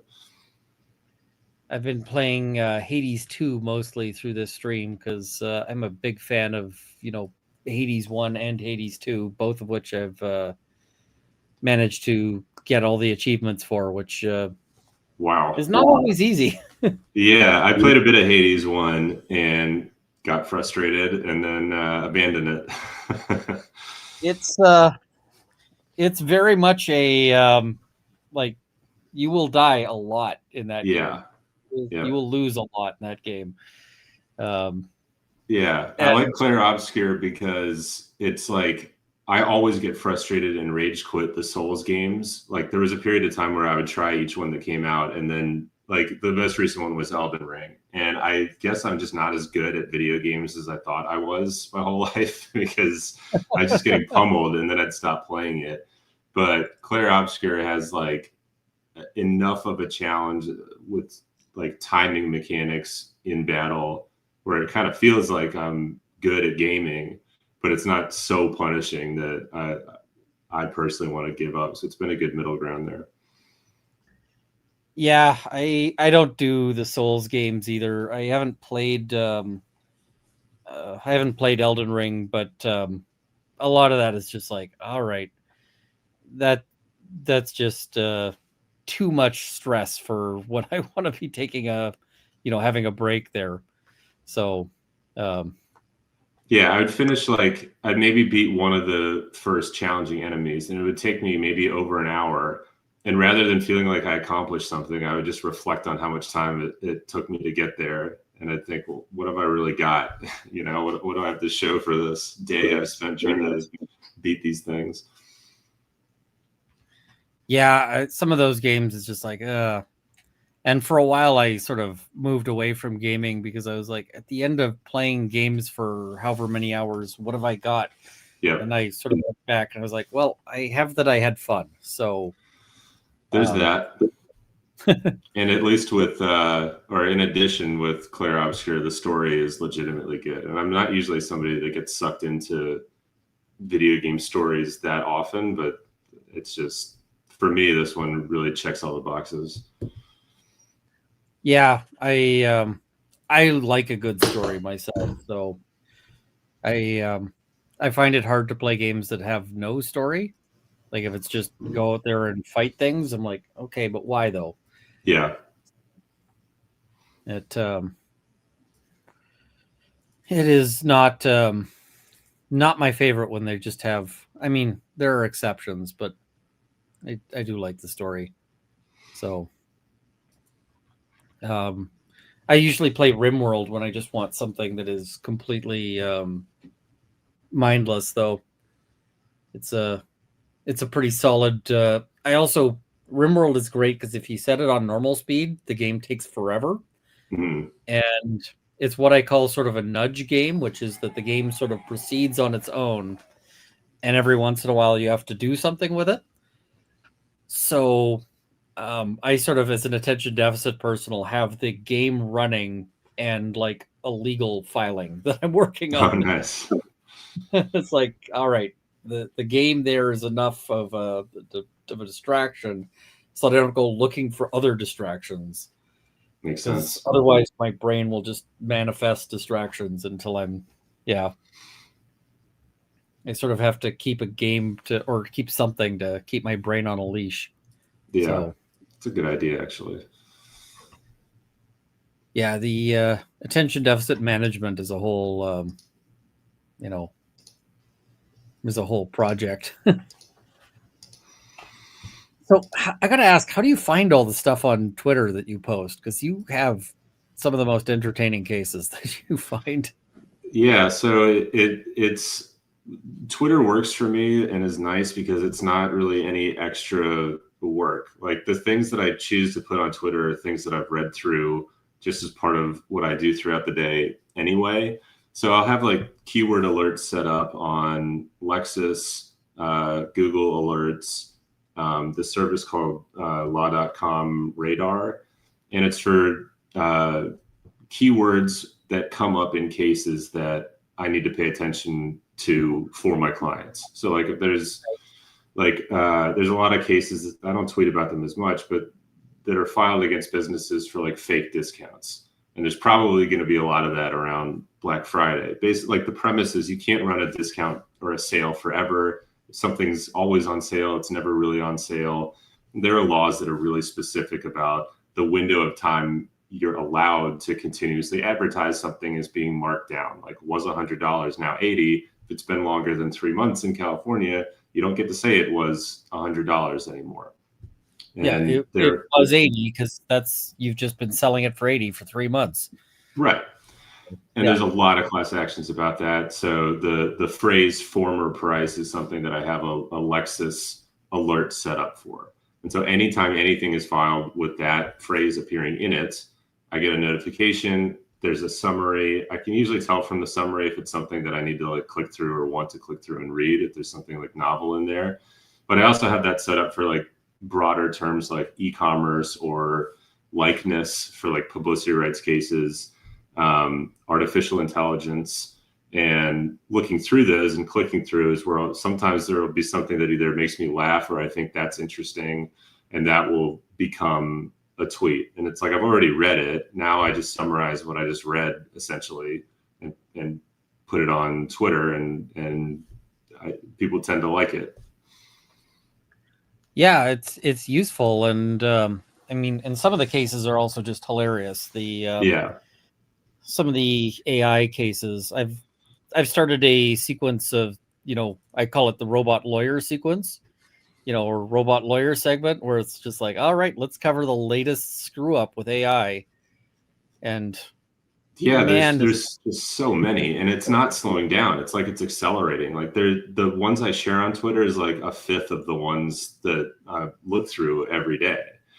It's insane. And I didn't set out to like, that's not why I set the keyword up. I set it up because I wanted to know about marketers using AI in content and how they might be getting sued, or like people ripping off publicity rights using AI through deepfakes and stuff. I didn't expect that. Instead, I'd be basically overwhelmed with courts chastising and or sanctioning lawyers and pro se people because they're just having ChatGPT do their entire briefs in some cases, or declarations, as we talked about once, like, or writing a whole complaint, like not just this site, that case doesn't exist, which is egregious, obviously, and would have been completely insane to do before ChatGPT made that so simple. But just like making up facts, like literally, like if you just had someone unaffiliated with a case write a complaint and then you file that, like that is what people are doing. I mean, it is crazy, some of the stuff that happens. And I'm hearing stories from lawyers as well saying that they're getting filings that have like the ChatGPT, like, because like ChatGPT and Grok and so forth will often sort of have like conversational bullshit at the beginning and end. Yes. And like, so I was talking to a lawyer who said that they got a statement of claim from a lawyer where the end of it was like, I can write this to be more aggressive if you, if you want, is that something you'd like? And so I'm just like, your statement of, and you didn't even like, review it to catch that, because oh man. Yeah, I saw one where I think it might have been a complaint or a brief or something, but it included with the little warning that apparently ChatGPT will give you at the end, like, this is not intended to be legal advice and you should speak with counsel, like, in the document. Oh. And I mean, the courts are only going to just keep ratcheting up the penalties. Yeah, I don't think they have a choice. Like, they can't constantly deal with this, and what they've been doing hasn't stemmed the tide so far. So I expect that once, a lot of the cases end up with the court will note, like, this attorney has to, or the court is referring this lawyer to the disciplinary board of wherever they're licensed. And that process takes time. So there's probably some backlog of people who will be suspended or possibly terminated following those cases. So, well, it'll be interesting to see what happens and if and when it will stop. And if it doesn't stop, what do we do other than just disbar a lot of people? The other thing I've seen is like, I go to like legal seminars and they'll have a thing on, here's how to use AI in your legal practice. And I'm like, there is no good way for that. Certainly not for research and writing. At least none of the tools that I've used, I would feel comfortable relying on. I think that the things that I've seen AI do decently that still, of course, need human review is like processing large amounts of data quickly. Like if you were to put, thousands of pages of records or something, and you needed a summary that you could also somehow verify, there's efficiency there. But having it, like trusting it to do research or analyze anything important that could matter for a client, like absolutely not. I reviewed a document that a lawyer sent, and the lawyer acknowledged that they used like AI, and they said the AI summary of this case indicates that the judge failed to do X, Y, and Z. And when I actually looked at the case, the judge spent like 30 paragraphs doing X, Y, and Z. I tried using like ChatGPT because I had a whole bunch of things that I wanted formatted into a nice list. And ChatGPT omitted some things and replaced some other things. So the list I got looked good and looked like it was, looked like it was a perfectly viable, output. Mm-hmm. But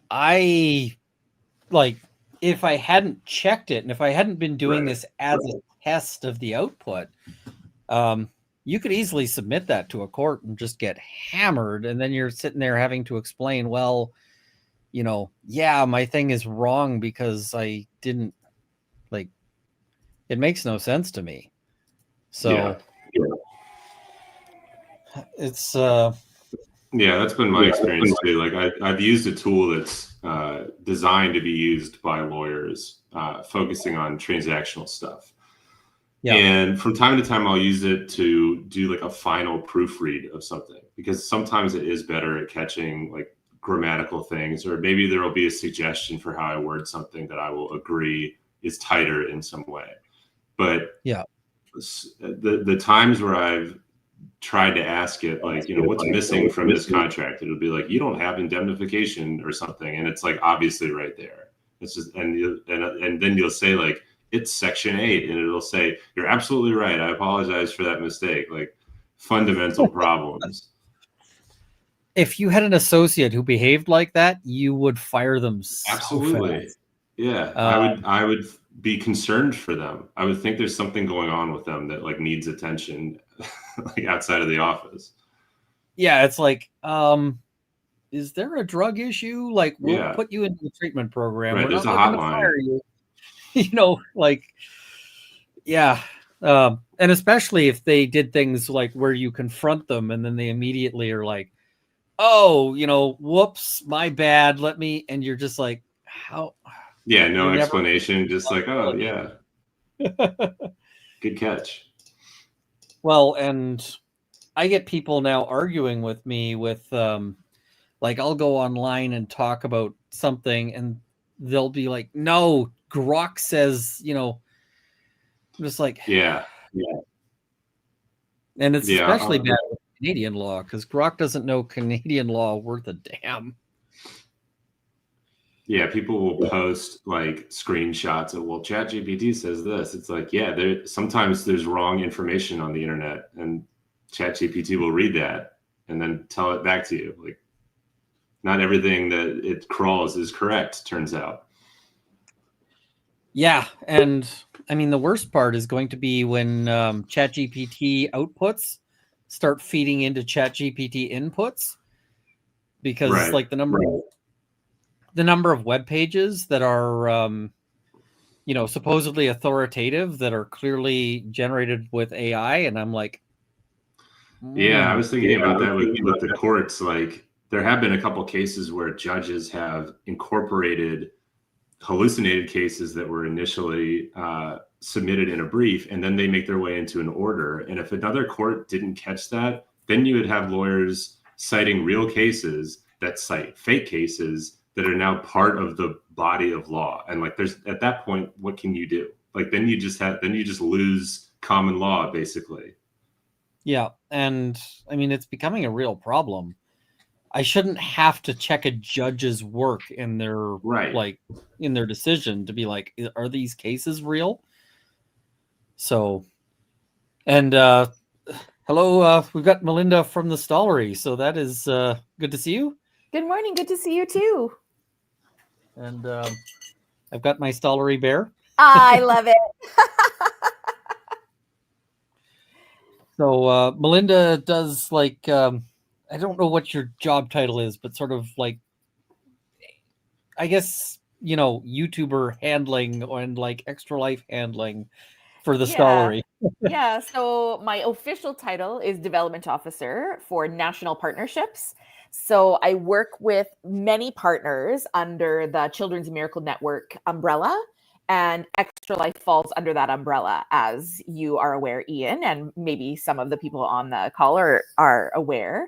And so one of the most fun partnerships that I manage is the Extra Life partnership. And so I get to chat with gamers, I get to chat with streamers, I get to hang out with people in person for a 24-hour gaming marathon that just happened last weekend.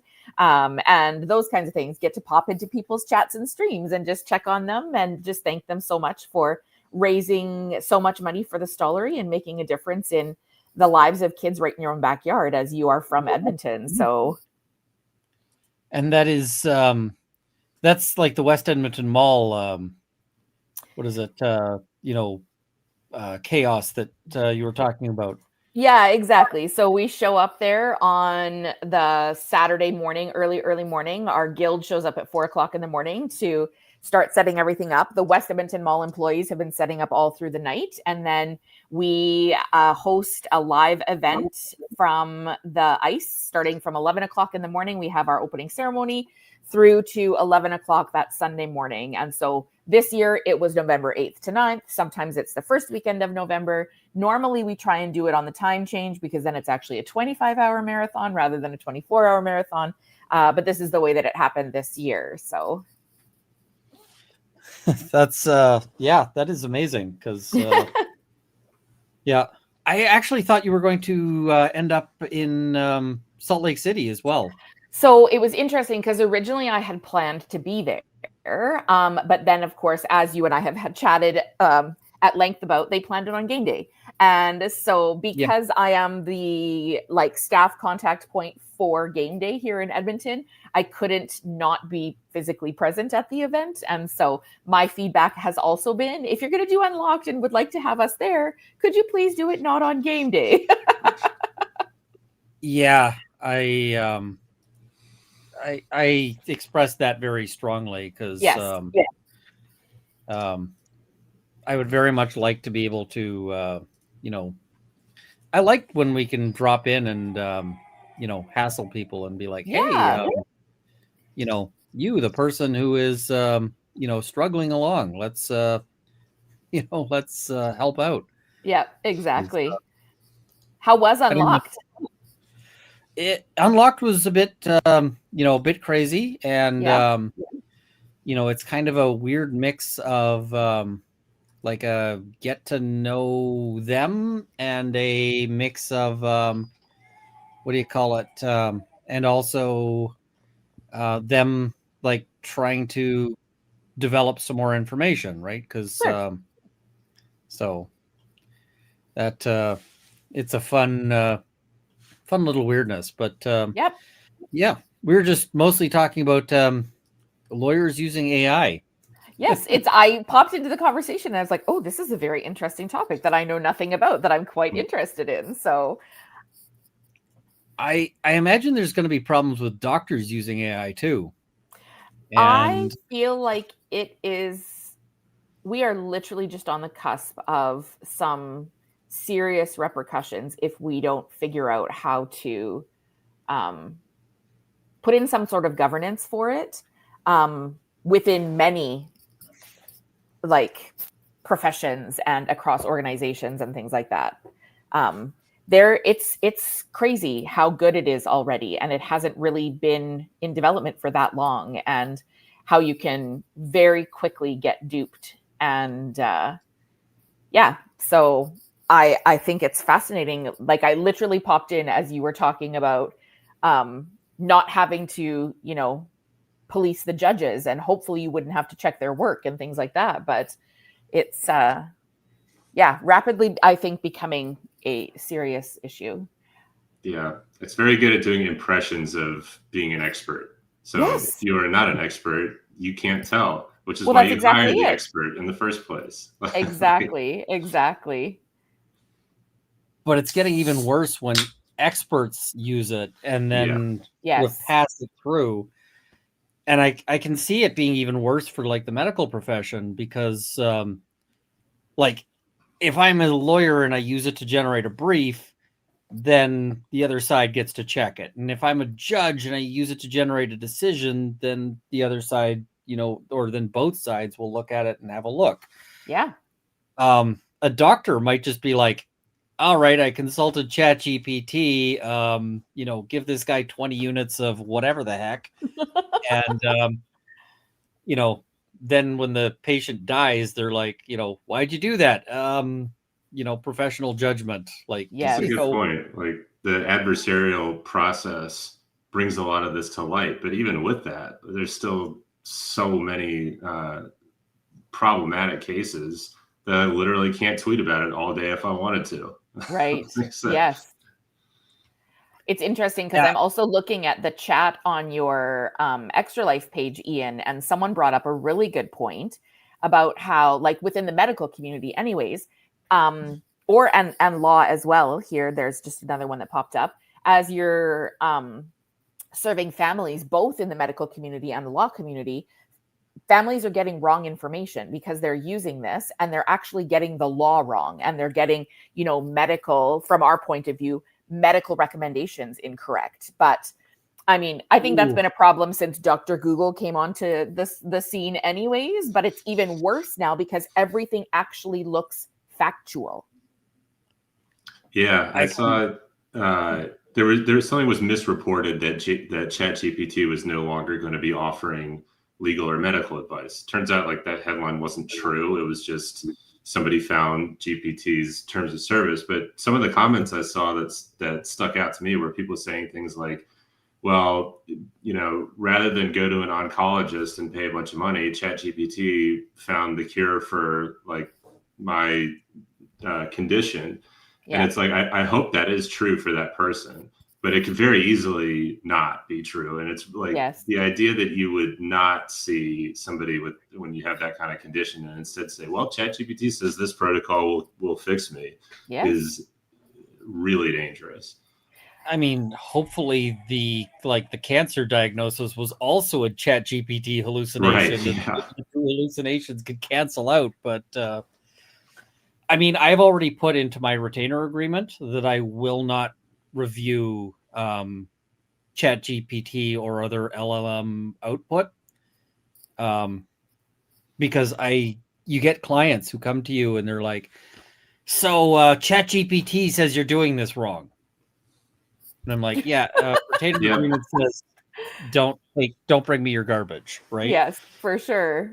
I've had that too. I've also had situations where, like, I'm brought in where two parties have tried to resolve a dispute, but what they've been doing is just sending ChatGPT drafted demand letters and responses back to each other like 3 or 4 times. And they just like keep talking past each other with legalese that neither of them really understand. And so then when it's time for me to come in, it's like, well, both of you have said a lot of things, not a lot of it relevant.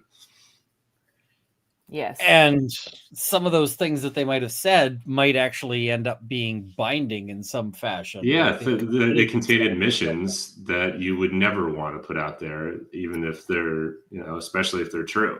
Yes, for sure. Oh, right. ChatGPT just sent a with prejudice offer that is right. It's like, oh, yeah, there's a time and a place, and it's not when ChatGPT tells you. So yes, exactly. Well, and as just to switch it a little bit to the medical conversation. So I am a parent of a pediatric oncology patient, and this was like her diagnosis was years and years ago, pre-ChatGPT, pre-AI, you know, anything like that.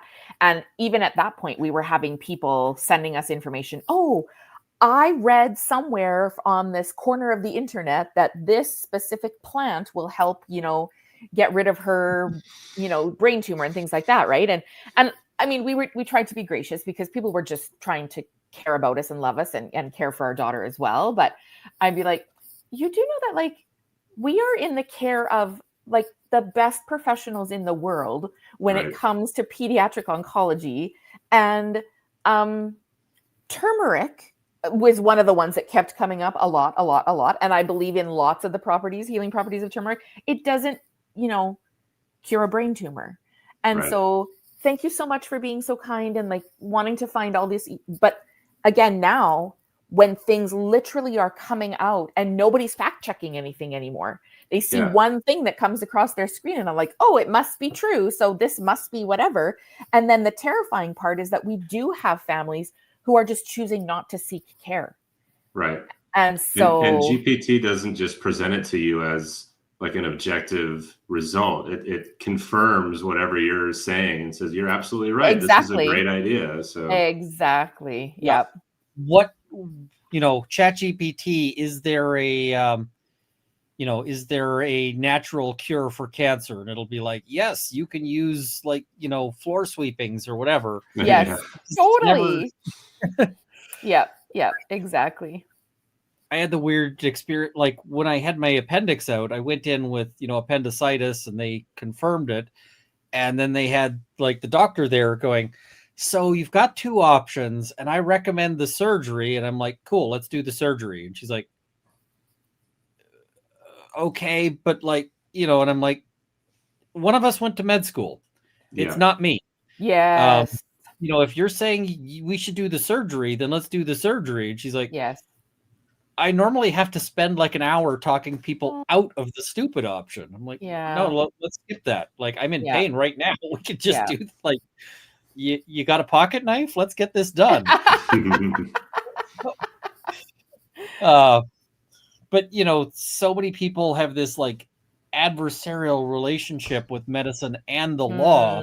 Yes. That when they get told there's some like magic secret out, absolutely, that they're just leaping on it. I mean, that's part of why we get the sovereign citizens and so forth. True. Yes. Yeah. My dad's a physician. I remember when I would be going to appointments for whatever was outside of something that he knew about. And the doctor would be telling us there's, you know, a few options of what to do. He would always ask, if it was your son, what would you do? And then just whatever that answer was. Yep. And they will be honest with you. Like, that's the thing. Yeah. They actually will be honest with you because they are parents or they are, you know, whatever. We had one physician who did our daughter's, she had a few brain surgeries.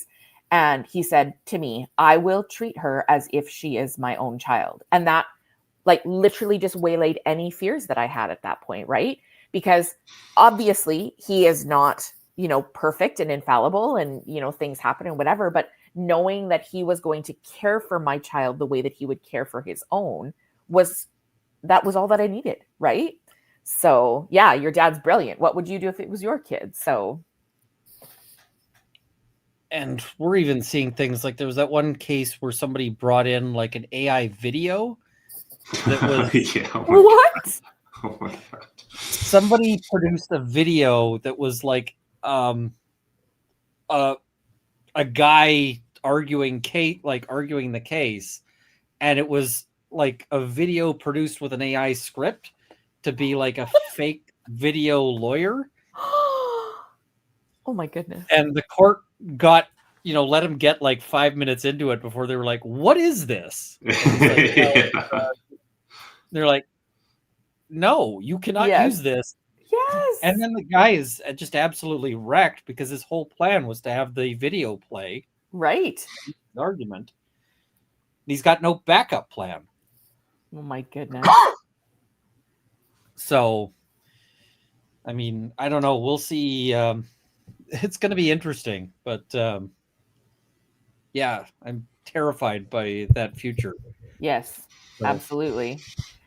I also wanted to ask, you guys had the project of trying to set up like the outside play space. How's Yes, that coming so along? that is completely finished. We opened it up just over a year ago to families and kids that are staying in the Stollery. We actually just saw an image yesterday or the day before. They have set up some really, really cute like holiday blow-ups of like snowmen and things like that are out there. The thing that's really awesome about that is that it is a fully accessible space. So when they first opened it up just so that our staff could go in and check it out and kind of give comment and things like that, they have like a merry-go-round that you can roll a wheelchair onto or like bring an IV pole into and things like that, which is really awesome. They have a huge outdoor TV screen out there so that they can do movie nights outside in the summer and things like that. It is absolutely one of the most beautiful spaces I've ever seen in our hospital. And the thing that was cool was, of course, they renovated the indoor space and then they created a brand new outdoor space that had never existed before. And so we have families and kids who sometimes, unfortunately, they never leave the Stollery, right? The kid is born there, but they are able to take them out into the fresh air where there's still people there that are trained medically to be able to help them if anything happens, but to be able to take them into that space and just have them be able to have that sort of experience is amazing. And so, yeah, that was a project, the $5 million project that was fully donor funded. Ian's been involved with that, and we've had chats with that for the last couple of years. And so it's an absolutely beautiful space that families are so excited that they can actually access now. So. Yeah, I think that's really cool that the kids now have like an outdoor space that they can go and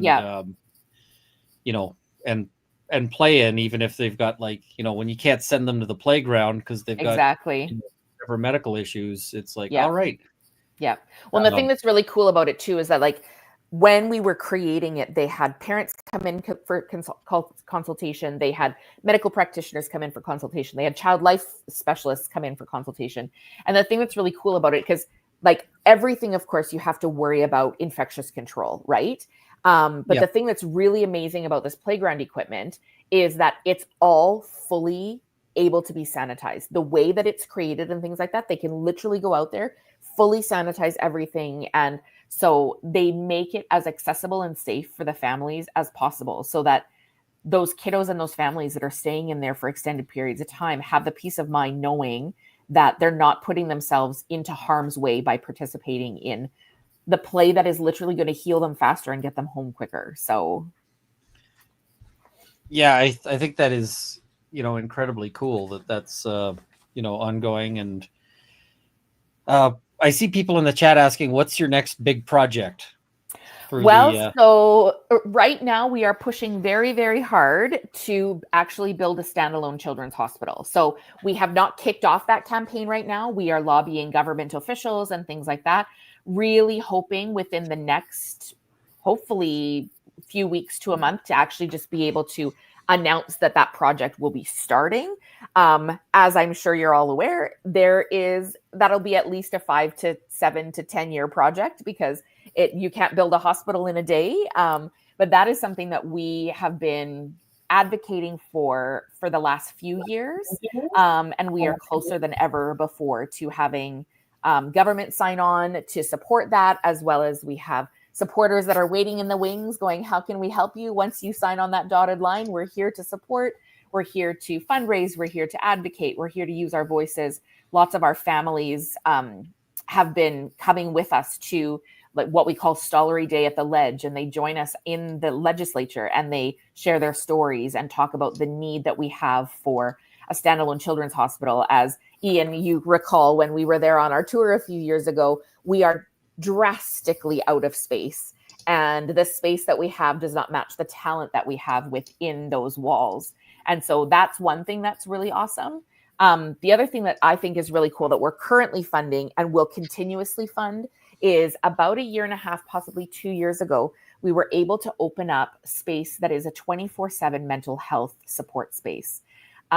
Previous to that, we literally had mental health support for kids during business hours. And we know that mental health crises don't wait until Monday morning at 8 o'clock to show up.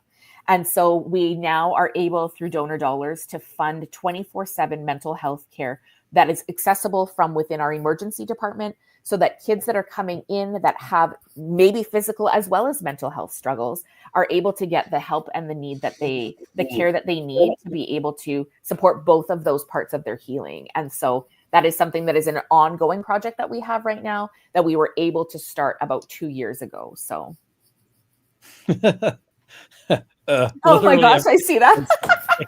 Well, thank you so much, Jamestown. SE. It's I mean, I would love to see like this standalone building and, you know, sort of a purpose dedicated space. Yes. I also like one of the things they had presentations on at the thing was like what do you call it? Like gaming for you know, for kids in hospitals. I don't know if there's any and I was like, that is cool. Like they have you know, people doing, you know, things like setting up Xboxes and also moderation for the Xboxes that the sick kids have. You got to make sure that they're not, you know, running into some weirdo on the internet and all of these things. Absolutely. Yes, absolutely. You know, all of that, I'm just like, all of this is super cool. Yeah. Well, and it's really cool because when we talk about building a new hospital, we already have parents and families involved in dreaming about what, like, if you could build your ideal hospital, what sorts of things would there be in that? And some kids are, you know, saying things like that, like a gaming space where we can come in and we can maybe use games for healing, you know, and I mean, we support that 100%, you know, and there's, you know, things that logistical things such as like parking. Can we just provide free parking for the families that are going through some of the hardest, worst times of their lives? Can we just take care of that for them, you know? And things like indoor outdoor space, which we were able to provide a small space like that in our current space. But imagine like having a park or something like that that's actually accessible for the kids and the parents that are there to be able to have that space where they can go out and heal. And so it's really fun to see what some of the kids and the parents are coming up with as some of their dreams and their hopes and their ambitions for the space. Just so long as ChatGPT isn't being asked for input. Nope, it sure is not. We actually have very, very strict parameters around ChatGPT and AI that were put in. Oh man, I feel like our IT department put it in about a year and a half ago already, kind of when it started really creeping up on the scene. I know it has existed for longer than that, but really starting to become, you know, somebody's daily practice and things like that. So we put in quite strict parameters even for the use of it. So yeah, I could see a system of like doctor goes ChatGPT, you know, what do I diagnose? And it's like, and they get a text going, please report for like remedial training. Right. Yes, for sure. I actually think that if I was running a law firm, I might set up something like that with just like, you know, if from the internal network you go to ChatGPT, yes, it logs it and like, you know, flags it for somebody to review so that it's for like sure. you generate a brief, you can be like, do not file that. Yes, for sure. I think I'm gonna jump. Gotta let my dog out. Gotta feed him. Thank you for having me, Ian. Thank you, Melinda, for what you do. Yeah, this is a really cool event, and yeah, happy to be a small part of it. And good luck with the rest of the stream. Nice to meet you, Rob. Thank you so much. Nice to meet you too. Yeah, I probably have to pop off in about 5 minutes as well. I've got an event to run to at noon. So, oh yeah, good stuff. Yeah, I was super impressed that there was that sort of reception thing, and they had like the little MRIs and the robots and all of those things. Yeah, because you know, I'm just like, it is so cool, all of these things that get, and I really like to see that there's now like a focus on. I feel like children and families historically have not been a major part of the conversation every time they build something. Yes. And I mean, even just things like my mom was telling me a story at one point about, you know, when I was like a sick kid in, you know, in hospitals and so forth. And she was saying it was hard to get a chair just for like, And she also fought them on like visiting hours, because they'd be like, okay, visiting hours are like 3 to 5. Hmm. And she's like, yeah, and I'm just not leaving. So they would be like, and eventually they just kind of had to work around her, because she was like, I'm not leaving. So you can call security and like physically drag me out of here. Yep. And now we're seeing more things like, rooms designed for like the parent to sit and and hang out and be there, Yes. including in places where like normally you might not, like so I saw one, I don't think it was the Stollery, but I saw one that had like the parent could be there while the child was like for surgery going under with anesthetic. Yep. And and be there when the kid wakes up, and maybe they don't stay there for the surgery, like maybe the surgery happens in another room, but it's like the kid is when they're having that moment of terror as they start because I mean, I've been put under general anesthetic. It's not always it's not always a relaxing experience. It can feel like you're losing control, like you're so one of the programs that is funded with donor dollars at the Stollery is actually called Patient and Family Centered Care. And it was something that has been building up, and it's quite, I feel like it's quite a robust program now, to where, like me as a parent, outside of my actual like working for the Stollery hat, me as a Stollery parent, I actually have gone into classes of brand new nursing students, classes of brand new medical students, classes of social workers who are going to be coming alongside these families and sharing our experience, both the good and the bad, saying, I hope that you can learn from both of our experiences. Like, you have such incredible value to share with us. Now, unfortunately, as I've shared with you before, our story did not end with our daughter still being here earthside with us. And so we can also share from our palliative care experience and how, like, is it appropriate for, we've had so many medical practitioners, is it okay if we cry over your child? 100%, please do that, because we want to know that they mattered to someone besides us, because of course they matter to us, and things like that. Is it appropriate to do this? How would, if you walked into a room, how would you as a parent want to hear from us as the medical practitioner, things like that.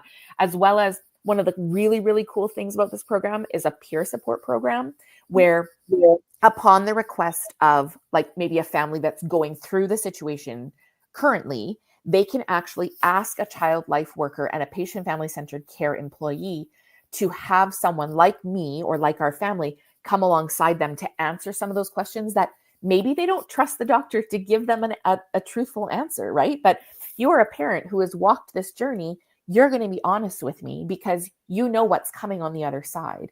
And so that's something that's really incredible. Again, they bring them in for consultation when they're, renovating spaces, when they're building new spaces, all these kinds of things. And I'm so proud of that part of the Stollery that is actually allowing the patients and the parents or caregivers to have a voice within the care. And I actually had a doctor one time, and I mean, this was, our daughter was in the hospital like 13, 14 years ago. And I had a caregiver, like a practitioner, actually say to me, I may have the medical knowledge, but I am not the expert on your daughter. Yeah. And I was like, okay, right? And then it became this partnership where we could support her as best as we could, because I don't have the book knowledge to be able to do a brain surgery on my daughter, but I can tell you what is the norm for her and how she's going to experience pain and how she's going to experience waking up from anesthesia and things like that. I was able to be in the room when they put her to sleep, and I was able to be beside her as she was waking up. My brother, who is a doctor in another province, was telling me that they one of the sort of things they went over was a kid where they were the parent was sitting there going, this isn't normal, like this, and the doctor was saying, well, it's not a big deal, like this is not a thing, and the parent's like, no, this is not normal, this is not right. And, they're saying the correct answer here is listen to the parent.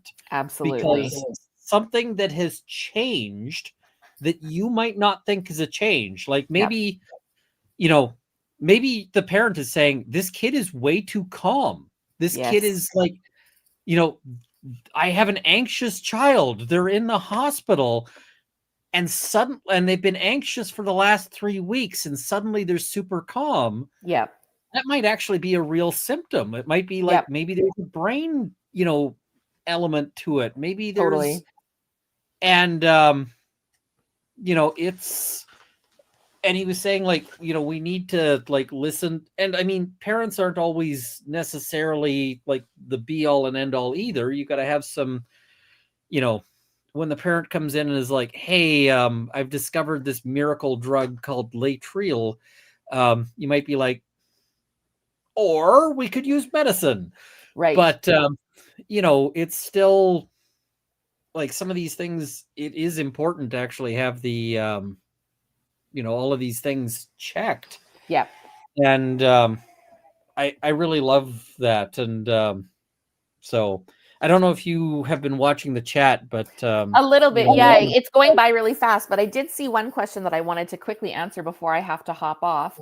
Someone said, what are some of the smaller things that we can mention that are fundraising for, or like things that the donor dollars support? And one of the coolest things that literally just happened within the last month and a half is we actually now at the Stollery have a full-time facility dog.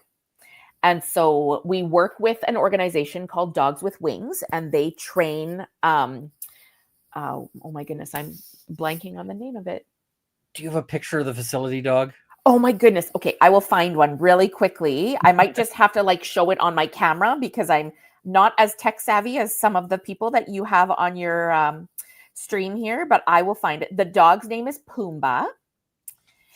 And so he is literally a full-time facility dog. He has a little space that we call his office. And what he does that is different from what we used to have as a pet therapy program, we now have a full-time facility dog. And he will often, okay, so then if I search here, oh, you know that what? is amazing because yeah, and he'll come in and he'll set goals. Like, so maybe a family has a child that's maybe really struggling to get out of bed, like just doesn't have the motivation to get out of bed. But the one thing that they need to do before they can go home is prove that they can maybe, you know, walk 20 yards or something like that, right? And so they will actually have the dog come in and work alongside the kid. And here, Dogs with Wings, facility dog Pumbaa. Here we go. All right, so this, I don't know, can you see this? Yep, that is a very cute dog. This is Pumbaa in our newly renovated play space indoors. And I believe there's a little video actually of him as well, walking in and out of the outdoor space. Oh, maybe they didn't post it on this page. But yeah, so we partner with an organization here in Edmonton called Dogs with Wings, and they are trained basically from birth. Like when they are born with a litter, they can kind of choose and pick and choose and like see automatically some of the qualities that would be good for one of these facility dogs to be able to offer therapeutic help with these kiddos. And so we'll have a family that is like, we really need something that's going to, you know, move the needle with our kid. We've tried everything else. And so they'll have the opportunity to take Pumbaa for a walk. And all of a sudden the kid's like, okay, I'll get out of bed and walk 5 steps and prove to you that I can take Pumbaa for a walk. Or they'll have Pumbaa literally crawl right up onto the bed with the child while they're having maybe a difficult procedure done. Obviously not a surgery because it needs to be sterile, but maybe they're placing an IV, maybe they're doing something like that. And the kid is literally just sitting here and petting Pumbaa and like hanging out with Pumbaa while the medical team is taking care of everything that needs to happen physically. And so that Doing kid is being draw or supported in something like such that. Exactly. And so that is literally something that you can tell everybody about. We're so proud of this new program that we've just started that is 100% donor funded to have Pumbaa be able to come alongside these kids and these families and meet them exactly where they need to be met. So I saw a suggestion in the chat that is 100% a great suggestion. Okay. Which is you need to get pictures of Pumbaa and make a Pumbaa calendar. And sell that as a fundraising thing. That's a fantastic idea. Oh my goodness, I'm going to bring that to our marketing team. That is really, really brilliant. I know people buy calendars for everything, right? And I mean, it's awesome because you're showcasing like a really amazing, awesome project. Yeah. B, people love doggos, and that is a very sweet doggo. Yes. And I mean, it's just, I saw that in the chat and I was like, that is a winning suggestion right there. That is brilliant. That is really brilliant. I see people saying, yes, put me down for one now. So I love that. I love that. Maybe not for 2026. We might be under the gun a little bit with time, but possibly for 2027. I mean, I just think like if I had to go into the hospital for 4 months or something, like let's say I had a serious condition, I'd be missing my dog something fierce. Absolutely. And like I'd be calling my wife going, can we have a video chat with the dogs? Yeah. Because I know that the dogs, like the outside dogs, would not be good in a hospital. For sure.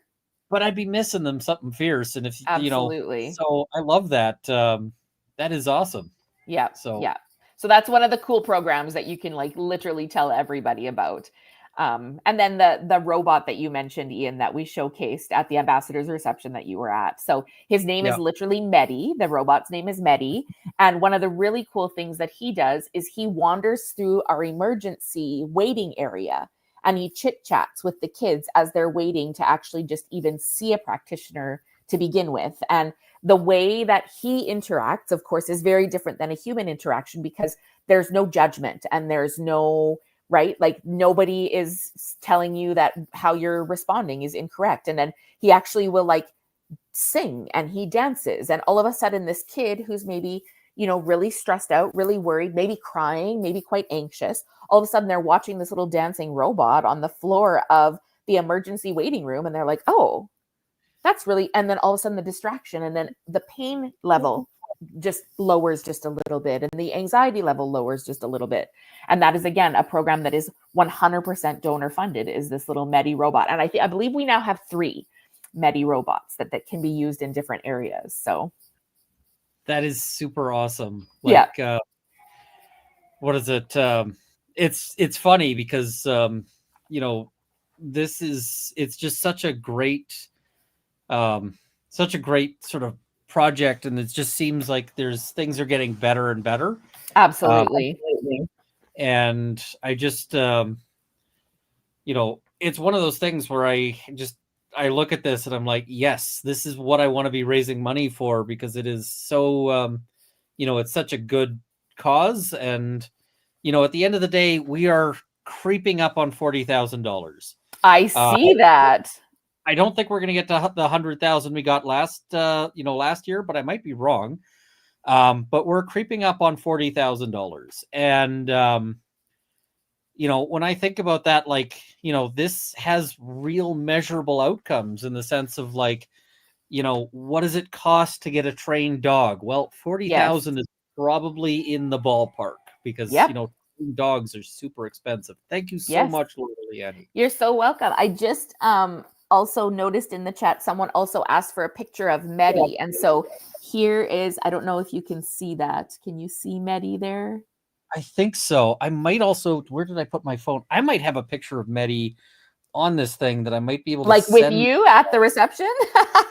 Well, I took some pictures there and then I was really bad because I was like, I'm going to get these pictures up online. And then There's a full photo of him standing up here as well. So for those of you that were curious, this is Medi. And so we have red Medis and we have blue Medis. So.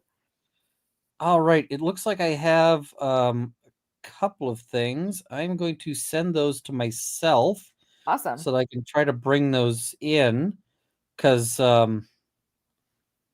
just so I can show people like that because I mean, I thought that those were like super cool little, let me just see if I can pull that up because I'm I mean, also, Ian, just going to send you a private Discord message with a link to a video about Medi. okay. So there you Is it go. going to It get should me be a in your copyright inbox. strike if I No, play it it? shouldn't, because it's a YouTube video. That makes it worse. Oh, does it? Oh, shoot. Okay. I probably can't run it because it'll probably be at risk of getting the channel nuked. Okay. Okay, so don't do that. Yeah. No, I got to be really careful because YouTube does a whole bunch of what do you call it? If you put something up, then it might like they have automated things to basically see, are you copying somebody else's video? Right. And Here, I so actually am also sending you a quick link to a web story on Okay. our website that talks about a few different ways that we are helping with pain management. And one of the ways that is highlighted is through our Medi program. So that might be something that you could actually pop up there, that if people wanted to go and find that and see that, they could see a couple of photos of Medi with his team and stuff. So yeah, I think I've got a little video here. I'm just trying to pull it up. I'm trying to figure out how to make that work. All right, so that is an actual video. That seems to be working. I just need to actually get it onto the screen. There you go. Well, we're one step closer. Yeah. I can't say that I'm like, I've got this mastered yet, but what is it? Video file. Can I get here we go. Is this gonna work? All right, let's try this. Oh, there we go.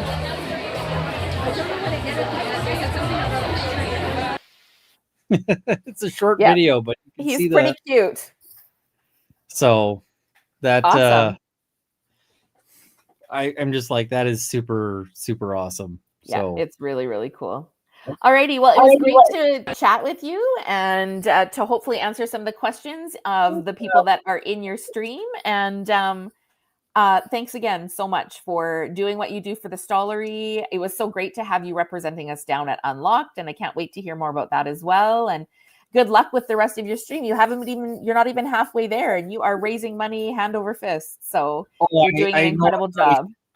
When you're like, you're not even halfway there, I'm like, I am I am exhausted. So I'm sure. Well, you look very spry. I was quite impressed when I popped on. You look like you literally just had a 12-hour night of sleep. So you're looking great.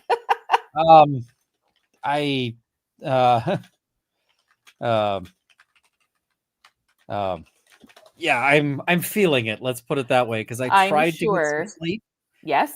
Last night, like, I basically figured that I was going to start at midnight and that like work would end, I would sleep, and then wake up for midnight and be good to go. Right. And then I was too anxious. Oh. And I didn't get any sleep.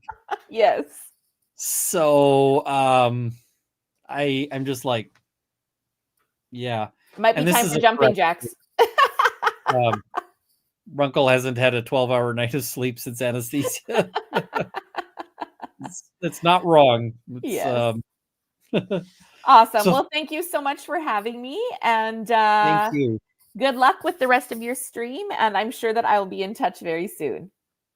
I really really appreciate everything you do, and thank you so much for popping in and providing sort of the behind the scenes there. So absolutely, thank you so much, and thank you to all your supporters. Take care. Thank you. Night.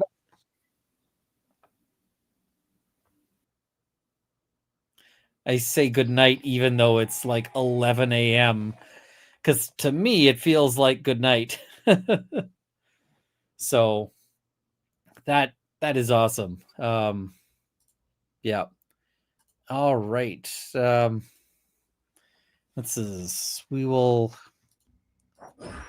see, where are we here? Okay, here we are. Pinhead's there. Oh, I just think that bit with Pumbaa is the coolest thing ever. Like literally just amazing. Because I mean, Doggo is the power of Doggo. Okay. And I'm gonna have a talk with Zora and Potter and just be like, why can't you be that awesome? All right, we're gonna take the banner down. I see somebody saying change the banner, but the banner is so big. It occupies a lot of screen real estate that I'm trying to keep clear. So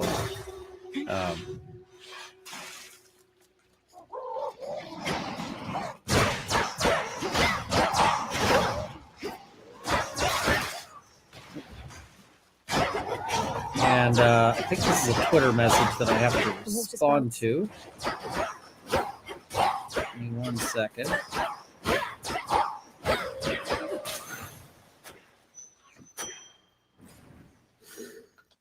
Let me just see here.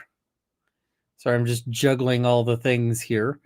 I didn't put them through $40 worth of training.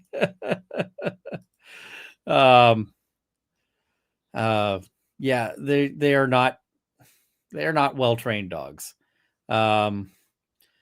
Also, I am going to I'm going to swap over early. Maybe now I hate that it didn't change over properly. You know what? We're going to swap over late. We're going to run this until we're going to just keep this going. We're going to do a late swap over. So yeah. I was going to say we're going to swap over early and then what is it? Yeah, but no, we're going to do that later. Ian needs to make Potter and Zora calendars. The thing is that I probably will. And so the what'll happen with the Potter and Zora calendars is I'm making a Runkleisms calendar. And the Runkleisms calendar is, yes, because of guests is why we're sticking around.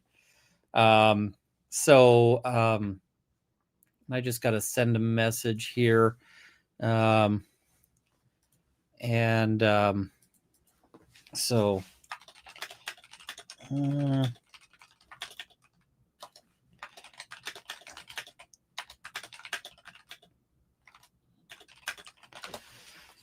what is it? So the Runkleisms calendar, when I've done it in the past, has had Potter and Zora pictures. And so I have lowered the game sounds, so hopefully they will be a little quieter. But yeah.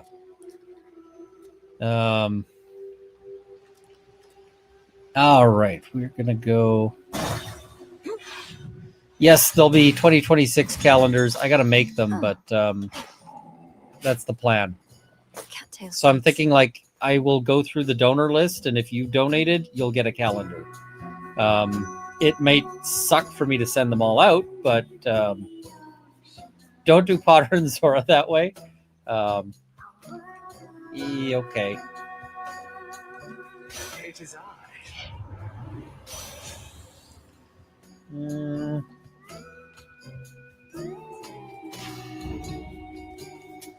Here's the gold. We need you where you are. Your battles through the underworld are consequential to the war that rages here. But yes, they're going to be digital calendars. It's not going to be printed. It's going to be, if you've donated, I will send you like a calendar file, and you can then print it out as you wish, or the like. So Zengen, you didn't get the calendar? Okay. I'm sorry. I think I still have the calendar. I can find it for you, but it might be a little late. But yeah, we'll Yeah, that sucks. I want everybody to get their things. So, yeah. You ought to have stayed below.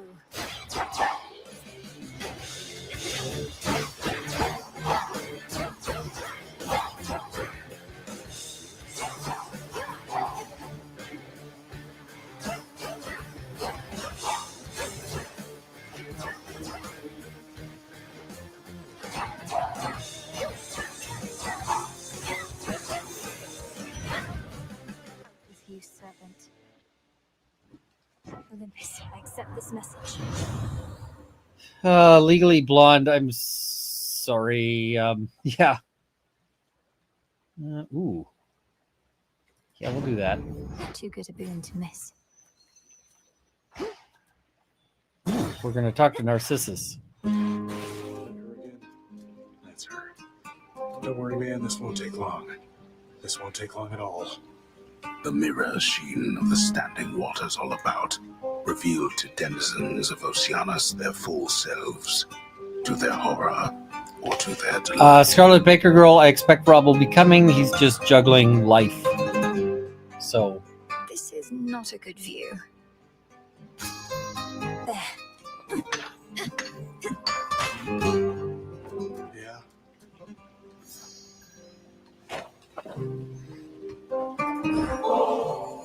As you've made no attempt to snap my head from my shoulders, unlike many other things lurking about, I'm compelled to give you this. Just as a casual acquaintance. Maybe we are, maybe Megan, maybe not. We are doing an auction. You give me such tokens of affection, full knowing I've already got a lot of them, and more importantly, am spoken for. Fine. Here's something to remember me by. How could I ever forget you, Narcissus? I have one rule, and that's look, but don't touch, okay? We haven't done any auctions yet. Why don't you 4:30. tell me how come you keep showing up like this? What is it? 4:30 p.m. Eastern is the plan. Wow! Thank you, Woody. That is a tremendously generous donation. Wow. $1,000. Wow. I've some affairs to settle in the lower reaches of the underworld. Thought I'd take this rather scenic route through this chamber of yours. Oh, it isn't my chamber. I just find the waters here particularly clean and reflective, and far fewer would-be suitors than an asphodel. Remember to take a gift before you go.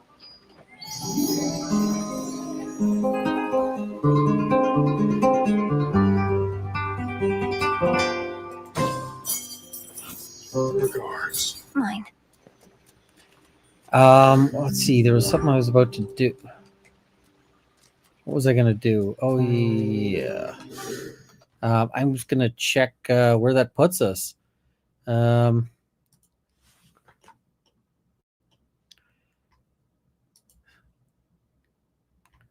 So we are within spitting distance of Obsidian Entertainment. We are 3,000, 3,000 will put us there. So that is amazing.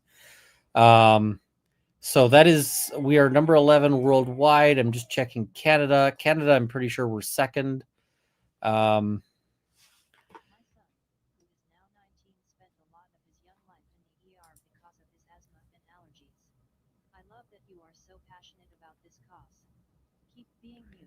So Akasha, that says, my son, who's now 19, spent a lot of his young life in the ER because of his asthma and allergies.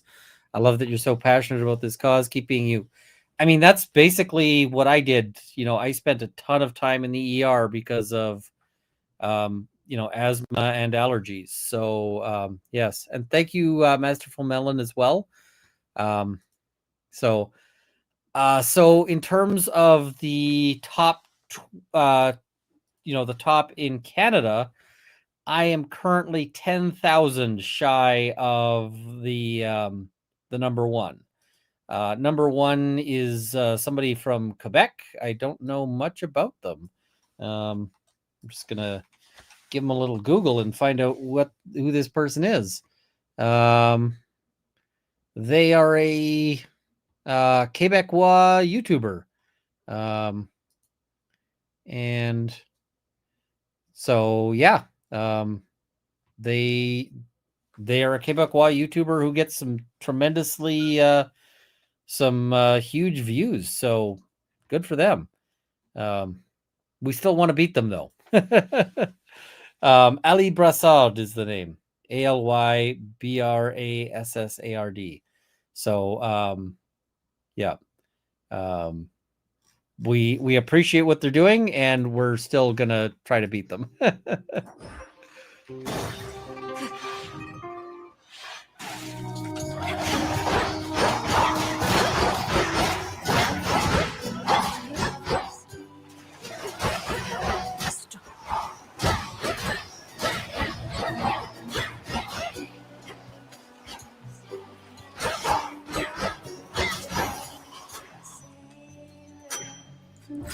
I don't know how to just say "get wrecked" in French.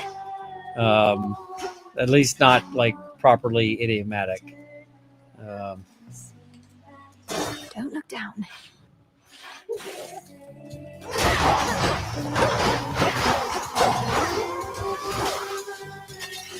Oh, somebody knows them. Awesome.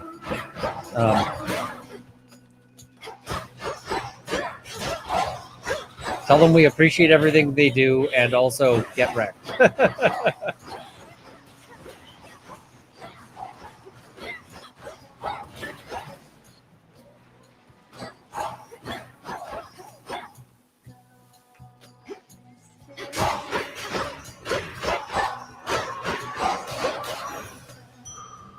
What a stench. I'm not going to ask ChatGPT to translate "get wrecked." In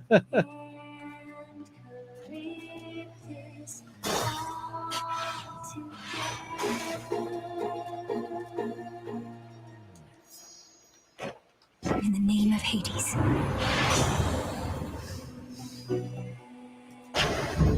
Haste.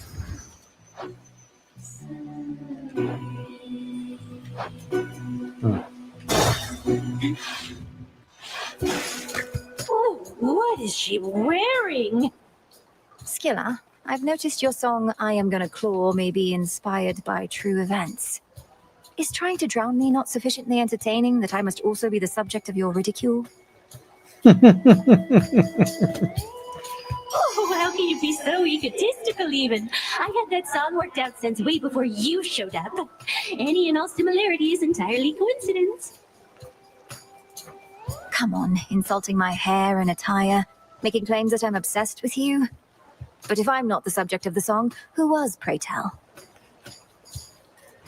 No need to get personal, lady. If I go sharing every detail of my private life with every deranged fan who barges in here, then it wouldn't be a private life, would it? This song's called I Am Gonna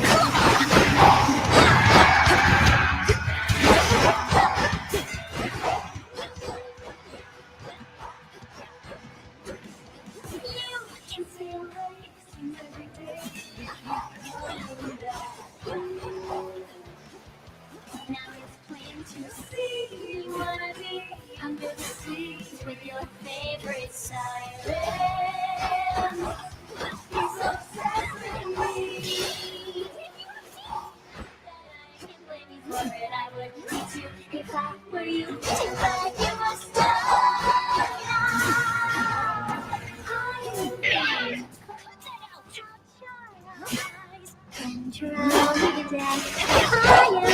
am gonna close your eyes and drown you to death.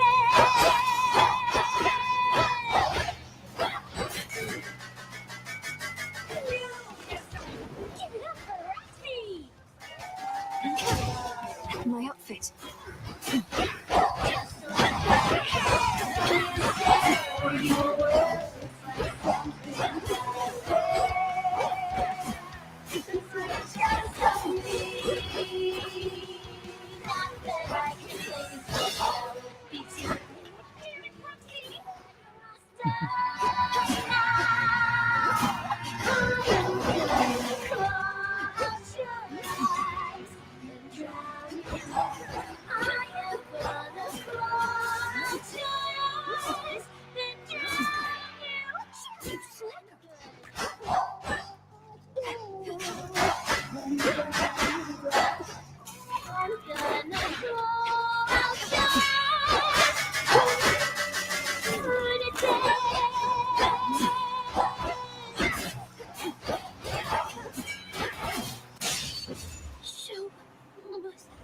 For unknown, I'm feeling pretty tired, but Show's over. Always use more. that said, I feel like I've got a bit of a second wind.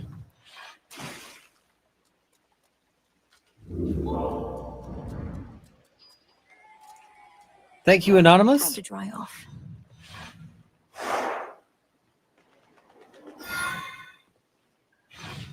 Vanessa, we're going to hold on to this stream until we, One step at a time. you know, and because we got some guests coming. I'm not going to change the stream around. And I'm not going to like crash the, because we had some problems with people getting sent over properly. And so we're just going to, everybody who's here, we're going to keep the same stream. Thank you so much, Judith. What's on the menu for lunch? Pizza. What hour are we at? We are at 11 and a half hours. So. Grow golden once again.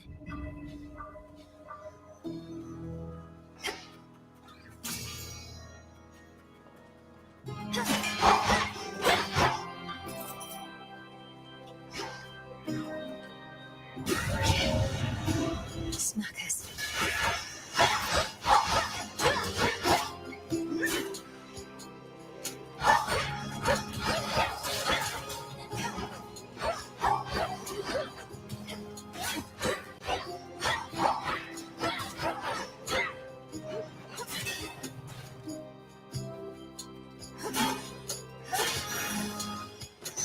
Now for what's mine.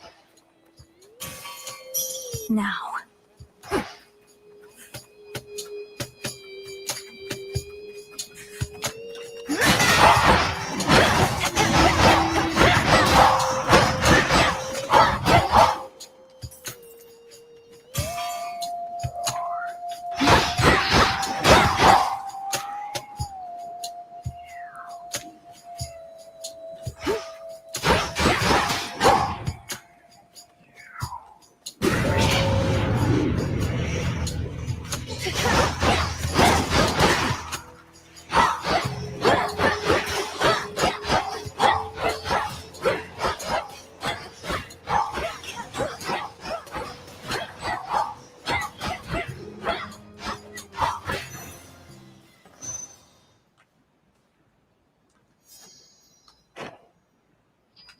Olympus, I accept this message.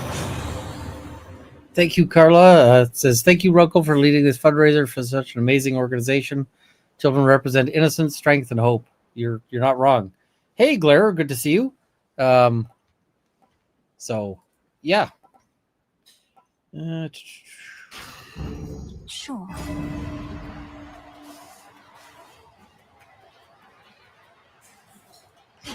All right, which way do I want to go here?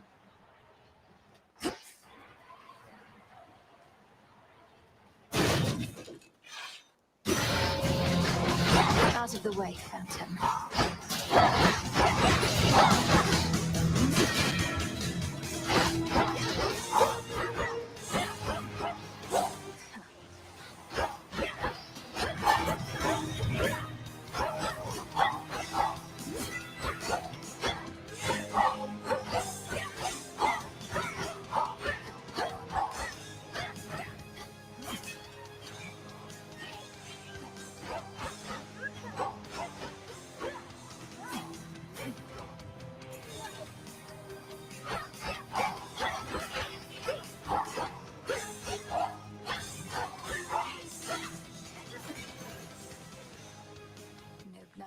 Oh, I don't like that guy.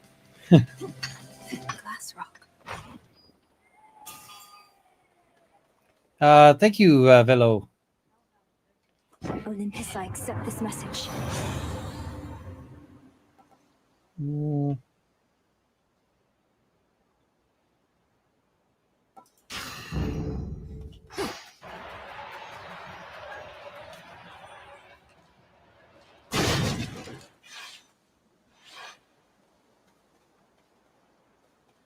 Hello again, Echo. How have you been? How have you been? How have you been? How have you been? Oh, you know, This place sure is a change from Oceanus, if you've ever been. About the only friendly face up there is that Narcissus. Is that Narcissus? Loopy, last year we hit 100,000. I don't think we're going to hit it this year, but we're going to try. Wait, your voice. You know him? Oh no. Knowing all his suitors, and knowing you're here in the land of the broken-hearted. Broken-hearted, broken-hearted, broken-hearted.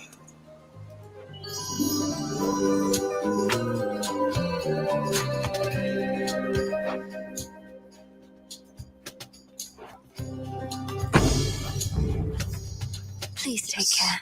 Take care, take care, take care.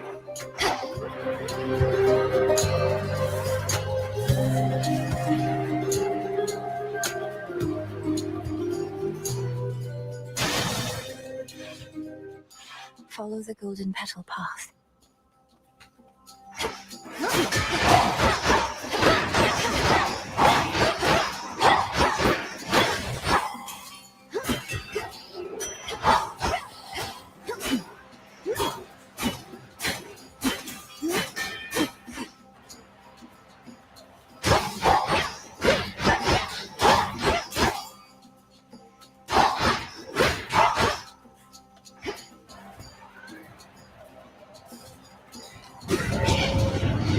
I'm ready for you.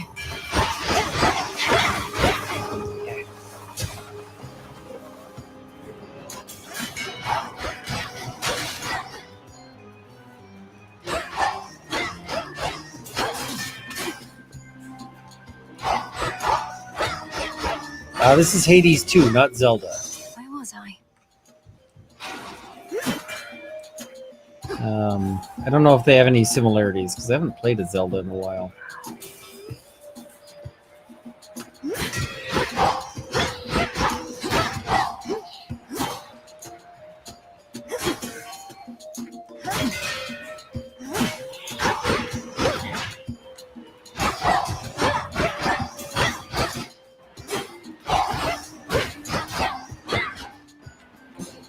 Yes, and this is a good reminder from Julia. If you are not in a good position financially, like if you are, like the economy sucks. If you are, in a rough spot, please do not donate.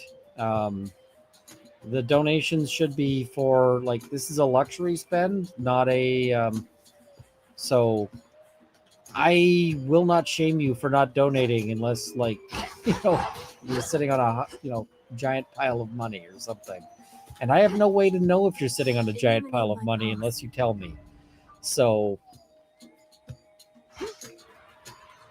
like, I will just assume you are not sitting on a giant pile of money. So, however, there is a bunch of, as somebody in the chat noted, there is a bunch of free stuff you can do that will help the stream, which includes sharing the stream, liking the stream, commenting in the stream, just being here. All of those things help tremendously. And so I appreciate all of you. And yeah, so. All right. Grab this bad boy. For Unknown, you can absolutely join the rest of the stream if you cannot donate. That is 100%. 100%. Further refined.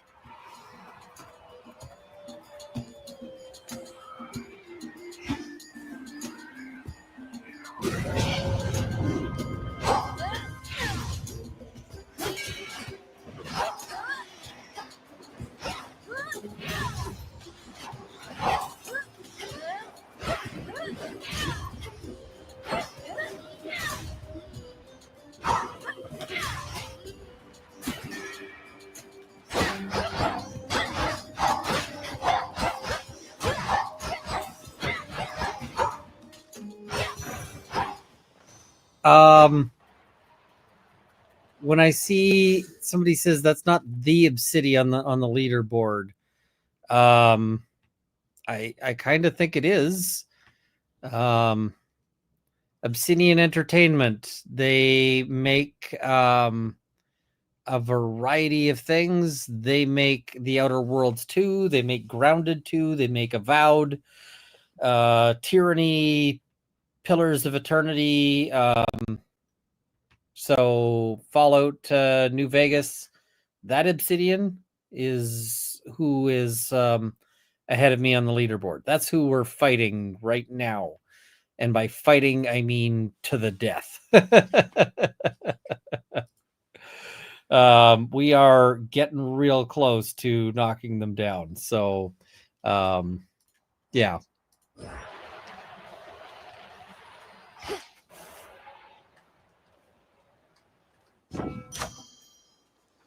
Here we go. 5 seconds. Always a treat. Could get going now.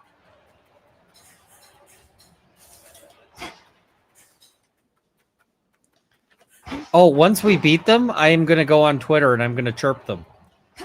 That is how we're going to work this. Is once we knock them off the leaderboard, I am going to like chirp them on Twitter to see if I can get them to donate more. Because Out of my way. and just be like, you guys have to, you know, like, hey, you guys can make a good game, but you kind of suck at fundraising. So get on that. And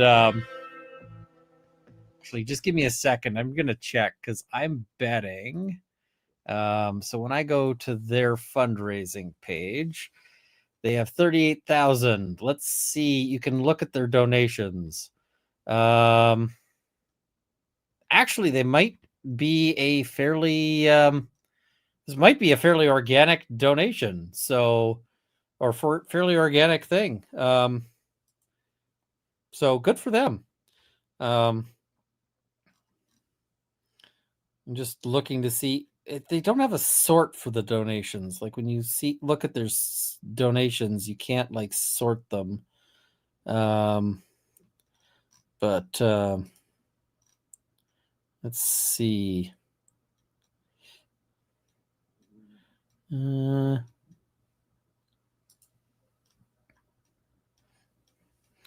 you can see the top donor, and the top donor donated like 2,500 US or something along those lines. So what is it? I suspect that that's an organic thing. I'm still going to troll them to see if I can get them to donate more, because we're just going to yeah. Ooh, that's a tough set.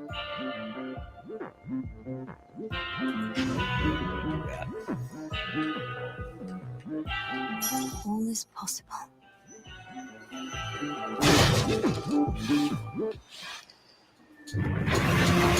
I know you're angry. Believe me, so am I.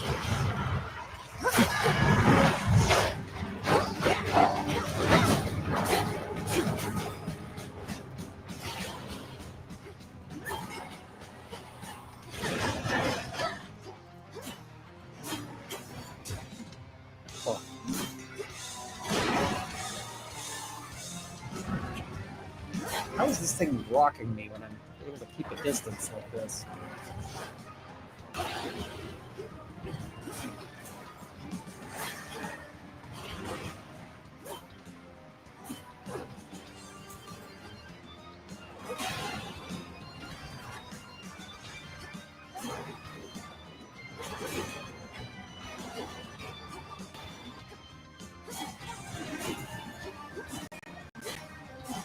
All right, Apocalypse Cerberus.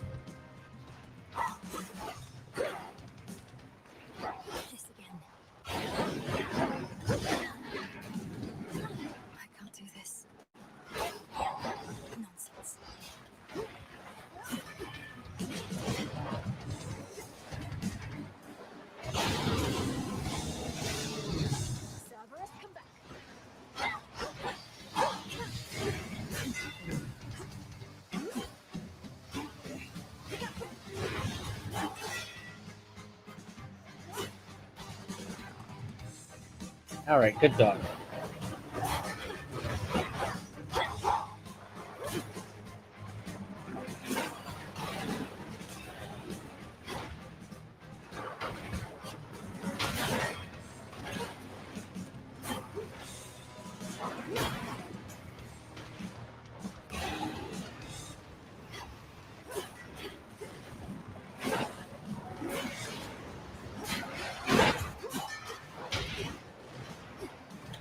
Nuclear doggo.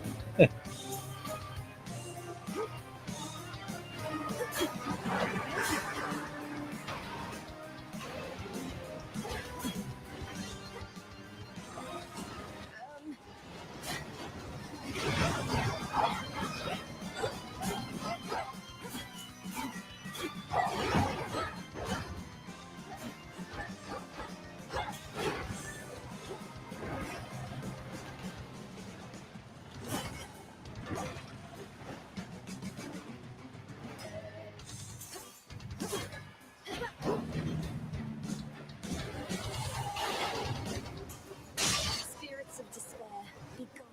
Whew. Whether he fought ferociously or merely played, three-headed terror Cerberus does not let on.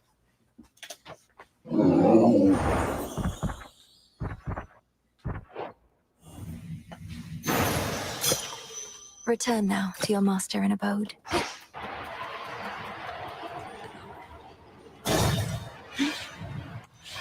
Honk. The game requires me to hit to hit Cerberus.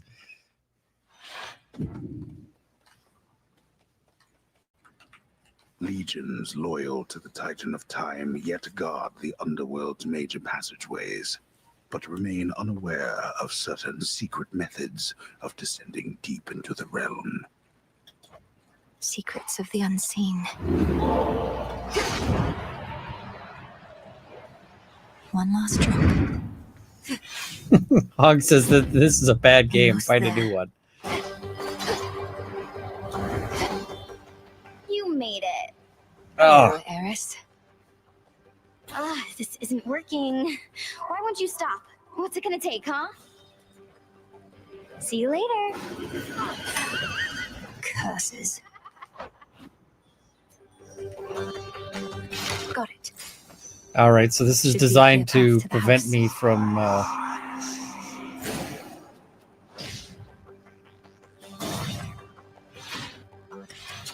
We bid you a warm welcome to the depths of Tartarus. I'm not finished with you.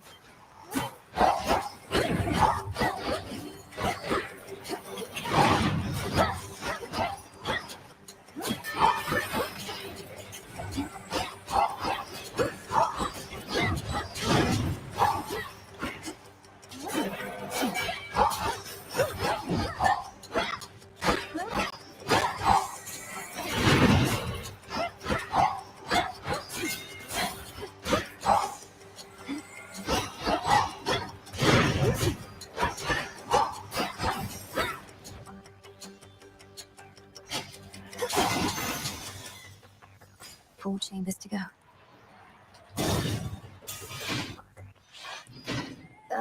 Greetings, Father. Josiah, I don't think I have any Obsidian games that would be good to play. So, because Fallout is not a good game to play. It's way too slow. When Kronos took our family and the house, and you bade the Witch of the Crossroads take me, I remember it somehow, or dreamt of it. Did he demand you tell him of the fates? How could you possibly? Perhaps the fates Thank you, Lindsay. themselves permitted you that bit of insight.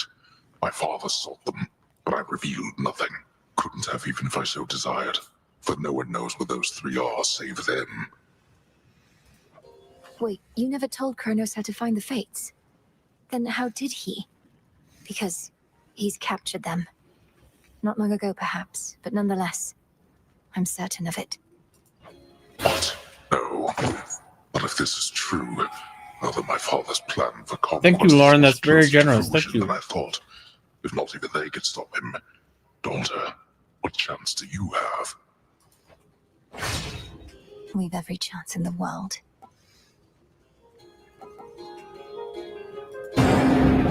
Granted. That is all. Hold on, Father. Three-headed Cerberus permits none approach, neither him nor his master.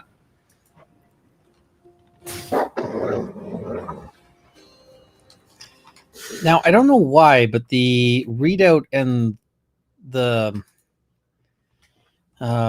the readout and what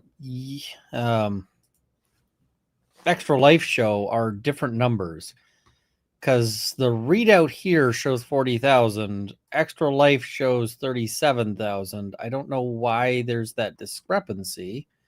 It's very odd,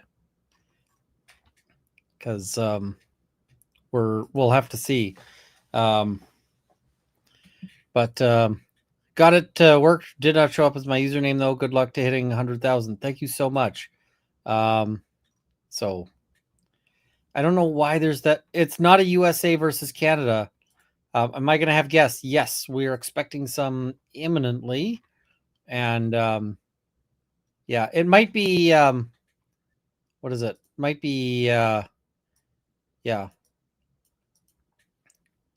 So it might be a YouTube thing, or some sort of delay thing. All right. Just I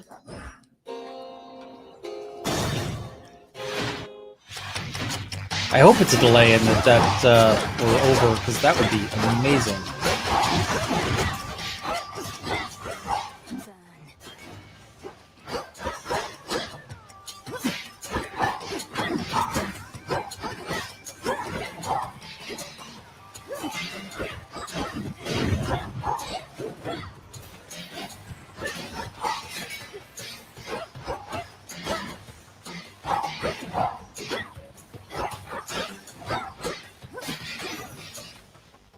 Onward.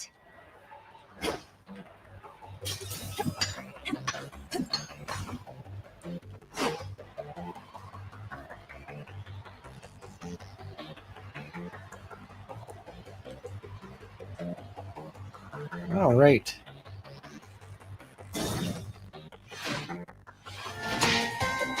Come on, Goldra.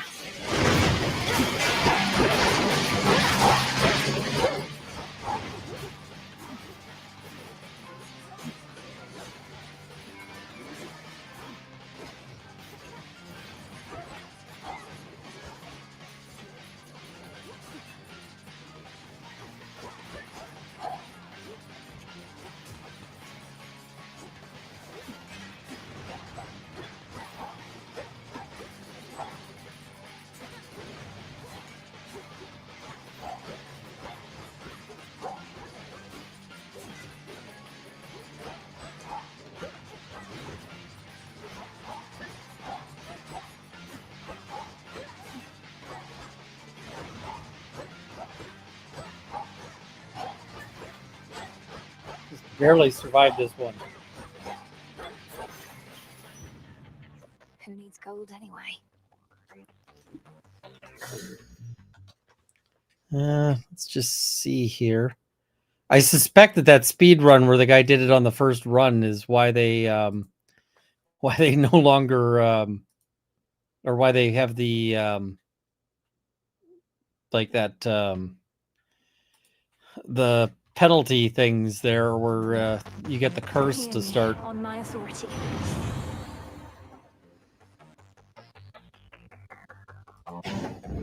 Better.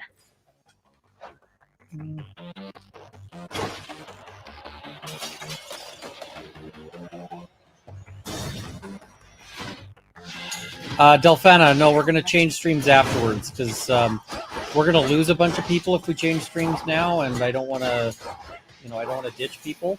So we can go a little longer than 6 hours on one stream. So we'll be fine. We're just going to, I've sort of built that tolerance in, so we'll be okay.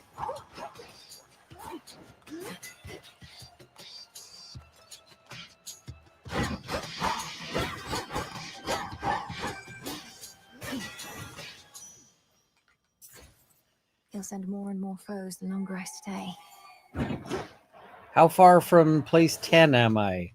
Let us see on their, let us see on their site, because their site might have a delay or something.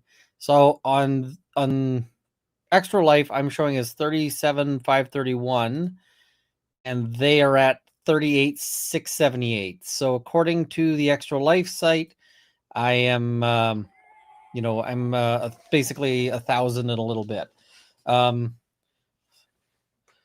Joy, we are going to be doing an auction. The estimated time is 4:30 p.m. Eastern. That is the estimated sort of planned time. So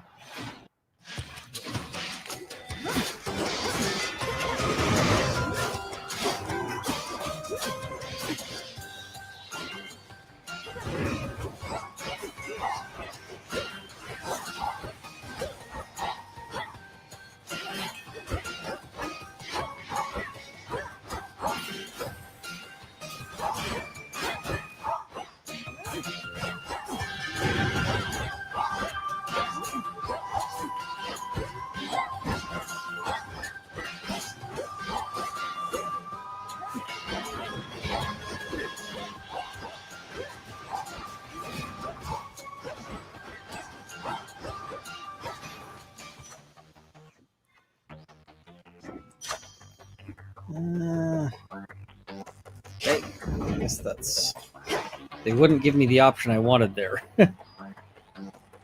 Thank you so much, Joanne.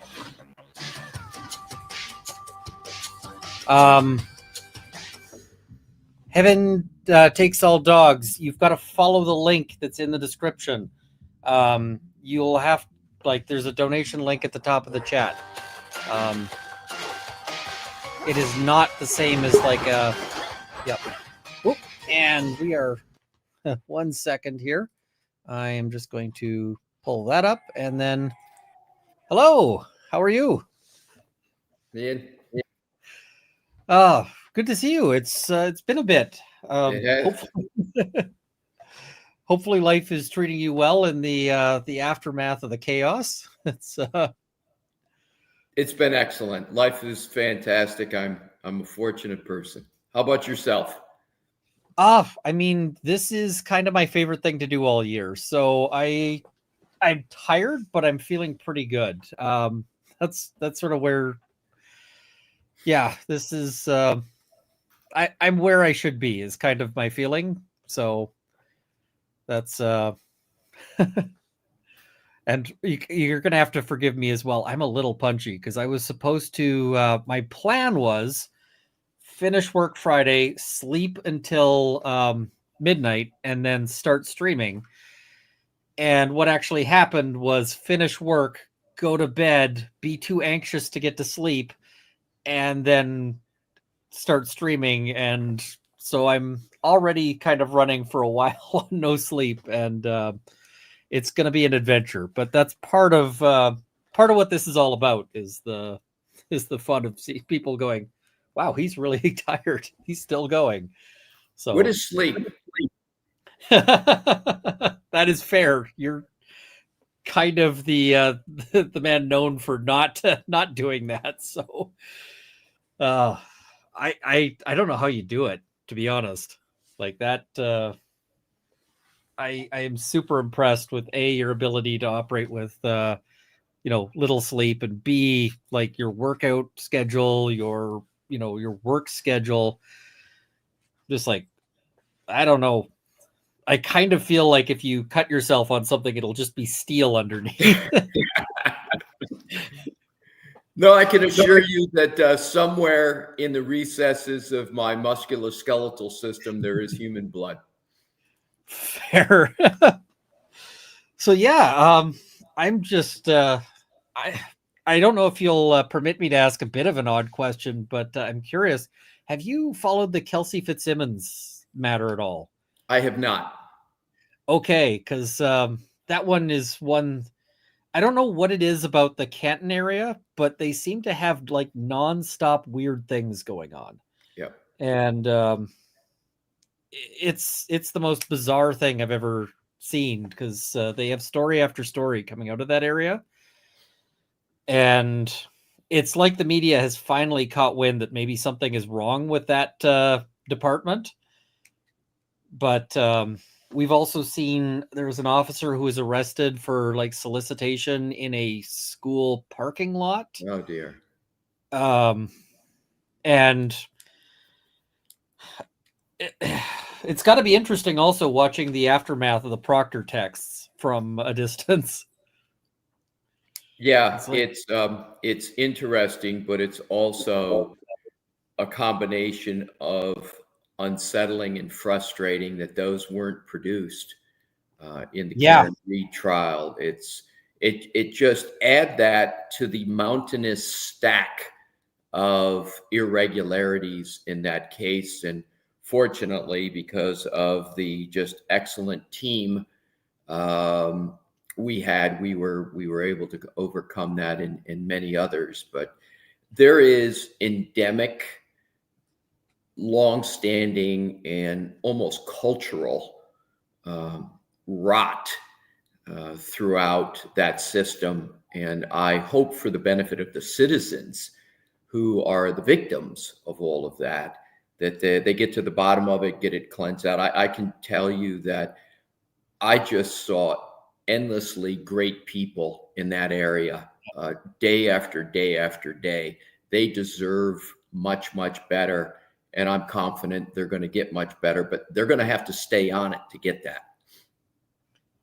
Yeah, had she been convicted, it would have been such a massive miscarriage of justice with those kinds of, the bombshell text block, never being seen. It's the procedural unfairness of it is galling. And I have to sort of celebrate and commend, you and the rest of the team there for overcoming, basically a mountain was put in your way, and you guys were just like, all right, let's get the climbing gear. Let's get over this, which I feel like lesser attorneys and lesser teams would not have been able to scale that. So I am, tremendously impressed and grateful to see it, because a lot of us were watching that trial with sort of, kind of biting our, biting our lips and just going, oh, please don't go like the way it seems like it might. So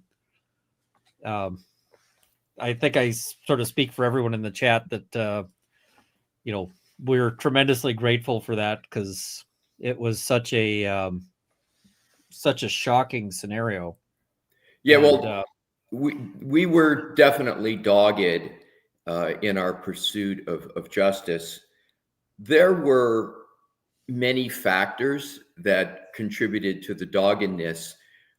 I would say at the top of the list was the community and the support.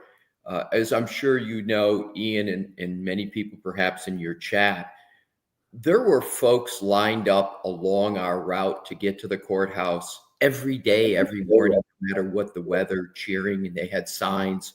We'd walk into the courthouse, there were crowds around cheering us. That is a special and synergistic aspect of motivation. And so the community was fantastic. And that community was defined not just Dedham, not just the county, not just the Commonwealth, but nationwide and worldwide, the support that we had. And I hope the people worldwide know how much we understood that, felt it, recognized it, and appreciated it. And I can speak certainly for myself. It was just an awesome form of motivation for me. And the last point on this is that this was really much more than about Karen Reed. This was really about the justice system. I can't tell you how many people have said to me, in writing and in person, I identify with this. This could be me. This could be my daughter. My daughter's a professional working in the greater Boston area, the greater LA area. So I just want to underscore the mountain that you refer to that we were fortunate to get over. We had a lot of push and support to get us there. And I'm to this day grateful for it. I can say I've never walked into a courtroom like past a line of of fans. Usually, like doing criminal defense, if the public is taking any notice of it, they're hostile to the criminal defense lawyer. But I think you're absolutely onto something, that people looked at that trial and went, that could be me sitting in that spot. And that's fundamentally what criminal defense is all about, is the fact that any of us could be accused of something at any time. And, people always ask at parties, like, how can you do this? And the answer is, well, if you don't defend people, the innocent go down just as easily as the guilty. I sort of envision a world where she didn't have the great team she had, and just look at what the public would have seen about all of this. And what they would have seen would have been, not exposing the frailties of the expert evidence, not exposing the depths of the corruption and the inconsistent statements and the bizarre, when we see moments like the trooper, I think it was Buchanan, who said, who needed a word defined to him that he'd used 30 seconds prior, like these kinds of things. You have to wonder how many people out there didn't get that and were in a position where, we just never see it. Like how much corruption swims under the surface, unseen by the public. Yeah, excellent point, Ian. And my law firm, DLA Piper, which is, without running the commercial, is the largest law firm in the United States, third largest in the world, let me go for 6 months to participate in this trial. And the firm is fantastic, but that allowed me to immerse myself in the case. And that's also a rarity. That's a unicorn. So added to your excellent points about the team, the skill level of the team is just a firm of that stature, taking the risk and taking the monetary hit to have one of their senior partners go up and really do what needed to be done was also something that I would like to believe would happen in the future. I'm not so sure. Hopefully now more than it might otherwise. But there was such a confluence of positive energy and positive factors that came to bear. And I will tell you, we needed every bit of that to get to the point where we got to. So I really hope, for the sake of our justice systems, be it United States, Canada, whatever the jurisdiction is, that the government and the people realize that they need to put more resources in to make sure that law enforcement does what it's supposed to, but also that there's checks and balances.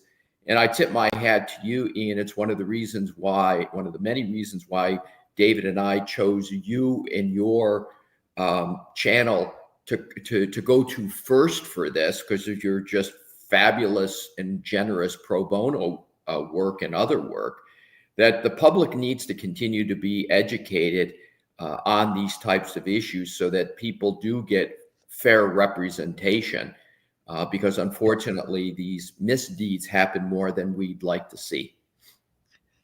And you're right. DLA Piper absolutely deserves to be celebrated for, because I know there's a lot of firms out there that might have said, nope, we need you. You're not going.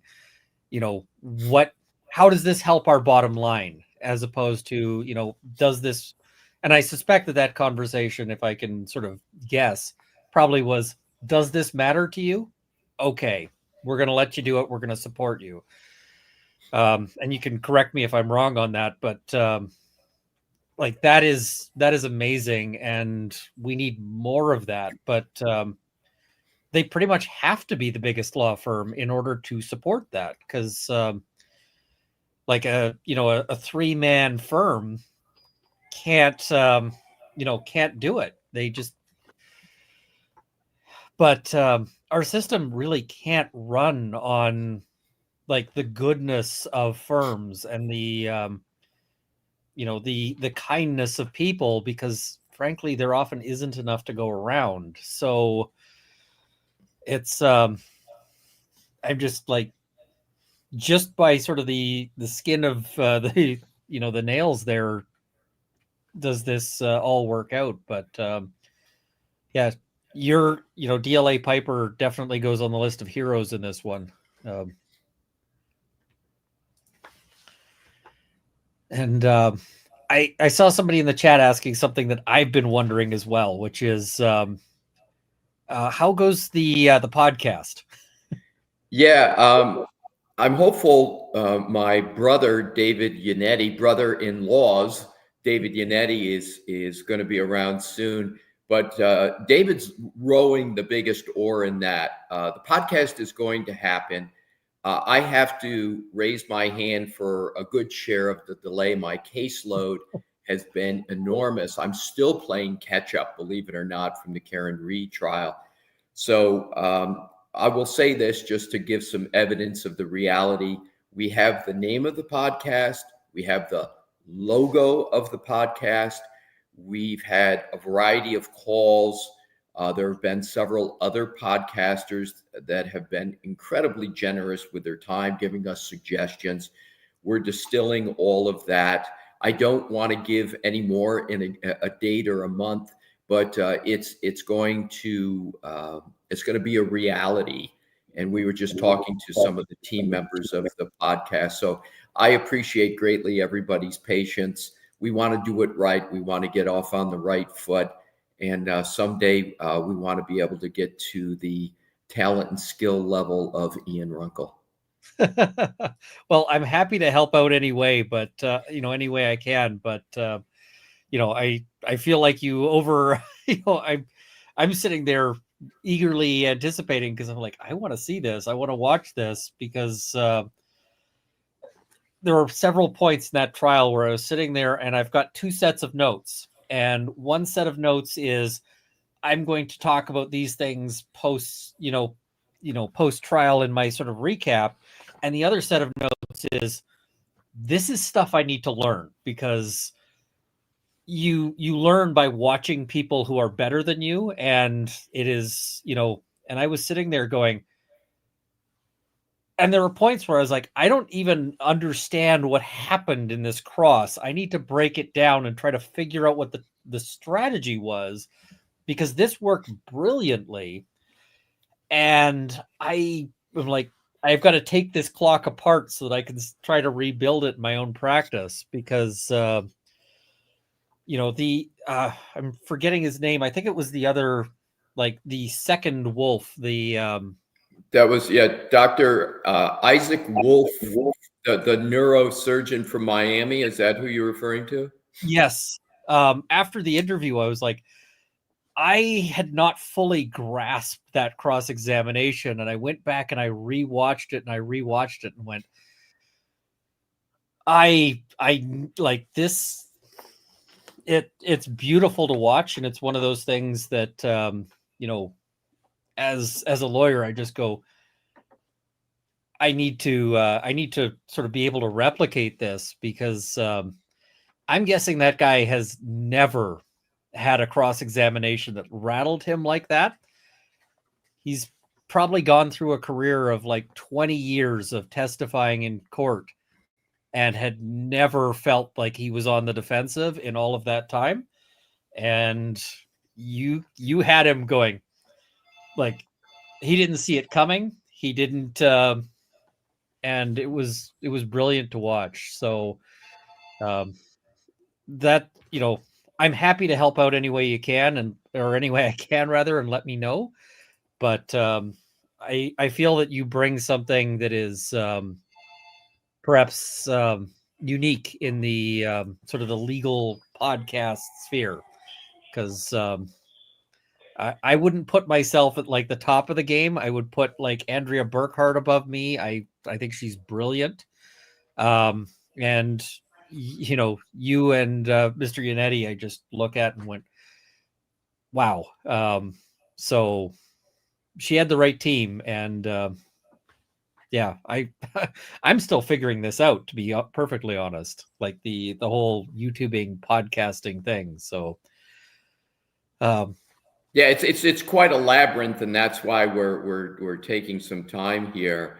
I will say that David Yannetti, who is what I consider by far the best criminal defense attorney in the entire greater Boston area, what unfortunately for people, but fortunately for our client in that case, didn't get to see was David had cross-examinations of witnesses that he was all ready for that were significant and major ones. For example, Brian Albert. But Brian Albert was never called. David's cross-examination, I saw it, and there were some pictures that were posted online, him preparing for it. If the public would have seen that cross-examination, they would have been as impressed, I'm sure, as I was, because I got to see exactly where David was going. So, yeah, there were some cross-examinations that, I hope worked out well. There were also some cross-examinations in the can that David would have performed. And with David's skill level and just fabulous connections with jurors, it would have added to it. So in our podcast that we have coming up, we're going to be a bit eclectic. We're definitely going to go into the law. We're going to talk about a variety of things, our experiences, some of hopefully our insights that will be beneficial. But we're also going to talk about life things, our life experiences. Hopefully people will find that interesting. Hopefully they'll learn a little bit. But we plan to cover the gamut and hopefully have it be a bit of a conversation that David and I have with each other and have with the audience. So it might be a little more different than the more traditional law tubers. And we're going to, as we go along, develop it more and take input and base what we do on the input we get and how we go. But we're very, very excited for it. And I will tell you, the opportunity to work with David Yannetti anytime in any capacity is an absolute joy. I think that there's a lot of appetite for just, hearing the story, hearing sort of how, each of you came to be and how the team and all of these details.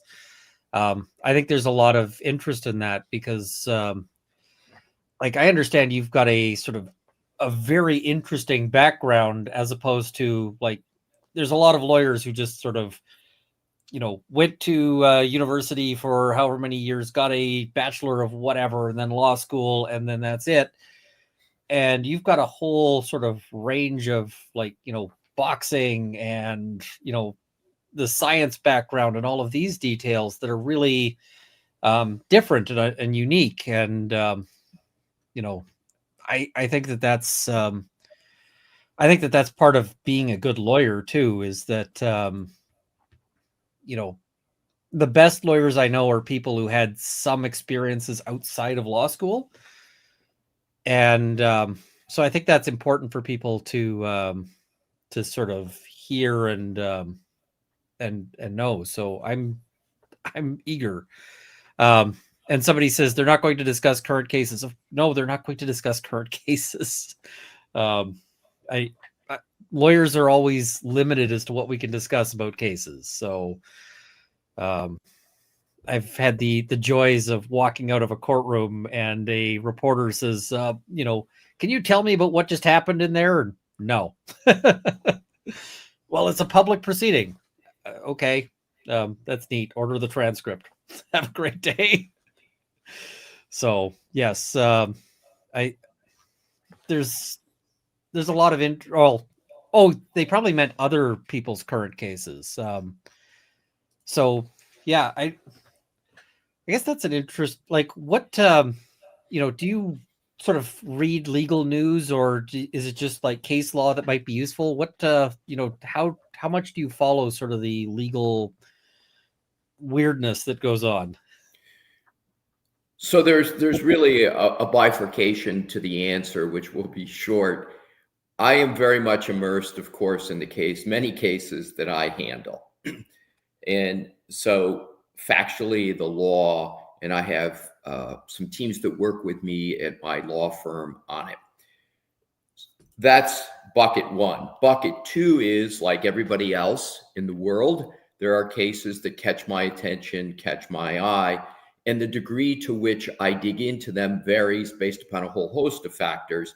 But I may immerse myself deeply in a case, go pull the pleadings, go pull the briefs, even though I'm not in the case at all, to gather some insights. I consider myself to be on this wonderful, rewarding journey of endless learning. So I'll dig in, see how another lawyer's doing something, see how a judge ruled in a case that is current. The degree to which David and I in our upcoming podcast hit those types of cases, I can't say yet. However, I know there are going to be some cases that we do that. We're also going to hopefully provide a little bit of insight into those cases, our perspective, although, as you know, Ian, when you're not in the case yourself, there's just a certain amount of certitude you can have with regard to your observations. But we're gonna do some of that, yes. So for the person in the chat, the answer is, yeah, we'll discuss them. Probably not as much and as often as people would like, but yes. It's always interesting sort of seeing a case from outside, because sometimes you go, why did they make that decision?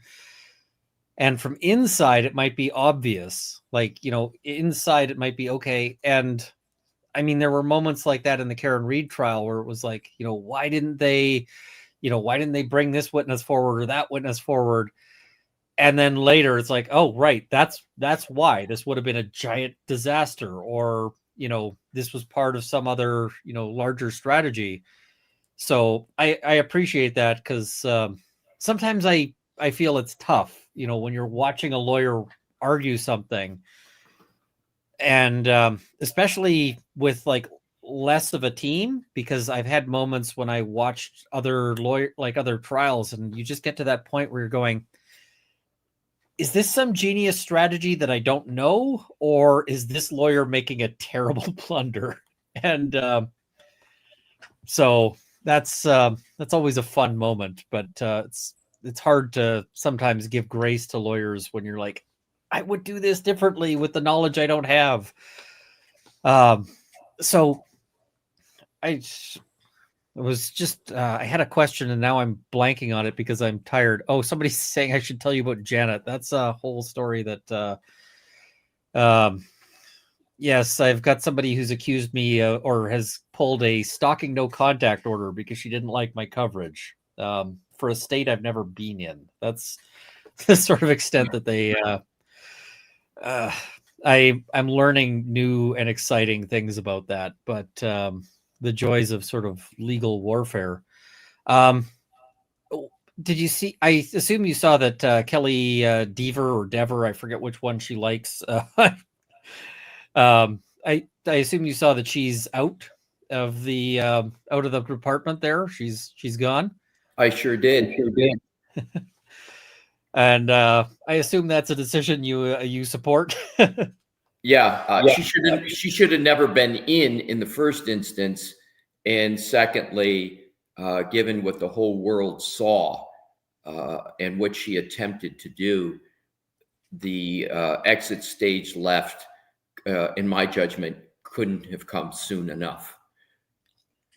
I think in an ideal world, she would have left the stand. Like, assuming she got on the stand at all, she would have left the stand and then immediately, sort of gotten to the office and been like, so you're on suspension and all of your stuff is in a box. And we'll let you know if you need to come back to the office. But, the outstanding question is, was she directed to do what she did? Or did she do that on her own? And I don't purport to have the answer to that question.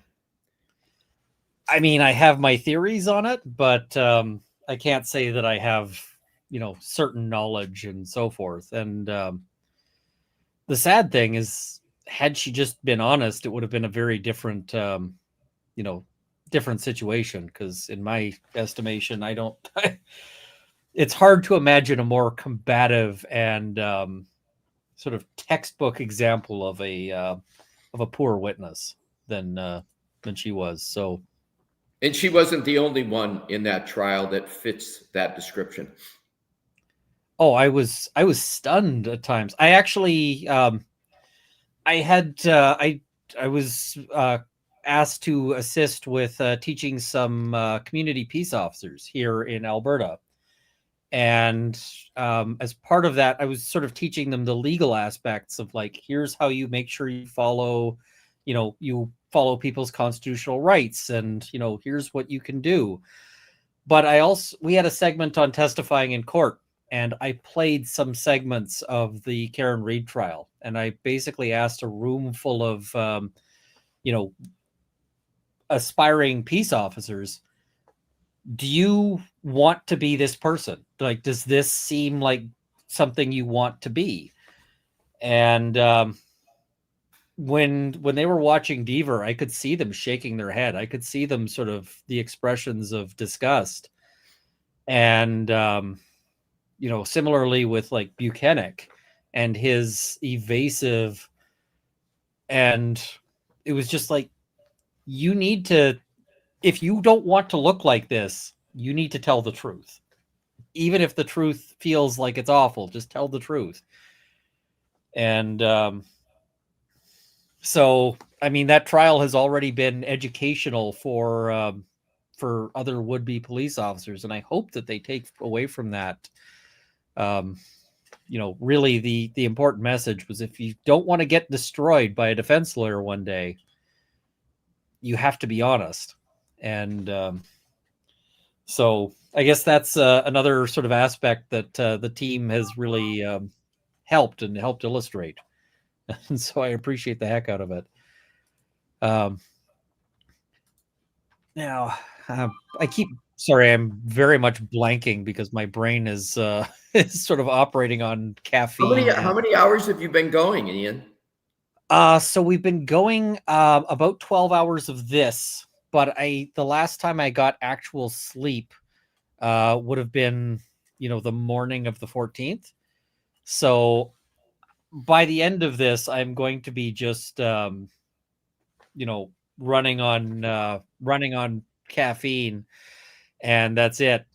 Towards the end of like last year's, I was basically just like, okay, folks, we are going to be running out the clock. And, but I mean, this is important. And, right now we are at 38,500 raised, which, fabulous. Earlier we had, Melinda on from the Stollery Children's Hospital, and she was talking about some of the things that they use the money for. They just built an outdoor playground that's built for like kids getting treatment. So it's built so that they can sanitize it. It's built so that like there's a merry-go-round that they can put a wheelchair on, or an IV pole. And so, all of these things, I'm just like, this, when I think about it, people are like, oh yeah, you've got this great YouTube channel. And I go, okay, but that doesn't matter. At the end of the day, if I get hit by a bus, the thing that, that mattered about my life is that I get to do this. And the YouTube channel gets to be a vehicle for doing other things, which is, so I feel like I kind of won a lottery by having the YouTube channel, because, all of these things, the pro bono firm is getting within sight. It's, I don't know if the economy is going to hold because things have been chaotic, but it's sort of within sight. And like throughout law school, I was like, that is what I want to do. I just want to do law and not bill people. It's easier when, like, if you're billing like a corporation or something, but I just I've had like too many grandmothers, or like, homeless guy who gets a ride home with somebody and then ends up getting charged for drug trafficking because it turns out that when they pull over the vehicle, there's a bunch of drugs in it. And, it's like, did the homeless guy know about this? Probably not. The guy's wearing the gang colors, probably. So, I'm just trying to think. I see they wouldn't have kept Deaver if she told the truth. She was ultimately screwed either way. Only way she would have been, or if the defense didn't call her out. If she was betting on not getting called out by that team, she was not very smart. But I don't know. I like to think that she would have been okay if she'd told the truth. It's a tough setting. I guess odd question. Have you ever played any tabletop role-playing games? I'm sorry, can you repeat? Tabletop role-playing games like Dungeons and Dragons and so forth. I have not. I feel like if we get the Lawyers and Dragons together, if you'd be inclined, which again, is up to you, you might enjoy coming on as like a guest, guest character or the like, because that I don't know. I feel like you've got the sort of intellectual personality that it kind of appeals to, but I don't know. Well, I'd be down. I'd be down with that. I just would have to learn, but that sounds like a lot of fun. We've the sort of group that is set up by a friend of mine, Rick Hogue. It's run with a DM who's very good at teaching, so he can sort of simplify things and make them easy to understand. So if you're down, I will absolutely be like, this has got to happen, because I think that'd be a lot of fun for sure. Oh, sounds and, good.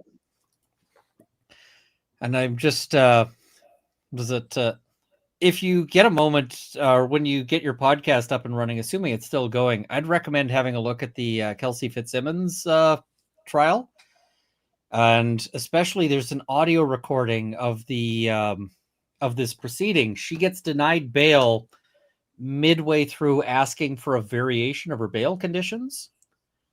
So she was shot, and in the course of her arrest, the allegation is that she pointed a gun at the officer, but she disputes that. She says she was pointing the gun at herself, and she was put on breathalyzer. So then they insist that she performed this breathalyzer repeatedly, which she has difficulty doing because she's got lung and rib cage injuries. And so during a hearing where they're asking if they can vary that condition to either omit the alcohol condition or vary it to allow some other form of alcohol testing, the judge sort of, sua sponte, without the prosecution even asking for it, decides that she needs to be held in custody instead. It's a very peculiar sort of very peculiar sort of thing. And I don't know if it'd work for the podcast because it is in Mr. Yannetti's backyard, and that's always a bit of a problem. But I found it to be a fascinating little moment, especially because the probation officer was there in support of her, which it's very rare that you see a probation officer in support of the claimant there. So, see,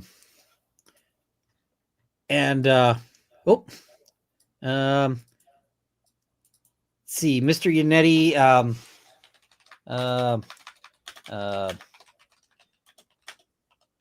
he has indicated that he forgot about the time difference and is just on his way to a quieter spot. It's I don't know if I knew he was going to be joining me, and I know he's traveling in another state. So I didn't want to say anything. I suspected something had come up, but I'm delighted that he's going to be able to come along.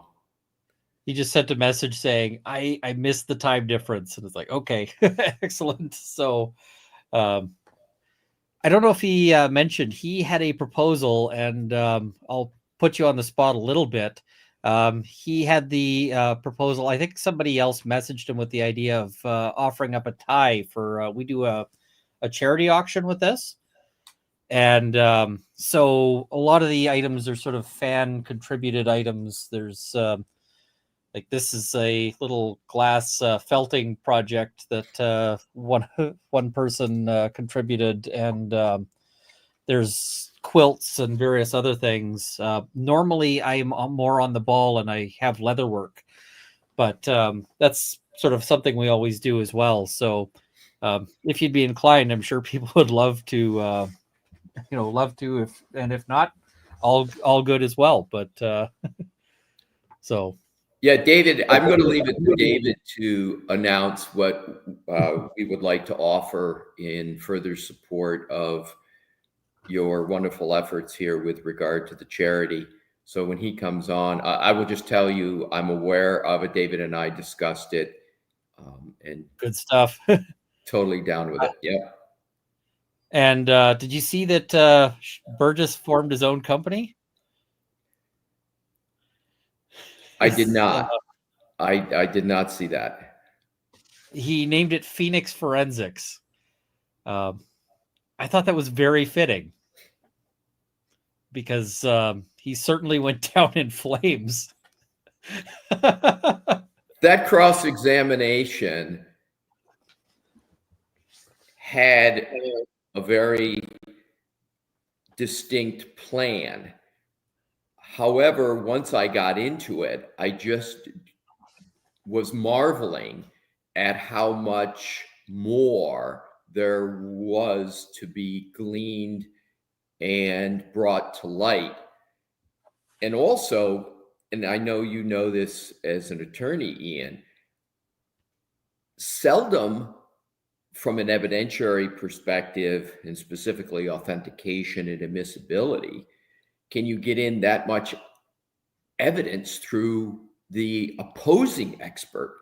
So all the LinkedIn, all the resumes, all the other court filings, that was a great evidentiary challenge, especially with the judge we had and the prosecution, to really get those documents into evidence. And I really had to be quite facile with that.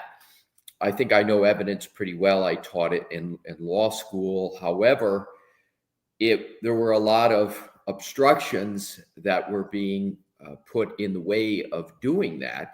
And as you may recall, I literally stood next to Mr. Burgess through a lot of that. And I was doing that top of the head, trying to get all of it. And I got all of it in as evidence, and therefore got to question. And in the beginning, I didn't really think that that was possible. But to me, it's just another indication of, in trials, you sometimes, you come in, you're very well prepared, but then, like you mentioned with Dr. Wolf, the neurosurgeon, you have to read the courtroom, you have to read the moment, and then adjust. And certainly with regard to Mr. Burgess, that adjustment came, and I wasn't planning on having him back for the second day, but there was just too much there to let go of. It's rare that you see somebody, like especially an expert, cross-examined out of their entire career, because I suspect that he got back to the office and found an email saying, "You're done here, but we're not going to fire you until after, we're going to wait a suitable amount of time and then allow you to resign." Because I watched that and I was just like, how can he continue to try to do that job? The striking thing was he'd been testifying as an expert witness for 10 years. Yeah. And I'm horrified that there may be people who might be convicted and sitting in a cell somewhere based on, an expert who a lot of his CV appeared to be more aspirational than informational. So I just to the point of that firm, and his colleague Dr. Welcher, Ian, you raised an excellent point before, which is and I'm sure your chat and members of the public look at trials and say, why is the attorney doing this, or why is the attorney not doing that? And just to put a pin in that, you may recall the cross-examination I did of Dr. Judson Welcher. He was the engineer, dubbed the blue paint person. And I spent a good amount of time, and I had a very specific plan with him as well. I adjusted a little bit because he was so obstreperous throughout the cross-examination.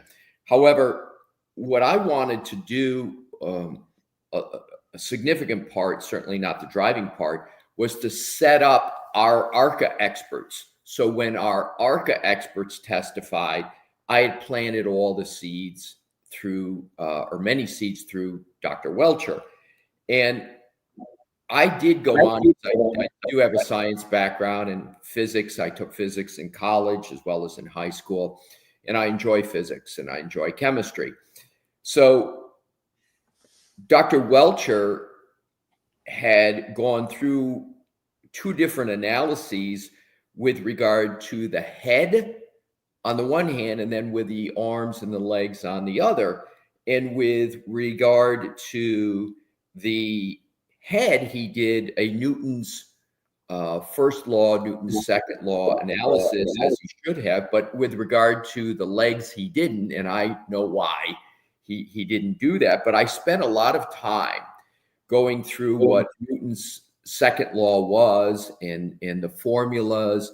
And I know, because I saw people saying, what's Alessi doing? Why does he keep talking? Is he just trying to show off, that he knows physics? But what I was doing was I was showing that Dr. Welcher didn't do the Newton's law analysis for the leg and the arm, because if he had, he would have had to conclude that the force that was from the vehicle would have done significant damage to the arm and the leg of Mr. O'Keefe. But I went through all that when our Dr. Wolf sat and testified about those concepts. The jury had already heard it and learned it and really understood why that needs to be done all the time, and was able to, draw the contrast. But it's just an example of people understandably probably scratching their heads and saying, what the heck is this lawyer doing? But it was all part of the plan. Well, and the plan kind of, in some ways, it worked too well, because didn't they fail to bring back Welcher? Because I'm still unclear as to whether that was a like a tactical decision they made not to bring him, or if there were also rumors that he might have just said, I'm not going back, which if you can end up with a witness going, I'm not going back, that is itself a, it's one of those things to just mark on your CV is like cross-examined witness to the point of, fleeing the scene. It's yeah, it's sorry, go ahead. There were several witnesses that were supposed to come in and testify for the prosecution in rebuttal. Dr. Welcher one, Dr. Crosby, you may recall, was their dog expert. And and then maybe a few more, and I was slated to cross-examine all of them. And certainly for my client, I was pleased that they didn't bring them back. But for myself professionally, I was quite disappointed that they didn't. There were rumors as to why. One of the bases for the rumors is just as you had stated, that, and I'll leave it at that. But I certainly was looking forward to the opportunity to cross-examine again Dr. Welcher, and certainly there would have been a very interesting conversation, if you will, about the x-rays of the arms and the legs, as I'm sure some people may recall, among many other topics that we would have engaged in. But in any event, it didn't happen. And we are, to this day, very grateful for the result. I'm very happy for the result, but it is interesting just how many witnesses were sort of getting cast aside. And I had a prosecutor locally tell me, and they'd been following the trial, and they said to me, they're like, if I ever am running a trial where I have to start dumping my witnesses because I think they're going to go badly for me, I dump the trial, because like the prosecution should be there in a search for truth. And so theoretically they should be presenting, they should be looking to present like the full story, not some, partial story. And it's one of the strangest, like weirdest trials I've ever observed. It's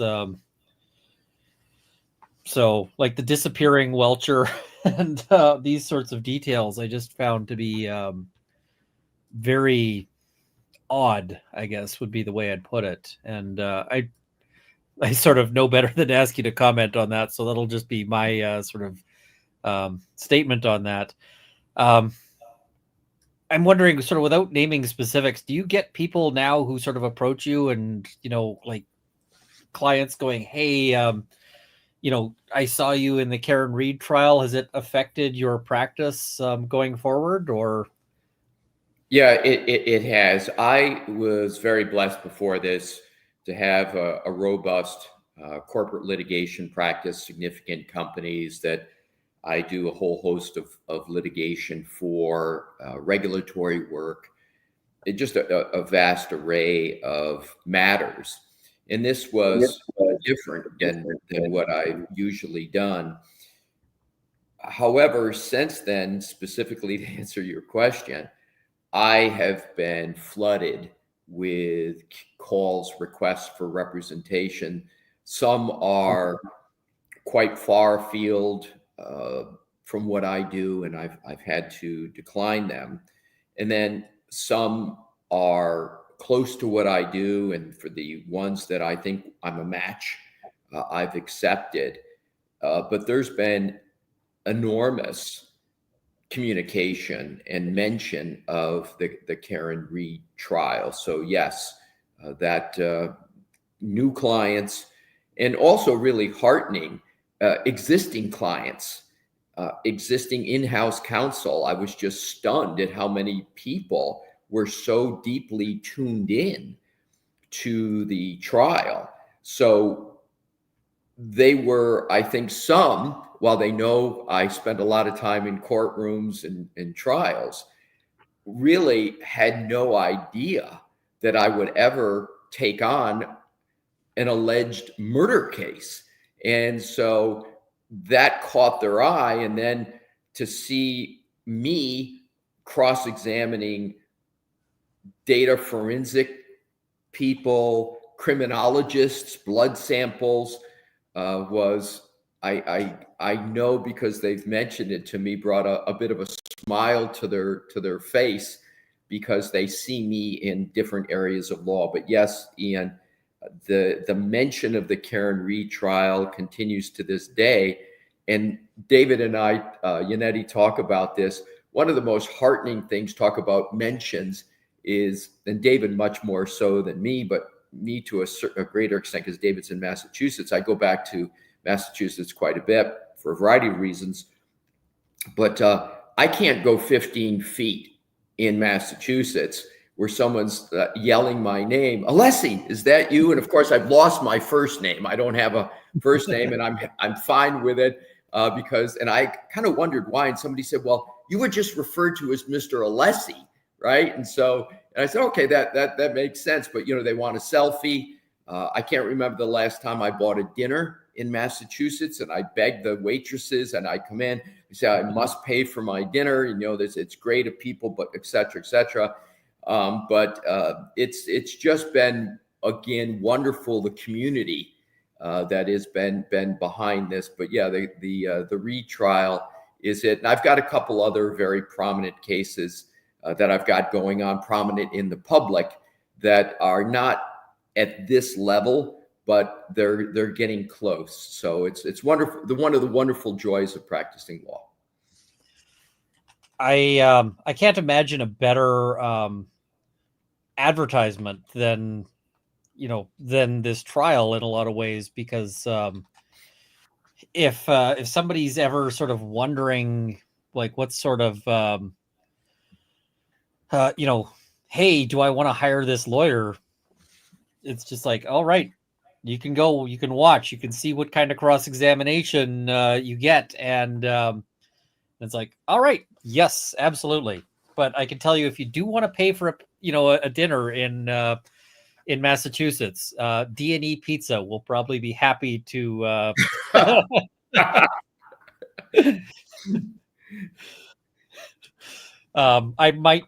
They might make you pay in more ways than one, so I would not recommend eating there. You're saying I should bring my at least my bag gloves from boxing there? Is that what you're recommending to me, Ian? Yeah, well, and possibly like a possibly like a second stomach, because I'm not sure I want to trust them on that. I don't know if they do anything, but I certainly, it's one of those things where it's like, I don't think I'd want to risk that. So, but somebody was asking, did they find out where the weird rock came from on the jury trip?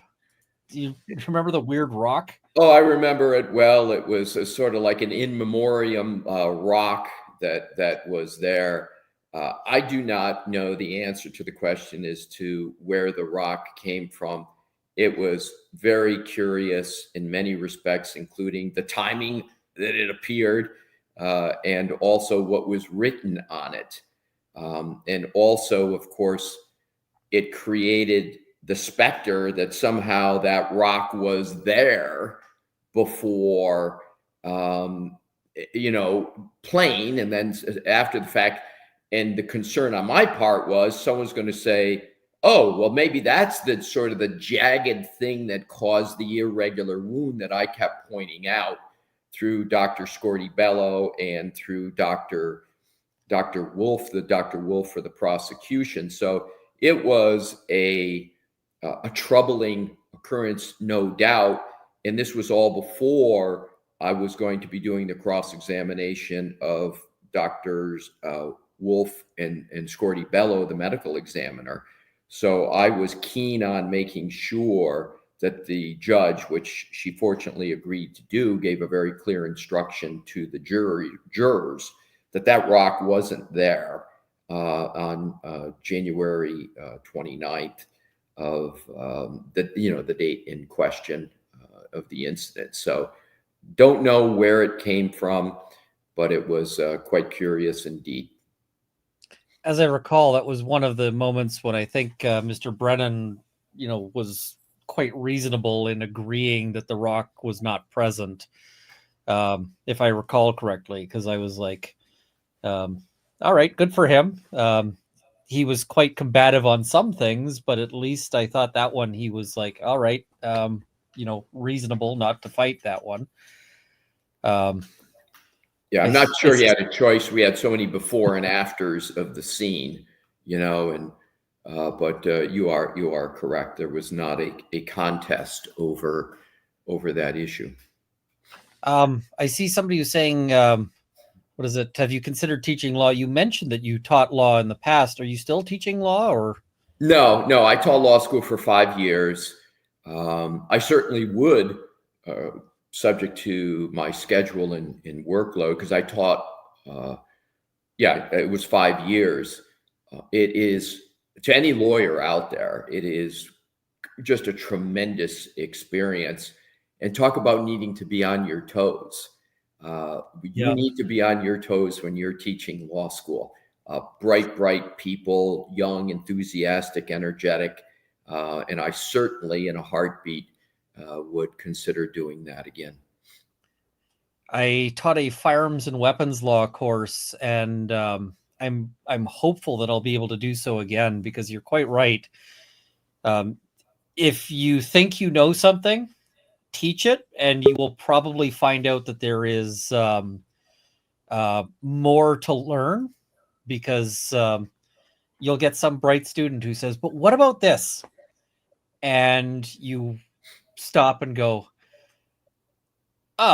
and sometimes I will have to answer that question next class. That is a very good question that I don't know anybody's asked before. The other class I want to teach, and I pitched it to the law school, but they're having funding issues, is what is it? They is a class about advocacy through famous trials, and to pull out things like, the Karen Reed trial, the Rittenhouse trial. There's moments I would pull out of the Gwyneth Paltrow trial. I don't know if you followed that one at all, but that was the skiing. Yes, I did. And that trial had some great moments of advocacy on both sides, but it's ultimately, I think there's a lot of interesting aspects to it, especially it's kind of unfortunate. The plaintiff in that case was kind of an unfortunate soul in his own way. So all of these things I'd love to teach, just to sort of express to students, like, look, this is what it looks like. And you can see good advocacy, you can see bad advocacy, you can see, like, do you want to be this lawyer at different moments? And yeah. So well, Ian, I am happy to field one or two more questions, and then am going to leave you to your wonderful event. So if there's anything else that anybody has, I'm happy to respond. I also see we've got Kurt here. Somebody with a suggestion, and I've heard this suggestion about a dozen times, and this suggestion is a word of the day on the podcast. Tell me you're going to do that. I will give a little bit of an answer and a little bit of a tease. There will be words, vocabulary, syntax, diction, hopefully not overdone, but that is certainly going to be part of the podcast. And it's an excellent suggestion. We've seen it and heard it many times, and we're very, very pleased to be able to make sure we address that sufficiently.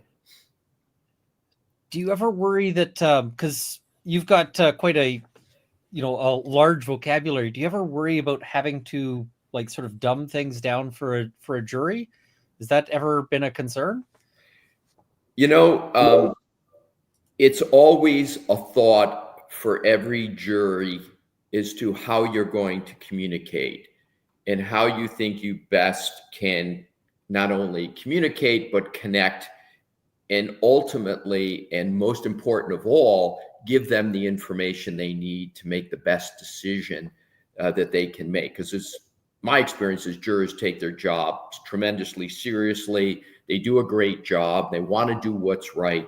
And my view is, as an advocate, you're there to facilitate getting the truth over to them, certainly with advocacy and persuasion. So I adjust my style based upon the subject matter foremost, but also based upon the jurors. And, sometimes I do alter my vocabulary based upon the jury. But I will tell you, because I know most people, that's top of mind, the Karen Reed jurors were incredibly bright. And I had no need, or saw no need, to have to adjust my vocabulary at all. And I really didn't, as most people saw. So that was just a great match. But there are certainly instances where I do use a different vocabulary. I assume, and you probably can't comment on it, but I assume that intelligence was one of the things that was actively sought for this jury, just so that they could follow. Like, this seemed to me to be a case where if it was me, I'd be absolutely wanting people with like intellectual curiosity on that jury, because somebody who has no intellectual curiosity is probably just going to go with, well, the police say she did it, so she must have done it. And you need people who are willing to sort of pull at those strings. So I say that mostly just for the audience, because my guess is that there was a lot of consideration of that, even at the beginning of all of this, and stuff that we can't really see until afterwards when we see the jury getting interviewed. And did you watch the juror interviews? I did. Did you have any thoughts on them? Yes, I did. I was particularly interested in when the jurors said which lawyers they liked the best. So for some reason, I tuned in quite intently to that. Well, listen, I see that you have a true star as a guest who is in waiting, and I don't want to hold him up or hold up what I'm sure is going to be a great conversation. And well, before you leave, I just wanted to let you know that your fitness inspired me, because I'm sure you inspire people in a lot of different ways. But I hounded Melanie Little to ask you about your fitness regimen when you were on with her, and she was kind enough to ask the question, and then you gave the answer, and I was like, holy shit. And I wanted to let you know, for the last 3 months, I've basically been powerlifting, inspired by you. So you inspire people in a lot of ways. So thought you'd like to know. Well, thank you. I got to tell you that absolutely warms my heart. I am such a big believer in fitness, because it gives us energy, it gives us life, it gives our family that energetic, healthy person. And I could go on and on and on. And I just want to underscore lifting. I mean, I think out of everything, you've picked the most important things. And if you want to do an interview that will involve absolutely no privilege or work product questions, I'm happy to discuss your workout and fitness regime in more detail, because you are a machine. Well, thank you. Deal. I love talking fitness. Deal. Let's connect on that. I'd love to hear about your powerlifting as well. So that would be a joy for me to discuss. Well, all righty. Well, listen, thank you very much. Ian, I can't tell you how proud I am of what you do, how you do it. And just this charity is just yet another in a long line of examples of what makes you exemplary as a person and as a lawyer. So thanks for all you do. Thanks for having me on to be able to support in a small way what you're doing. Well, thank you so much. And I am turning I'm turning the color of Kurt's shirt. So thank you so much. So yes, thank you so much. And I really appreciate it. I think that while you've been on, just because, there's interest, and here we have the crossover here.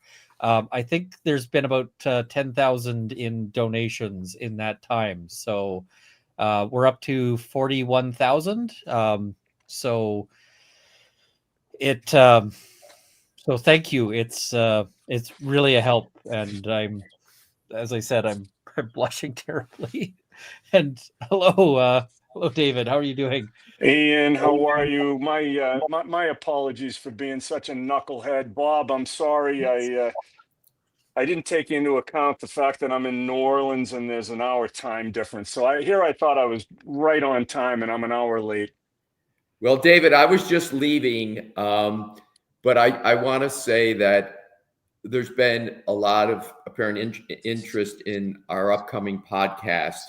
And I told everybody you're rowing the heaviest oar on that, and I'm the reason for the delay.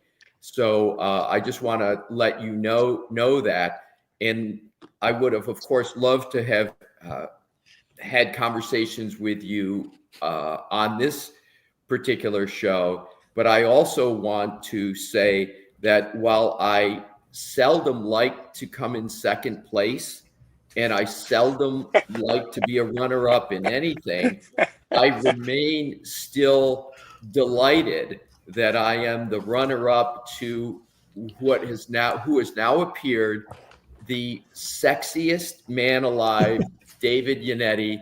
And I will leave with what I said, and it was quoted extensively in the Reed trial. Everybody loves Yannetti. With that, bye. Well, Bob, he took off before I could say goodbye. But no, I want to make it clear that the overwhelming sentiment was that there should have been co-winners. And I think many people put Bob above me, including me. So well, enough about that. Are you in New Orleans for a case or vacation? No, or? I'm down here for Parents' Weekend. I'm right now sitting at my son's desk in his dorm room. Yeah, that account here, it's 2:08 here, and I know I was the one to specifically say we'd be on 2 p.m. and I emphasized Eastern time. I just didn't pay attention to it. Yeah, no, it's I mean, the time zones. I'm just curious. New Orleans is one of those places I've always wanted to visit. Oh, I recommend it. Yeah, recommend. I've been down here a few times. I actually went as a young man, and Bourbon Street was such a pigsty in terms of the beer and the vomit on the streets and just dirty. But it's no longer like that. They have a new private company that's been contracted by either the city or the state to clean it up, and it's like Disney World now. It's there's no trash on the ground. It's clean, and it's a blast. Music everywhere. Stays open late. So highly I think recommend it it. might have been the bars that actually did that, because I think they did that in Austin too. The bars got tired of the city not doing enough maintenance, so they just basically hired their own private stuff to do it on top. That's right. Yeah, That's right. And yeah, everybody's for it. I think it's expensive down here, so there's some controversy as to whether they'll re-up the contract. But I think they have to. It's just it's really nice. And the food's got to be just amazing as well. It is. Although if I lived down here year round, I'd be about 1,000 pounds. It's but it's pure it's muscle. great. Don't think so, but thank you. So how's the fundraiser going? We're at 41,500. Wow. So we just crossed over to the 10th place fundraiser of everywhere. So wow. It's and like the number 1 and 2 fundraisers we will not compete with, because they are 2 million and $500,000. But we could do 500,000. That's very realistic for you, what you've done in the past.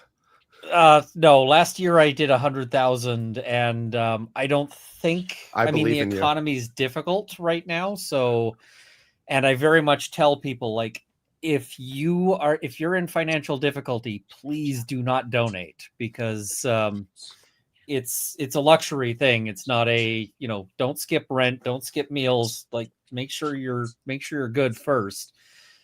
Put on your own oxygen mask kind of thing before you help others. But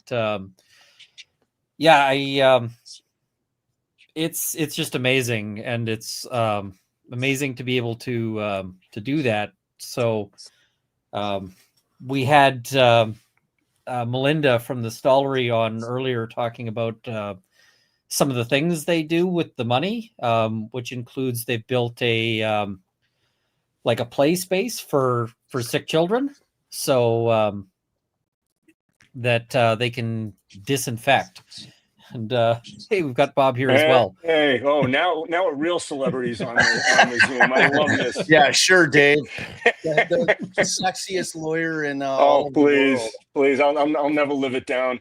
Ian, are you doing this 24 hours straight? Yeah. Holy smokes! God bless you. What time did you start? At midnight or 1? I started at midnight, and we go till midnight. And my original plan, I had this all planned out, was I finished work at about 4:30. I went and got like some stuff that I needed for the stream, and so I was like, all right, 5:30, I'm gonna go to bed, I'm gonna sleep, and then I'm gonna wake up, I'm gonna be good to go. And then I was too anxious to sleep. I was just too wound up. And Well, so plus I you were haven't coming from really- Vegas, right? Weren't you in Vegas for? I like a week? was in Vegas, and then I was in Salt Lake City. The Vegas thing was a firearms sort of event, and then I went to Salt Lake City for there was an Extra Life event, which is this charity, and they basically wanted us to A, see what they're doing, and B, they wanted to hear from us about how they could do better. And so after that, I came back here on the 13th. I worked on the 14th, and then now we're doing this. So it's kind of I'm kind of having a bit of whiplash. You need one of those nurses that comes into the house with the IV, and they'll hook you up. They're amazing. They're amazing. It's really just like an energy IV. Like it could be off camera, but it just like it really gives you a resurgence. Like every time I go to Jazz Fest, by like day 4, I need like this, like they're certified. So they come in, they stick you, they put the IV on, and it's amazing. It's like vitamin C, all kinds of shit that makes you feel wonderful. I don't think they do that here in Canada. Well, yeah. Just roll your own. Get yourself a Ziploc bag, a little tubing, no problem. Listen to Kurt. He knows. You know, we did that. Or I shouldn't say we, because I didn't participate. It was on a weekend, but during the first weed trial, they brought in somebody to do that for the team. I missed out, but yeah, I'd like to do that eventually. Yeah, it's like vitamin B. Like they just fill it with all kinds of vitamins. It's like, you know, it's really, it helps with rehydrating you, especially if you're doing a 24-hour straight, man. Like, are you eating? Poor kid. I've got. I need to fly out there and spoon feed you. I've got a pizza. Like you just. I've got caffeine. I mean, I'm good. By the end of it, those are basically the two food groups. You know, pizza and caffeine. I think you're all covered.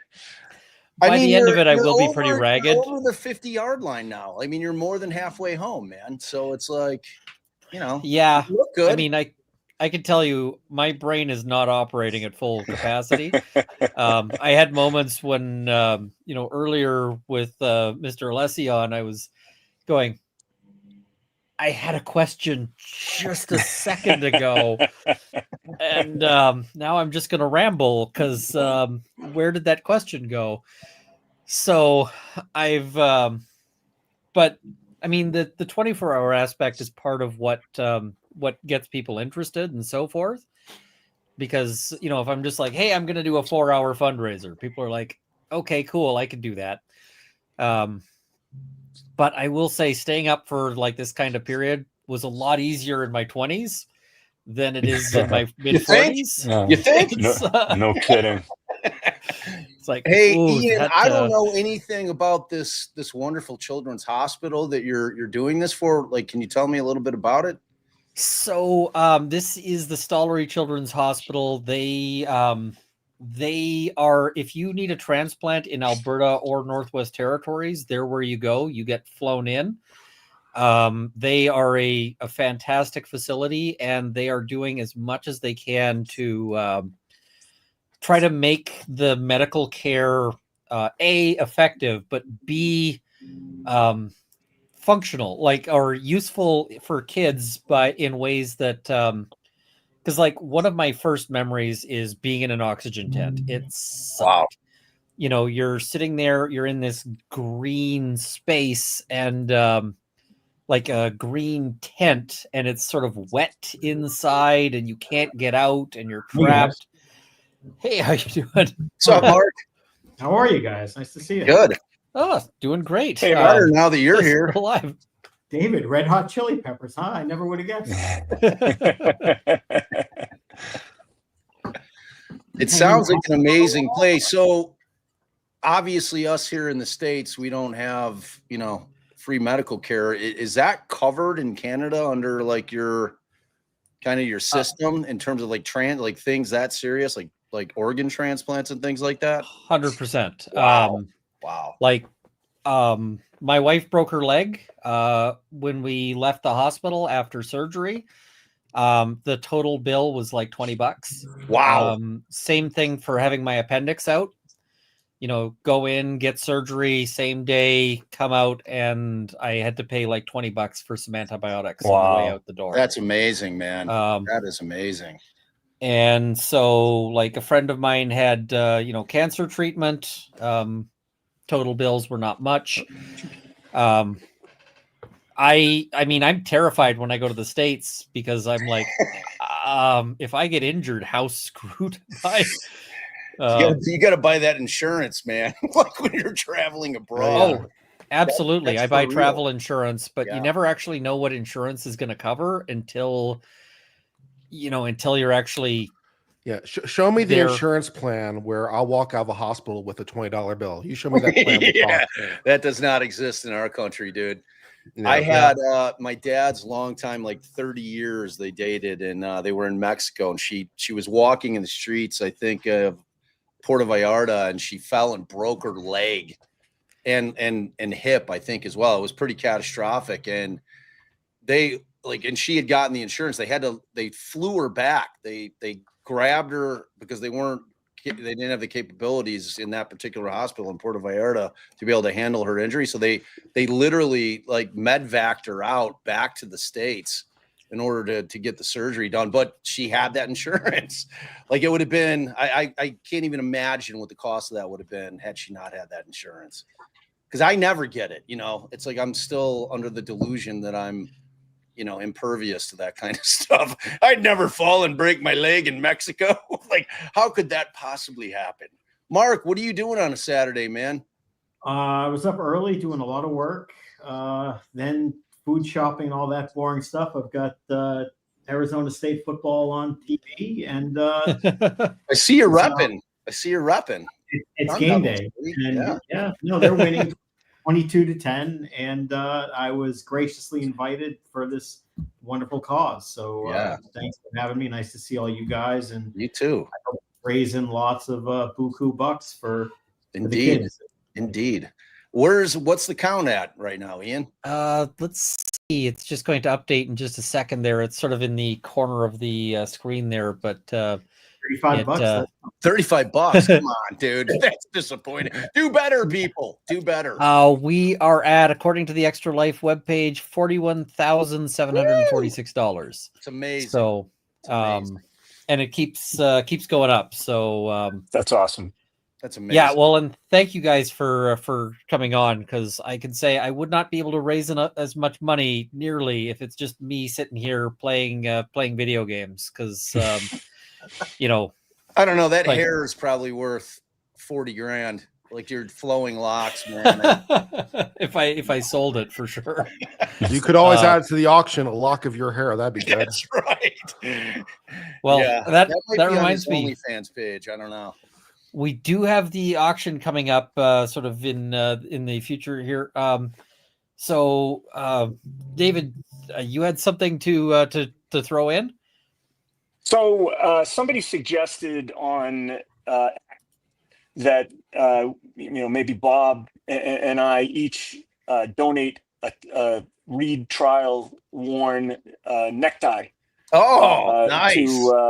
To maybe somebody might be interested in that. I think they would. Who's certifying it? I want the tie certified. It's got to be one that we saw you wearing. Certificate of before. authenticity. Yeah. Yeah, you know what I'll do is I'll find a photo on the internet of me wearing the tie during the trial. There you go. And print out a photo, and if somebody wants it autographed, I'll put my name on it and send it with the tie.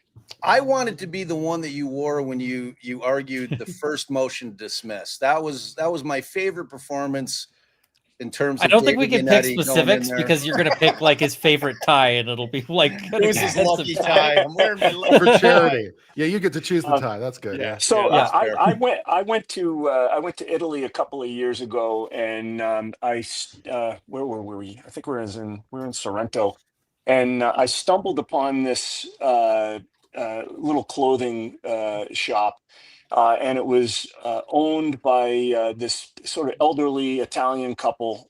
The wife ran the store, and the husband was the tailor, and he made ties. And the quality was fantastic. And he had, probably a selection of 30 of them. And I said, how much are these? And he said, oh, those are, 25 euros a piece.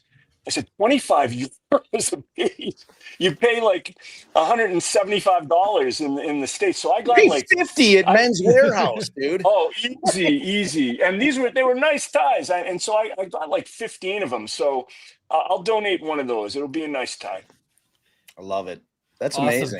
That is really generous. I'm gonna put a shout out on the on Twitter as well, because get people in here and get people interested, because I made myself a rule ages ago, which was that I wouldn't bid on stuff on my own auctions. And the reason why is because if I start bidding, other people stop bidding.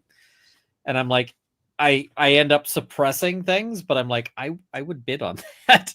I'd like to ask what wristwatches were worn by the Karen Reed legal team during the trial. That's a question I'd like to know. That's a good question. I don't have one. I have a Whoop strap, which just kind of like measures your heart rate and blood pressure and all that stuff. I know Alan had a really nice watch. I'm not sure. I think it's a Daytona, but at least some of the press ones were Daytona, but I'm not sure that's what he wore every day in court. Yeah, I remember having watch envy. He had a nice watch on, and I'm not sure about Bob. I know a lot of things about Bob, but I don't know if he wears a wristwatch. I think Bob I gotta know about the wristwatches the of position of the team. sun. You know what I mean? Like Bob's a sundial guy. Yeah. Like, I'm gonna say it's about 1:12 p.m. Like, he doesn't need a wristwatch. He is the wristwatch, and I uses him for measurement. I feel like he just wakes up at some random time in the middle of the night, and just like there's no moon, there's no sun. He's indoors. It's perfectly dark, and he's like, it is 4:43 exactly. At 4:45, he's at his computer figuring out some angle to close an argument. Eating a small bag of cereal with the milk. Has to eat every 2 hours. We all know that. It is 4:43 exactly. Time to get to work. That's right. Yeah, exactly. Right. Yeah. It's all right. So somebody asked in the chat, and I think it's a pretty good question. And I would have to go all time. What are your favorite for the panel? What is your favorite TV shows or series of all time? No, there's no parameters. Anytime. It could be from when you were a kid all the way up until we're old men.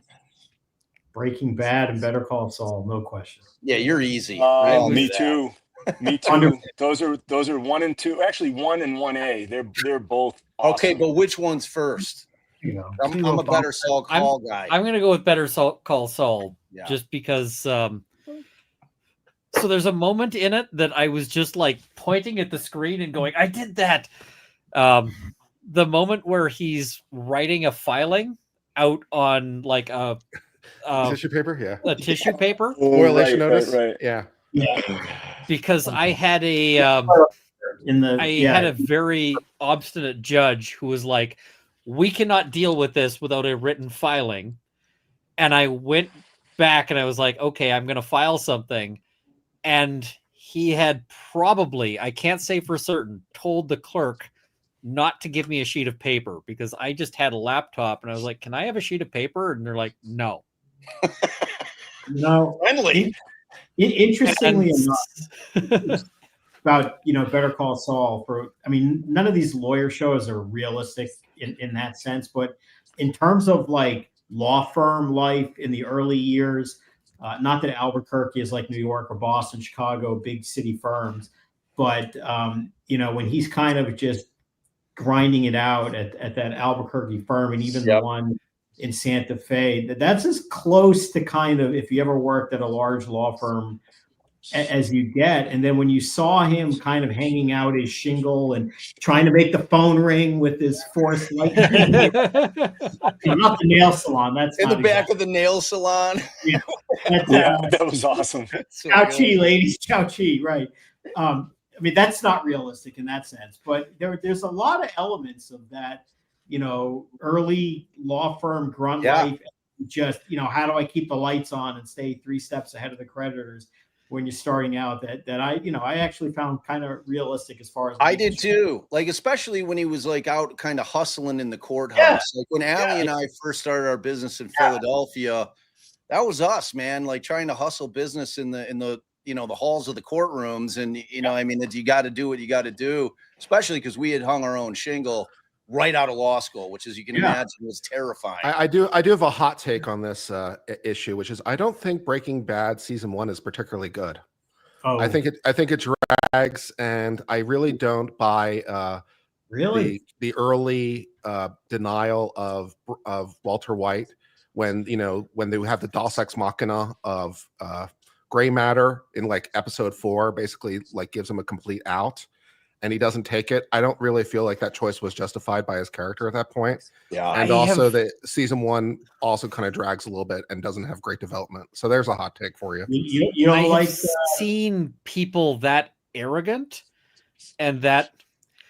So I represented somebody who, like the dad, his daughter was dating this new guy, and the allegation, which file got resolved, it never went to trial, but the allegation was boyfriend buys daughter a car, and dad is so pissed that he has been emasculated by not buying his daughter the car that he goes out and wrecks the thing, just goes to town on it. That's Walter and I'm White. going, that is exactly the kind of mindset that that leads to that, is somebody who's just like, I am so upset by this because it harms. So I think the problem with that is that Walter White's character was always meant to transform, like Mr. Chips to Scarface, I believe was how Vincent Gilligan put it. Right. So we have this really mild-mannered guy who's going to become this really, destructive guy by the end.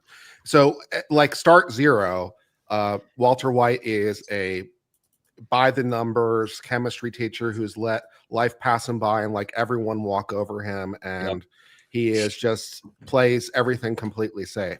So that's his like starting character. But the seed of it is that he's got this also deep pride and like bitterness towards the gray matter that won't let him, like, if anybody else had offered him that deal, anybody else on the planet, he'd have been like, okay. Right. Like he was biting his nose off to spite his face, which is, but like, I mean, they bought it back in later episodes where they like justified it about like their division and everything. So when your series gets picked up and they don't know if it's going to be a multi-season run until it gets picked up, in terms of like trying to figure out your story arc, like, am I going to have one season to tell this whole story, or they pick it up midway through when it's doing well and they're like, all right, like I get to stretch my legs out on this thing. So I agree with you in that sense, but I also agree with Ian, because with the whole gray space thing, I mean, that was beyond bitterness. That was like straight up animus. Like he did not, like,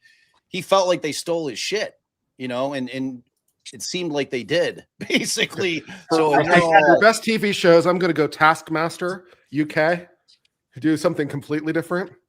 I don't know. Nice little panel show where a bunch of comedians get together and have contestants. I have to jump in on your season 1 dragging. Okay. Sure. Listen, I'm like obsessed with Breaking Bad and Better Call Saul. I rewatch it all the time. I got my son into it. You have a part of a season where, obviously this nerdy chemistry teacher, he's out cooking meth, things happen, and they end up with a low-level drug guy locked in the basement of Jesse Pinkman's house, ultimately getting turned into a vat of acid in a bathtub, falling through the floor. And if that's dragging, I don't want to know what. Slow burn. It's a slow burn. Well, Yeah, but well, now, I got to tell you, I agree with Mark. My view on the two series is that Breaking Bad was much more even and cohesive, and it all made sense to me from the beginning. His character made sense. Better Call Saul, to me, is really three shows in one. I think they didn't know what they were making when they That's started fair. it, and they started off thinking it was going to be a comedy. And then, for whatever reason, they morphed into this family drama at the law firm with his brother and that relationship. And then once that arc ended, they said, "All right, screw it. We're just going to do Breaking Bad."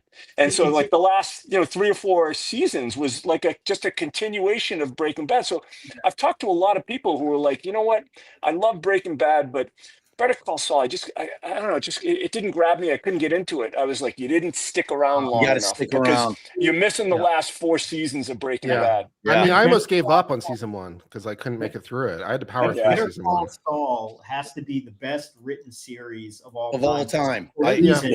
I The agree. simple reason they were locked in on characters. I mean, obviously there can't be a Walter White. Other people are.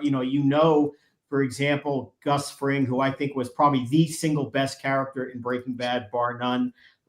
You knew ultimately what was going to happen to him and all these other things. And the way they started the show out, it was like this incredible slow burn. And really, for me, for lawyers could resonate with this and understand it. But I think a lot of non-lawyers would say this kind of is slow. It's not happening. And That's what I heard from non-lawyers all the time. And I think David was right. I think initially it was supposed to be this, fraternal rivalry thing. And then I think the funniest thing that happened was there was this character, Kim Wexler, right? Who's so good. Who became so good and just kind of became a central character where she probably wasn't supposed to be. And then they had to write it and go along a way where they ended up, and they stuck the landing, and it worked out so well. I mean, are you guys watching this Pluribus show? Yeah. I just watched Awesome. episode 3. I mean, it's like they fell in love with Kim Wexler and just said we had to make this show for her. Yeah. And she's just the best. I mean, She's that show amazing. is incredible. I mean, I think that in all honesty, they went into Better Call Saul as an origin story. You know what I mean? Like, I think that they knew that ultimately if it was going to get picked up, and I think that they felt pretty confident based on the success of Breaking Bad that they were going to have multiple seasons. So I think in terms of, because you're right, David, it really was, because you have the whole Slippin' Jimmy era, which was like a show in and of itself. And then and they start you off with him working in a Cinnabon. Basically you're like, okay, is he in Witsack, or like why is he here?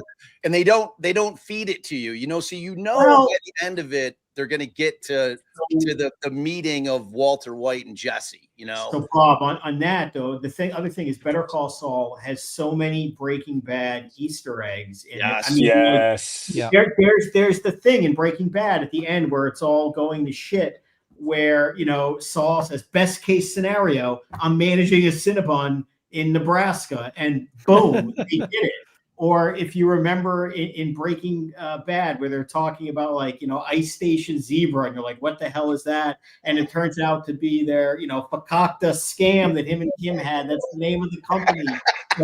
There are just so many. The fact that his name was, Jimmy McGill, which he mentioned in passing, in Breaking Bad, and they just put it all together. I mean, I thought it was just brilliant. Me too, man. Don't forget also when Saul in Breaking Bad thought that he was going to be executed, he said, "It wasn't me. It was Nacho." And they're talking about Ignacio, and Lalo. Ignacio, yeah, that's right. And he said, "Oh, wait a minute. Lalo didn't send you?" And it was like just based on that stuff, they created these whole characters. It was great. And not only that, those characters were incredible. I mean, like Lalo was just all of them. All of them. Like every character was so well written. Like the Mike Ehrmantraut character in Better Call Saul is one of my favorite characters of all time. Yeah. And it's like when you think about in terms of what they did with Kim Wexler's that character. And it reminded me of how Ruthie in Ozark ultimately became, to me, the real protagonist of that show. Like, I cared more about Ruthie by the end of Ozark than I did anybody else. And I cared more about Kim Wexler by the end of Better Call Saul than anybody else. Because I'm like, how are they going to reconcile this thing? Is like Kim going to die? That's what we're all thinking when we're watching it. Because there's no Kim in Breaking Bad, and you're sitting there. Exactly. But even, they pull out that one scene near the end of Better Call Saul where they have the crossover where she's smoking a cigarette with Jesse Pinkman. Yeah. I mean, it's like chef's kiss. Yeah. You knew they had to do that somehow, and it didn't feel forced. Right. It felt just like it flowed. I don't know. Vince Gilligan to me is just dude. Yeah, he's brilliant. Master. That's how I am with the Coen brothers as far as movies. Basically, they like almost everything they do. If you go line for line, like to me, I'll die on this hill in terms of comedies. There's no funnier movie line by line than The Big Lebowski. From beginning to end, it's the funniest movie ever made. And it's like, it had that weird name. So it didn't do shit at the box office. I remember I went to go see it. I'll never forget when I walked out. I'm like, that was the funniest movie I've ever seen. And that was like, it became a cult classic, like long after the fact. Kind of like Shawshank didn't do well at theaters either because it had an ugly name. Like the title wasn't enticing and people didn't know what it was about. And like kind of word of mouth. And I don't think that people understood that it was a Stephen King adaptation, so it's like, for me, it's probably The Wire. It's like, for me, it's The Wire, Better Call Saul, The Wire. And then I would probably go Sopranos, then Breaking Bad. Those are probably my top four, but I love The Wire. Season 4 of The Wire to me is just one of the best seasons. I feel like the tone shift in Better Call Saul is intentional because they had to know where they're ending up. Yeah, because they've already done all of Breaking Bad before they start like writing episode 1.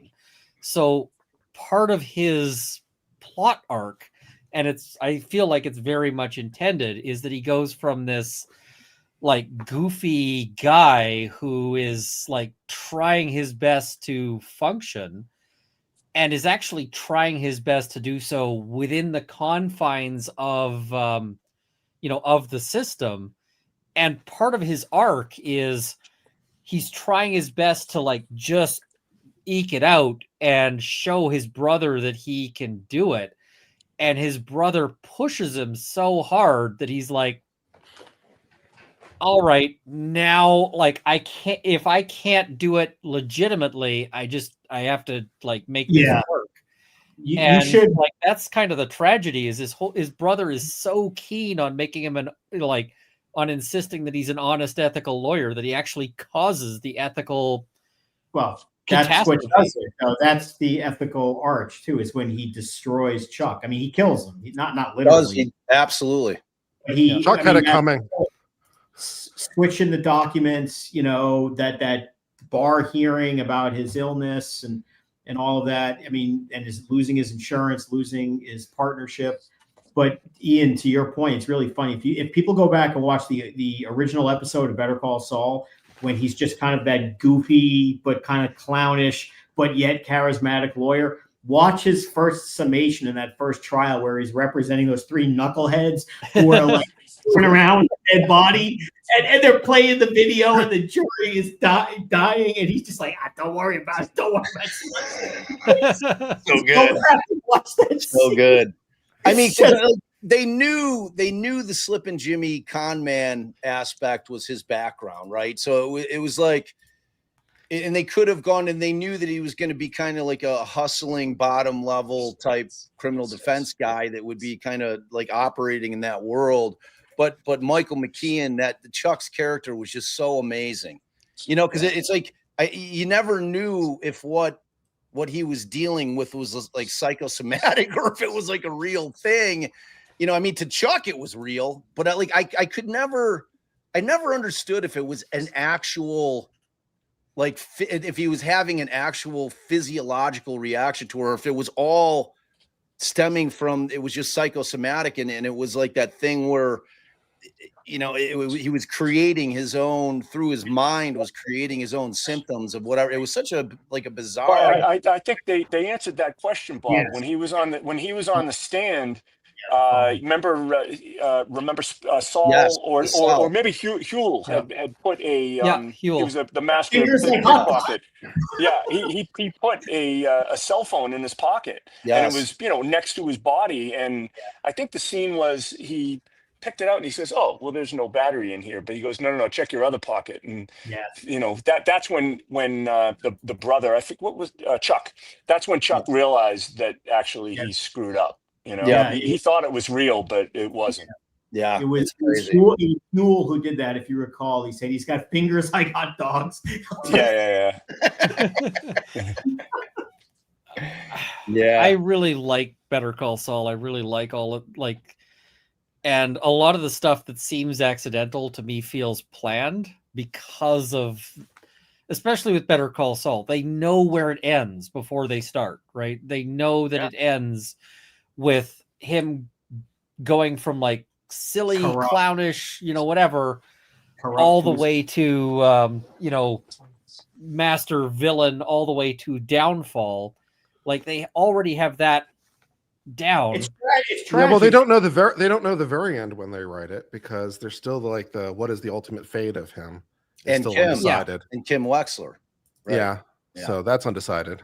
They also do a nice job of making it very tragic, because again, in those early seasons that some people think is too slow a burn, the way he relates to his like elderly clients, I mean, there's a sincerity there, and the way, even when he's like playing bingo with them, I mean, not so much walking in the mall where he's trying to snooker people, but he just seems just kind of like a clownish, goofy, but good-hearted guy. And then, right before the last season, they're not even really caught up yet. And then it's that opening, I think it's the opening episode of the last season where they just show him waking up in the Saul mansion with the Saul car, with the hooker, popping pills. And you're just like, wow. And then they just show him sitting at his desk, and he makes, he utters that famous line, let justice be done, though the heavens may fall with the smirk. And you realize, wow, they did pull this off. It's amazing. Their traits money, man. That meth money's for real.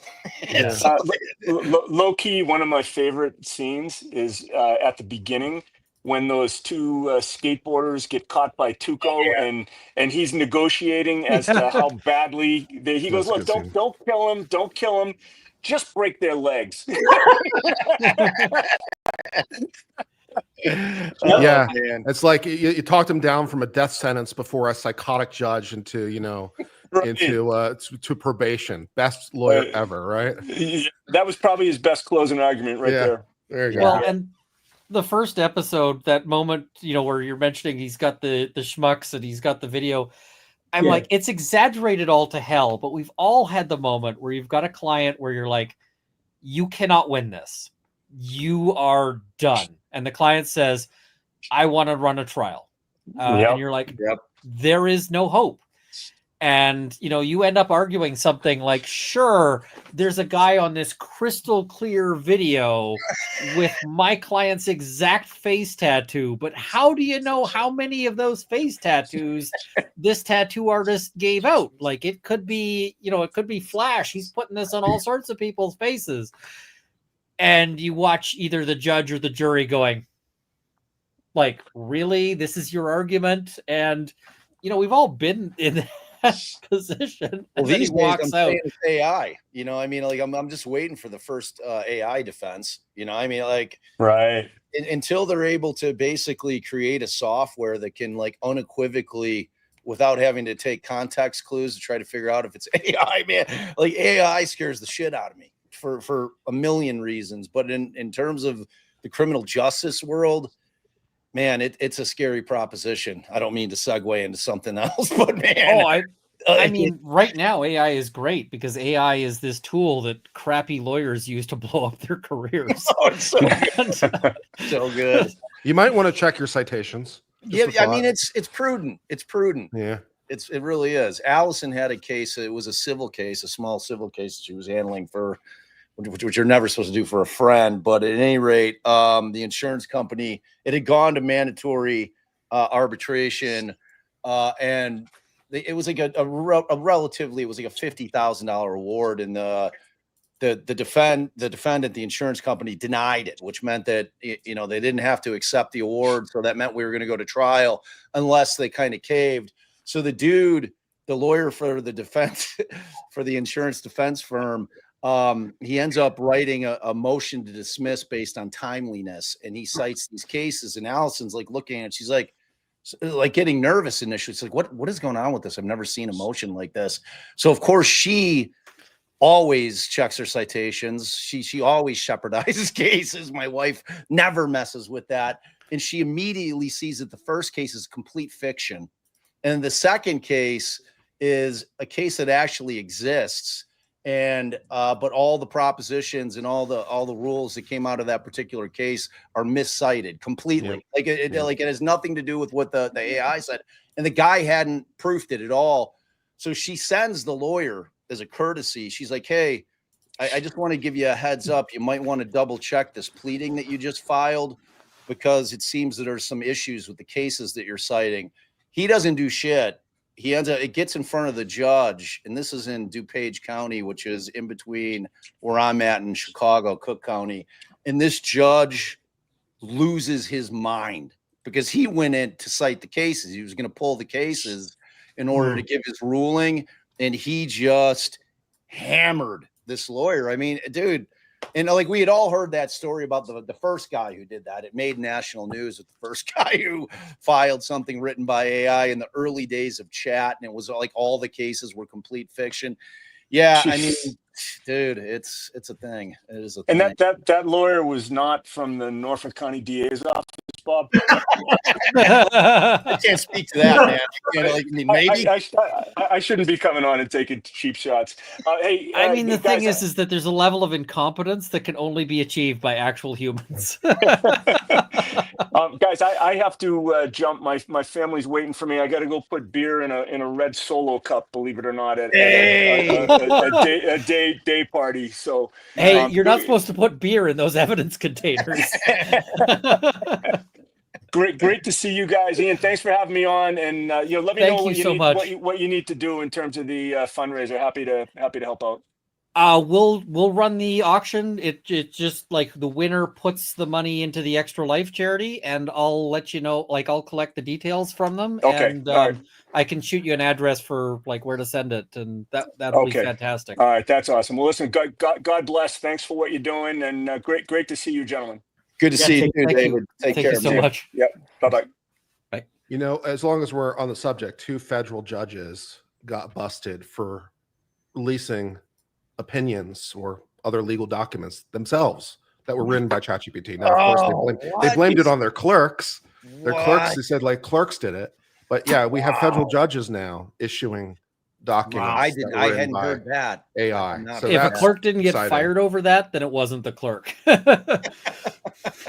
Well, I mean, if the clerk's taking the bullet, I mean, if you're that clerk and you're like, no, I didn't do, like, what do you do in that position if you're the clerk?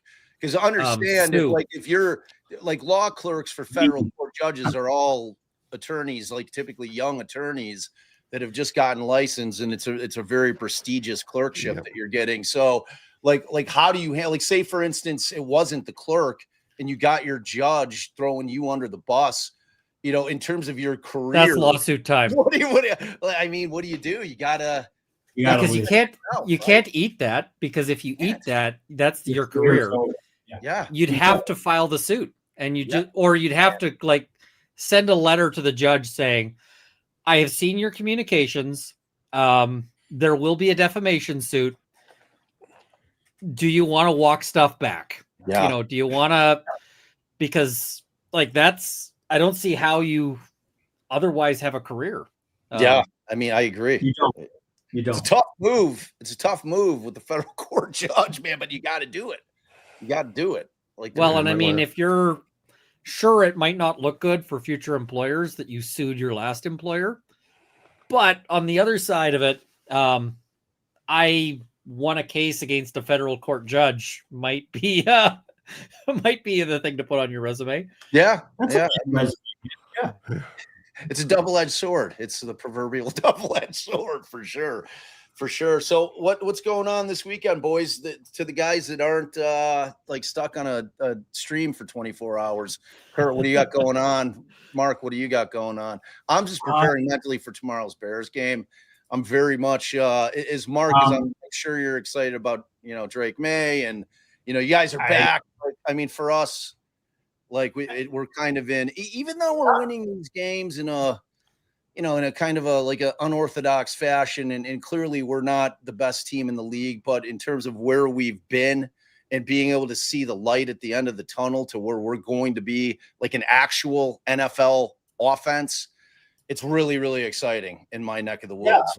Yeah. No, that's good. I mean, I think the league is better when the classic teams are good, and the Bears, they've been rough for some time, are one of those.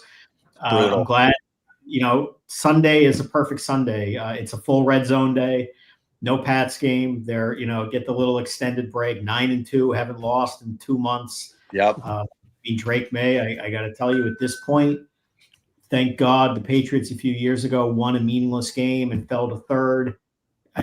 Things work out in a strange way. I think a lot of people clearly despise the Patriots. It's understandable. They hate Brady. They hate Belichick.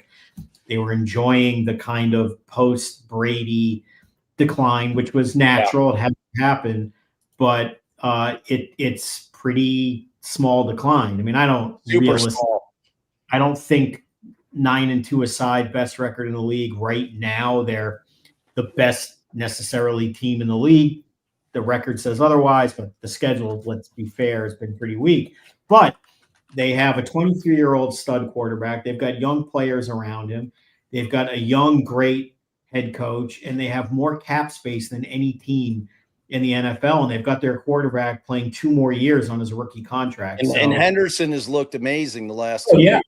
Yeah. No, they're lined up perfectly to get really, really good, really fast, which is great. But other than watching football, I had a full day of work today.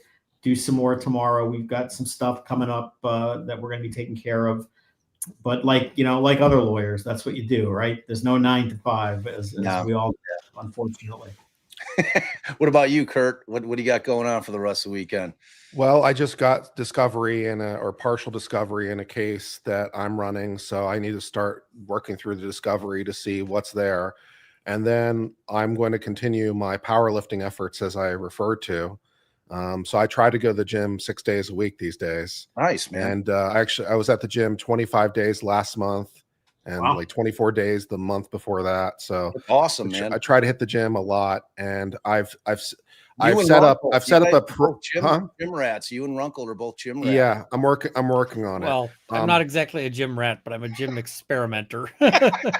So I've set basically a mock meet for my birthday, January 13th. So I've set my programming for a competition for the 13th of January. So I've got 80 days left or something like that to try to maximize my big 3 lifts. Nice. And right now, my big 3 lifts, I did 2 by 315 on squat. Wow. I did, I think it was 2 by 285 on deadlift, and I did 2 or 3 by 285 on bench. So I'm progressing, and I'm hoping to hit at least 3 plate for all. Getting strong, man. And hopefully maybe with 1,000 pounds combined. Nice. So strong progress is continuing. Oh, incidentally, by the way, if you're interested, I have videos of this on my channel. So if you want to see me do some squat and bench, I have a couple videos of that if you want to check that out. Not saying my form is optimal, but for proof it's happening. Yeah, that's amazing. That's good. Good for you, man. It's you're on the older you get, the more we have. You're on a proof of work system. Yeah. So I'm trying, and then after that, I think I'm going to do a bridge block, and then I'm going to do like a bench only thing and see if I can get a 405 bench before I get too old. That's impressive, dude. That's a lot of weight. Yeah, well, a lot of weight. I have to. I basically have a 1 rep max now at basically 3 or 305 for bench. So I've got to pick up 100 pounds of a 1 rep max somewhere. So it's like, yeah, okay, that's going to take a little effort, but we'll work on it. You can do it. You can do it. Mind over matter. Yeah, sure. So, Ian, sleeping, I assume, is in your future, huh? Yeah. Midnight hits. I'm going to be like, thank you, everyone. This is wonderful. And I'm just going to I might manage to like get out of these clothes before I get to sleep. If I'm really lucky, I make it into bed and, sleep until probably noon. And then it's wake up and prep for some things that are Monday. And I guess probably, what's that? How do you do this? How do you do 24 hours of this without sleeping? And I mean, we're men of a certain age and whatnot. And I mean, just unwillingness to die. I mean, I'm sure that the charity and the cause is as motivating a factor as there is, but I mean, just physically, how the hell? Oh, it's gonna be rough. I'm not, the thing I figured out is that I tried one year doing like 6 a.m. to 6 a.m. and that was the worst idea ever because like you can coast, into midnight, right? Because you tend to wake up a bit more. Even if you're tired, you wake up a bit more in the day. And so you can sort of coast towards midnight. But what you cannot do is coast towards 6 a.m. 6 a.m. is the uphill climb. Yeah. True. So, yeah. And I mean, I like when you started doing start with the early morning, like the midnight, because then at least when you're going to sleep, your entire clock's not out of whack in terms of doing it from you're like, oh my God. That's the other thing is it screws you up for days and days and days if you end up like going to bed at 6. What the hell is happening at 4 a.m. and who the hell is watching? I was going to people just. A fair number of Europeans were, sort of the thing there, but also just. I'm so East Coast biased. Yeah, I don't even think that. Actually, other time zones and people watching from elsewhere, right? And just I was just like playing video games basically. Hades 2 and now there's some really awesome news. What is it? Jack Doherty. Are you aware of who that is? No. Tell me. Tell us. I don't know. He's a content creator whose whole shtick is being like abusive and abrasive to people. So he'll go and be like a total jackass to people, and then he's got like this 600-pound gorilla with him in case you decide to start anything. He's just been arrested, so I'm wishing him a very happy now it's not super high end. It's apparently possession of a controlled substance, possession of marijuana, and resisting arrest is what's being reported. Come on. It's amphetamine, there you go. Weed, and resisting arrest. Where was the arrest? I'm just looking for business. Was it in New York? Florida. Okay. Yeah, that's you find someone. Yeah. That just sounds like a Thursday night. Yeah, exactly. Yeah. Well, I also need to include. I'm working on a journal article for Canadian influencer law is basically the idea, because it's going to become more and more of a thing where you get influencers who get themselves into shit. And so talking about how should the courts deal with this, because, you can get a categorization. You've got guys like, Greg Ovens is this guy who does wilderness stuff. And it's like, well, his shit is low end. And really the issue is that the only reason you catch him is because he is videotaping it, right? It's, that's it. But then you get guys like that guy who was in the UK whose entire shtick was basically criminally offending against people. And so he did a video, and he's in the UK because he did this video, but the video was that he walked into some elderly couple's house and sat down and refused to leave. Okay, and that seems like several illegals. Yeah. A few illegals there. Well, and the thing is in the States, this is a self-solving problem. Guy breaks into house and it's okay. Especially in Texas. I ask, and I mean, at the risk of again being the Northeast urban guy. That guy. What exactly is wilderness stuff? So Canadian wilderness, like people die in it because it can be like actual wilderness. Mark, have you never watched the show Alone? Oh my God, it's amazing. I love that show. They drop them off in the Canadian wilderness, and it's like I don't understand leave them alone. I don't understand maybe what you're going for in the article, because it seems to me that the answer to the question of what do we do with the influencer is we just do the same thing we do with anyone else. If they're stupid enough to film their own crimes, then, you know, okay, great, thanks for providing the evidence. Otherwise, I don't know why we need a special rule. Well, some things may call for different approaches because, for instance, like, you know, some creators, you arrest them and they immediately parlay it into content, and you're actually making the problem worse. And, you know, considering things like, hey, how can we apply civil asset forfeiture to, say, a YouTube channel? Because, you know, criminal asset forfeiture. Yep. These things, like, you know, if somebody is, that's the bigger question. Exactly. I mean, And if they're using the the channel for the purpose of committing the crime, sounds suspiciously like the answer might be yes. It Yep. sounds And exactly so- like that statute's for. but Yeah. basically just saying maybe this is something that, you know, should be contemplated. You know, maybe you should consider like the difference between real apologies versus like fake apologies, in terms of, because you're going to get an influencer who gets, you know, arrested for something, does a channel like apology, and it's a fake ass apology. Don't we already deal with that problem, or judges deal with that problem all the time when people Not really. allocute and they're like, I'm sorry, and they're just like, I don't believe you, go to hell. I mean, sort of the hallmarks of what makes for like a marketing apology, as opposed to like, yeah. I mean, you'll have to read it when it's done, but All I'm hearing is that we need judges with judge balls to be like, I'm really thankful for your apology. How about 5 years? That sounds like the answer to this problem. Yeah, and I mean, when you get an old judge up there who doesn't give a shit about Yeah. influencers, you know, what? What's an influencer? It's like my kid, like they're TikTok famous. I'm like, that's not real famous.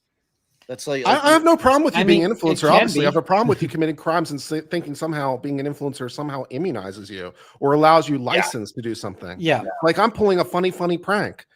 It was a funny illegal.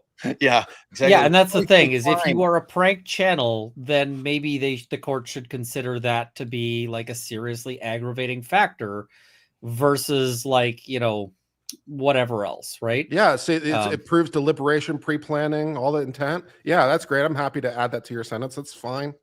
Yep. Don't get me as your judge. I won't be nice. You don't understand. I do understand, and I don't care. There's a difference. Right. You're confusing my complete understanding with the fact that I don't care. Yeah. No, it's Mark, what's the score of that game? I know you're watching it. Not good. It was 22-10 ASU about 10 minutes ago. It's now 23-22 West Virginia. It's been not a great year, coming at, you know, a year after the Texas fiasco where they got screwed in that game, and their quarterback's out for the year. So it's kind of a lost season, or what we call a classic season for ASU, which is maybe it'll be another year where you go to the, you know, the Sun Bowl or one of these just garbage games that nobody cares about because, you know, because what's more attractive than, you know, a weekend in El Paso in January? Can't get any better than that. Hey, you know what? I mean, on the bright side, you could take like a Breaking Bad, Better Call Saul, like, you know, place of interest store when you're down there.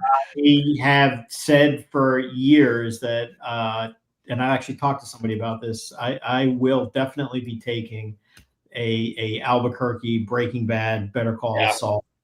And the way it's going, I mean, we need some more places, but maybe Pluribus will be added to that because, you know, they're back in Albuquerque, and you know, have you seen? There's some good Easter eggs in that too. Wayfarer Airlines. I don't know if you saw that.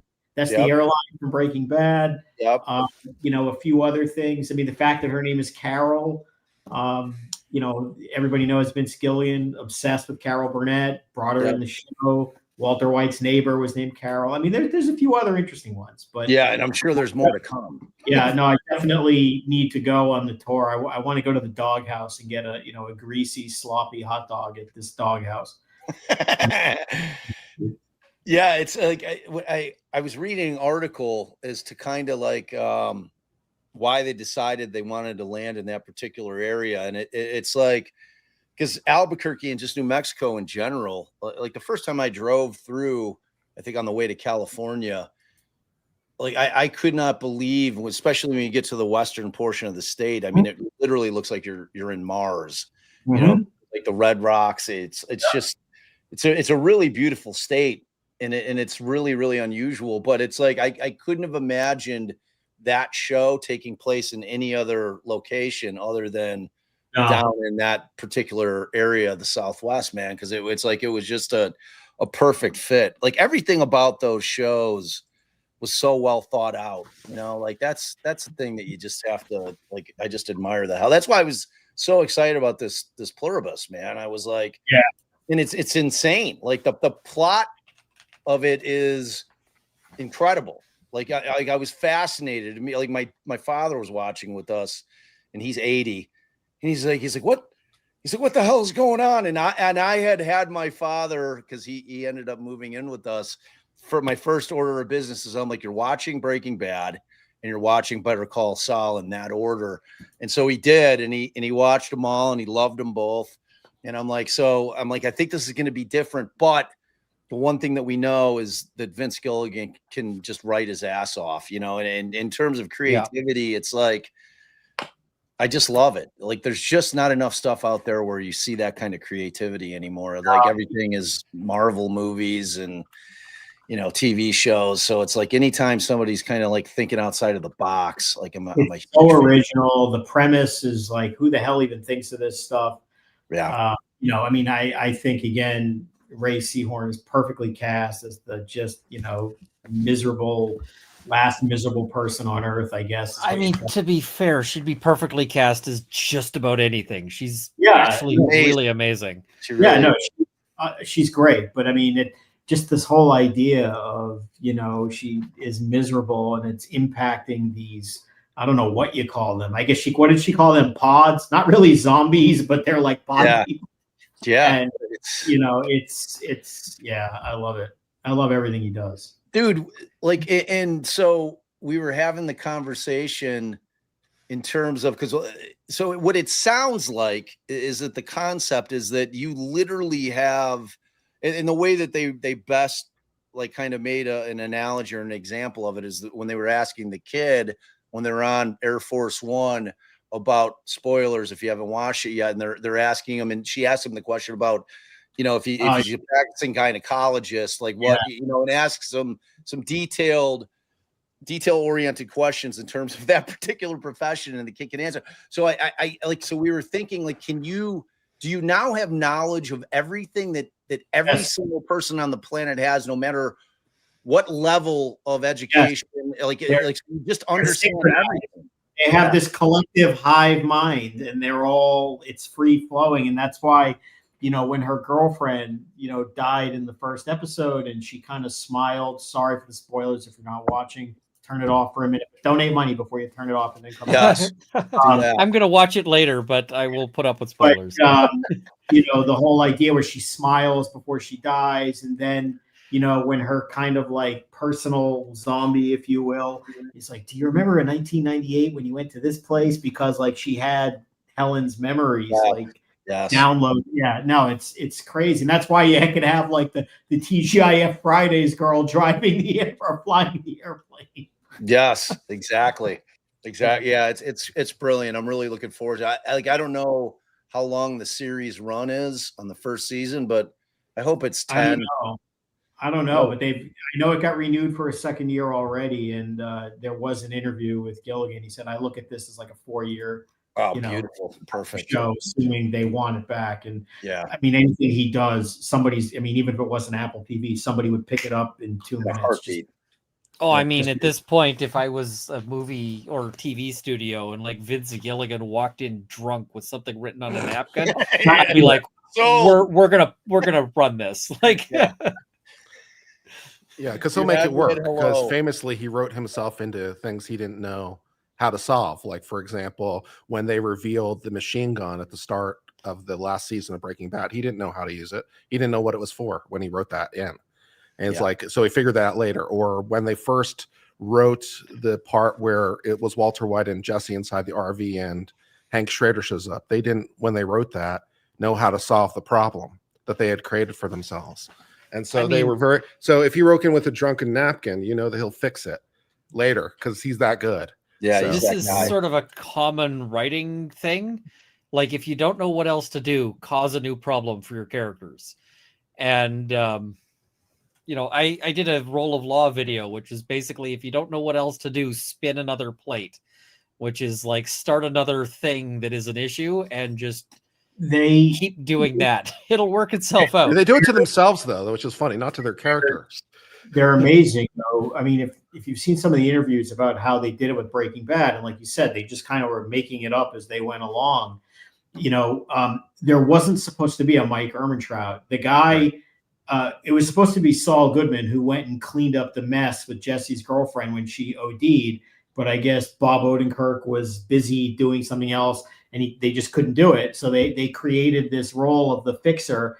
And then the next thing you know, not only in Breaking Bad do they make him a major or kind of a major character, but then they give him this incredible origin story about being the, you know, corrupt Philly cop, but corrupt for the right reasons, and how he came in with Gus Fring and this and that, and just amazing. Or the other thing I saw, you know, initially, the main villain of Breaking Bad was supposed to be Tuco.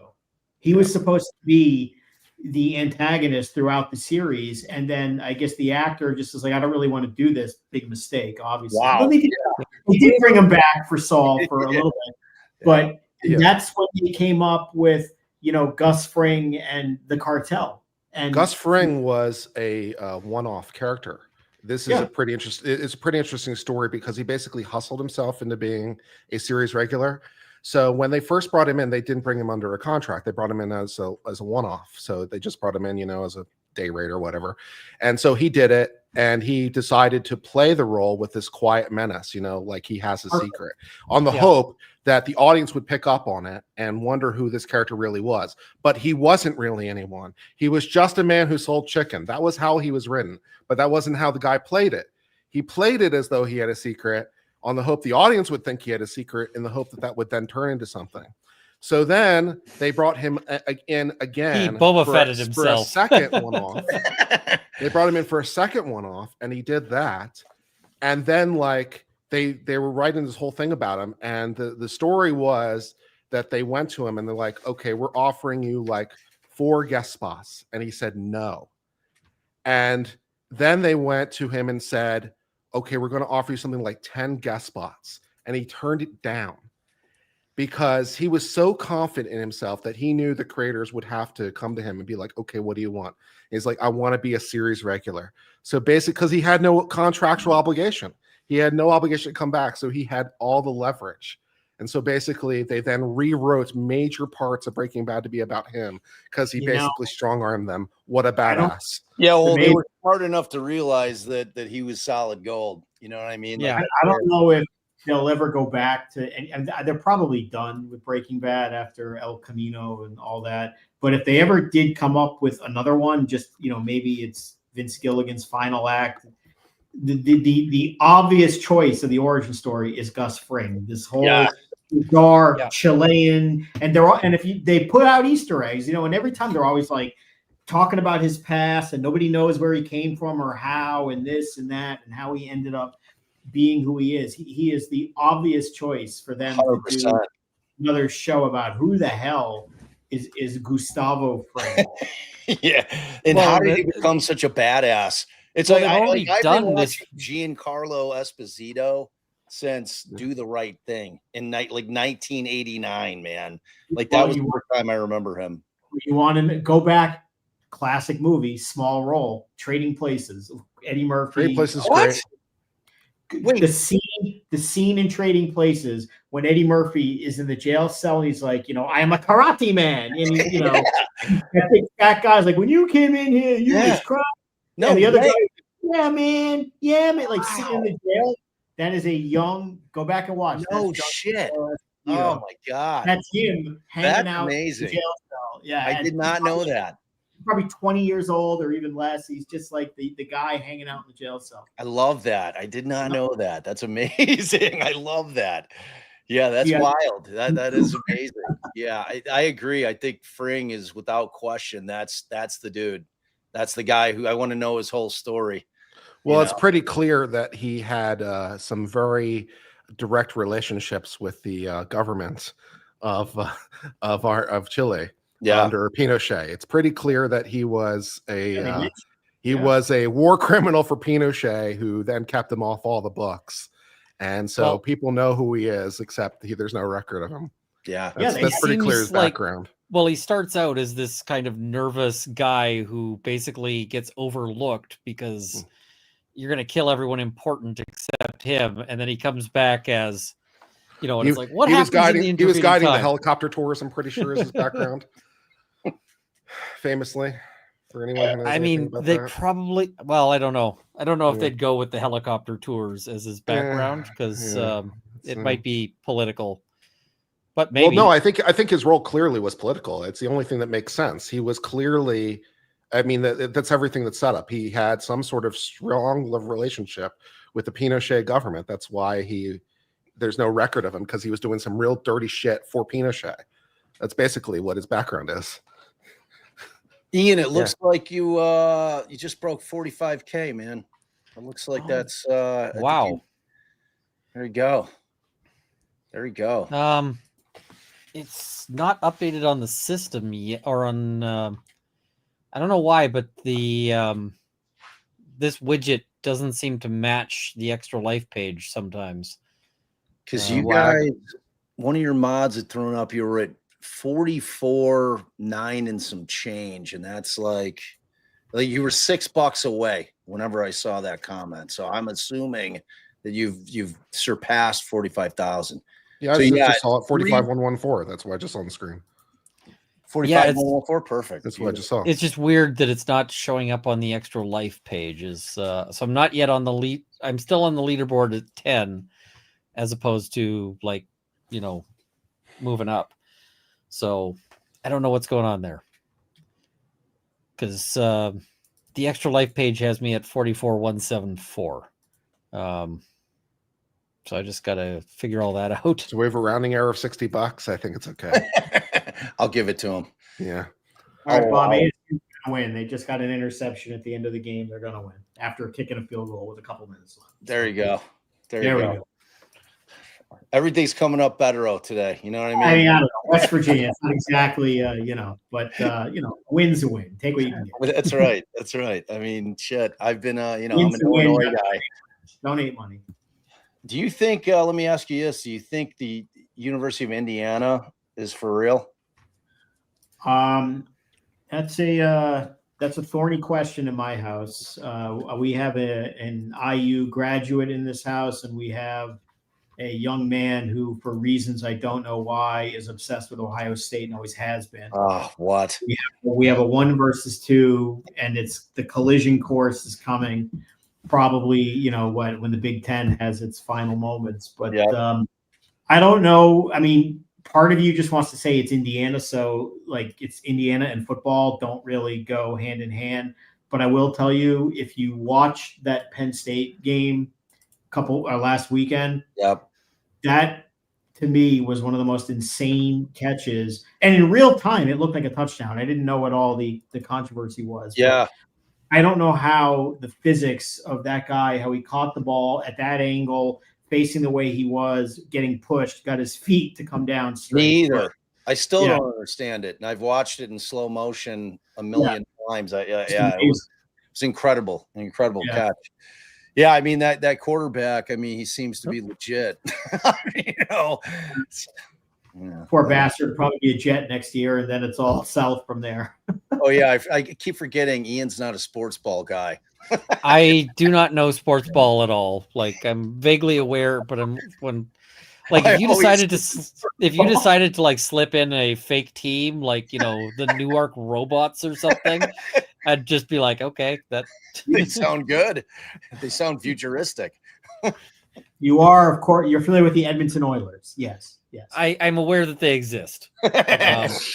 Now, what about the Hartford Whalers? you remember I'm them? aware that I mean, they were close enough to Canada that you should have been aware of them, and they had a classic jersey. They really they have one of the best logos of all time. They used to be like did. the brother. It was kind of cool where I grew up, but they played in a mall. The arena in Hartford where they played was actually attached to a mall in Hartford, Connecticut. That's how low budge and awful it was. Wow. But yeah. I'm The trying to whale. figure out why Wisconsin doesn't have an NHL team. It seems like that state could support it. Like, Yeah. and it's just a state where they play a lot of hockey. You know, it's like one of those northern Midwestern states, like, you know, Minnesota. Obviously, there's a huge amount of hockey players out there. It's just, I was talking about it the other day. I was just surprised that has never happened for Wisconsin for whatever reason. But I mean, Green Bay, dude, is like 5-hour drive for me, and it's literally in the middle of nowhere. it's just, you know, but that entire state just bleeds green and yellow. And it's, you know, it's always been kind of a weird thing to me, like, especially because we're the most recent, this will be my last sports ball thing, Ian. Where was the most recent hockey expansion, like this year or last year? Like, it was somewhere weird. I'm like, Utah. Arizona went to Utah. That's right. Yeah. I mean, I guess in terms of weather, the Utah Mammoth. I mean, that's awful. That's so awful. Okay. When it bleeds green and yellow, do they still collect it in a red Solo cup or? Whoa! Wow. No, they just brought it back around to Karen Reed. They just eat cheese. They wear Limburger hats and they're cheese heads. Actually, Thank you. Up there, and you know, I have to tell you, and I apologize to the people from Wisconsin, but you know, a couple of years ago, I went to Fenway Park to go to a Red Sox game, and the Brewers were in town that weekend, and they travel well. I mean, it's a weekend in the summer, you know, Boston, Fenway Park, and I will tell you, the Milwaukee people, and I know it's the Midwest, the cheese and all that. Man, they eat the fried food because the stuff that they were walking around with. Wow. Oh yeah, fried food, especially up there, like bratwurst. Yeah, bratwurst and like cheese curds, man. Like fried bratwurst. Fried foods. Well, no, they won't fry it, but they just eat lots of, you know, like tubed meats. Like, it's, you know, which I love a good bratwurst. Like, yeah, nothing wrong with that. Yeah, I mean, it's delicious. It's fantastic. But their cheese curds are pretty delicious. You know, they've like bled down into Illinois now. There's almost no restaurant in Illinois that doesn't sell the cheese curds because they've always had the mozzarella sticks. But the cheese curds, which are distinctly a Wisconsin thing, have now made their way down south into Illinois. So, you know, the kids love them. Yeah. All right. Well, you guys gonna be here for a bit? I mean, I will. I'll be in and out. I'm gonna pop back in. Like, I'm not gonna be a one and done. Yeah, I need to run, but you know, if you guys are coming back later, we can certainly. It's been a yeah. fun chat. I'm gonna come back and hang too, man, for sure. For sure. I'll be here. I'll be here all night. I think we're gonna do the auction fairly shortly, or at least a bunch of auctioning. That's what I was told. That's why I'm here. What did you put up, Kurt? I'm here to be the auctioneer. Oh, you're the guy. Are you gonna do the whole spiel? Are you gonna? I'm pretty. People. He's got a very distinctive auctioneering style. That's exciting. That the people let's love just it. say it is not officially sanctioned by like whatever auctioneering office there is, but it is entertaining. Sotheby's is probably not knocking down my door. I'm gonna jump. Or if they are, it's with a cease and desist. Yeah. For family duties, but I'll be back in a little bit. All right, Mark. Sounds good. Thank you so much. And thanks for having me. Maybe we'll see you later and donate lots of money. It's for a good cause. Yes, indeed. Awesome. So like I want to think of something to put up for auction. I got to think about it. Like by the time I come back, I'll probably come back like early evening. I'll have something that's cool. You know, I Sounds good. didn't mean, if want to we go right after doing, like, Yannetti, like in his fucking tie. Like, you know what? I'm like, oh, I'm gonna give you a tie off the try. I'm like, who's beating that? That's like no one. Oh, I wants mean, to you're not follow beating that. The Right. thing is I'm putting up I will run a D&D game for somebody, and I know that's going to get like a fraction of what the tie is, and I'm okay with that because is the correct amazing. ordering of things. I have to tell you, I'm like tempted. Like, so I have a long history of being a D&D player, like from high school. Like, I mean, we were heavy duty D&D players, and I haven't, like, I was that kid who would go into, it wasn't Barnes and Noble, it was a place called Barbara's Books, and their like their collection of Dungeons and Dragons, like the books that you would, like, in terms of the kind of the encyclopedias that you would get that like listed everything in terms of creature. Like, it was, I would kind of love to do that, man. Like, it's been so long since I've done it. And I still like my favorite games are RPG, which all harken back to my love of Dungeons and Dragons. I've got a collection of some of the stuff that, like, is just, you probably haven't heard of this one. What is it? No. That is a game called Mothership. Ooh. And Mothership is basically designed to run horror in space. So at the simplest level, you can think of like Aliens or like, these kinds of things. But it can get pretty funky. And when I say it can get pretty funky, they have, I'm just trying to find the like monster guide that they have in here. Because some of it is like wild stuff. Is there like a game master like D&D? Yeah, 100%.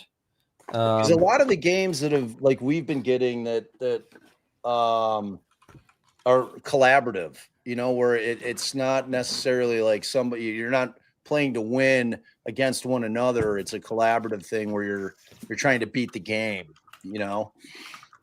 Yeah, I mean, I've got some of those as well, but they tend not to be like, a tabletop role-playing game so much as just like a, tabletop game.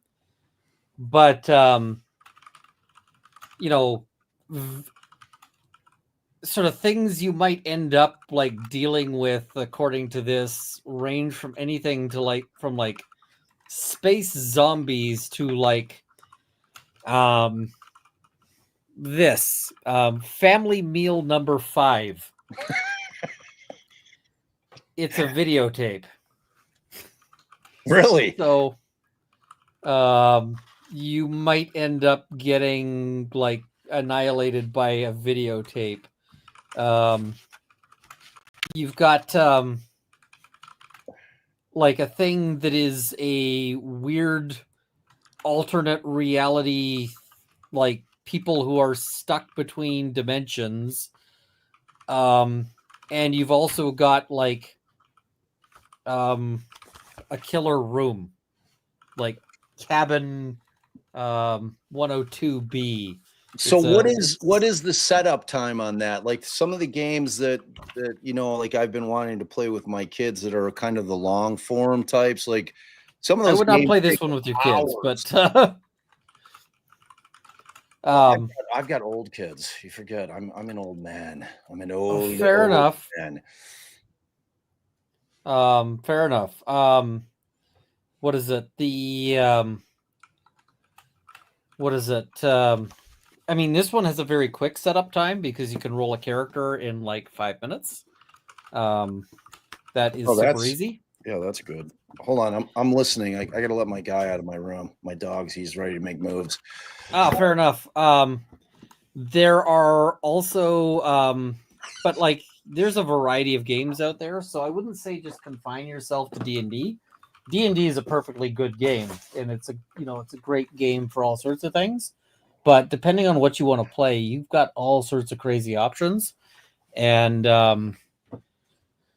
yeah, I mean, Call of Cthulhu is fun if you ever want to, I'm kind of tempted to run like a Delta Green game, which is like Call of Cthulhu, but with military personnel. And so Delta Green is basically like a secret military group of like people who deal with horrors from beyond and don't generally survive long. Huh. So yeah, like explain like how does the gameplay go? So is it like one of those like a game wherein they kind of have like predetermined things that happen and you're flipping through like a book based on like choose your kind of like a choose your own adventure thing in terms of there's predetermined things that happen? Usually it's got a DM who's running things, right? Okay. And who's deciding what's going on. So that is kind of the so there is a game master type deal. Okay. Yeah. All right. Sort of a standard tabletop game. Yeah. If you want something that is just like run like that, you know, where it's kind of you figure things out. I mean, there's all sorts of games, but they're not really tabletop role-playing games. They're typically more like board games.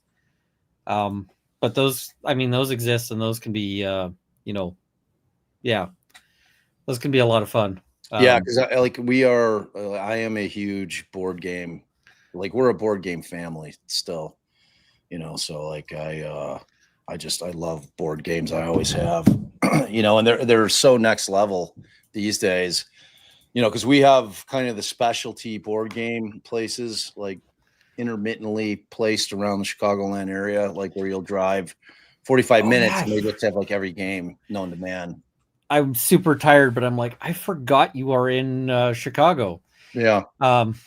So if I end up in the Chicago area for reasons, then I will have to run something, and yeah, we'll have to do a live. That would be awesome. Yeah, we could do like a live game, and you know, get yeah. So I am now officially number 9 on the Extra Life page. Woo! So and I am 208, I think, dollars from, or 209, I guess, from displacing the number 1 person in Canada. So with just a couple that person more is a dollars, communist, and it is your obligation to overcome them and show them the nature of capitalism. You tell them, Kurt. Yeah. So we are at 8 hours in. And one of the problems with so we should do the auction, but one of the problems with that is that when past 8 hours, YouTube gets stupid. And what I mean by that is that it starts losing the chat. It starts all sorts of other things. So you had that other link. I was actually in the 12 to 6 link. Yeah, I'll join the other link. The next one, around somewhere. There was no one in there. So that's when I came yeah, over. we're about to move over to that one. I just need to set a redirect. Redirect so these nuts. Okay. So I'm just setting up the redirect now, and then once I do that, I will end this stream. I will kick everybody over. Folks, if you don't get redirected, it's going to be the new live on my channel, so you should be able to find it. I'm setting up the redirect for both. When are you guys planning on doing the auction? So I have kind of like a drop dead time frame. Pretty much right away, imminently. So, but I mean, if we do an auction and then you later come back with a thing and you say, hey, I've got another thing, we could auction that thing. We could do an impromptu, you know, because I don't think anyone's going to feel too upset about missing it if they don't know what it is yet. We'll hit Kurt up at like 11:30 p.m. Be like, Kurt, wake up. Kurt, we need an auctioneer, buddy. I mean, worst case scenario, we could run it without Kurt, and Kurt will just mail us a horse's head and instructions that please insert this into your bed. And it's like, all right. I'm going to try. You know what? I'm going to see if I can find some kind of super weird, creepy Gacy shit. you know, because it's like I've literally like one of the things that's really strange is that I have 2 of his hand-drawn Christmas cards, one of which he sent to my grandmother and the other one that he sent to my father, he drew them after he's convicted when he's on death row. And they're so weird. They're the weirdest things. So I'm gonna see if I can figure out something that's related to my podcast, buried inside the John Wayne Gacy investigation. Everyone, please go look you for that. may not want to John Wayne Gacy Christmas card to really brighten up your holidays. Yeah, I mean, if it brings money for the kids, though, I mean, I can auction it off, no problem. That's fine. You may not want to like auction off the original, but like a copy might be a good idea because you know. The originals are pretty kind of amazing, weird bit of history. But I'm gonna figure something out. I'm gonna figure out something good. And like, don't auction off something really you're gonna help. regret, right? Well, you know, I want to help the kids. So whatever. Sometimes you got to give until it hurts. You know what I mean? You got to give. Fair, but still, like. All right. I'm gonna shut this one down. I'm gonna switch us over to the other one. I'm gonna fire it up. I'm going to run to the bathroom in the meantime. And you guys have the link for the next one? Yep. Okay. Then we'll wrap it up here. And everybody on Twitter, if you want to bid on auction items, you've got to be on the Runkle of the Bailey YouTube. So get yourself there if you want to bid, because we have to have all the bids in one place. So if you're on the Roll of Law and you want to bid, it's got to be done on the Runkle of the Bailey. If you are on Twitter, same thing. And we will see you very shortly. So, all right. See you guys. See you in a minute. And see ya.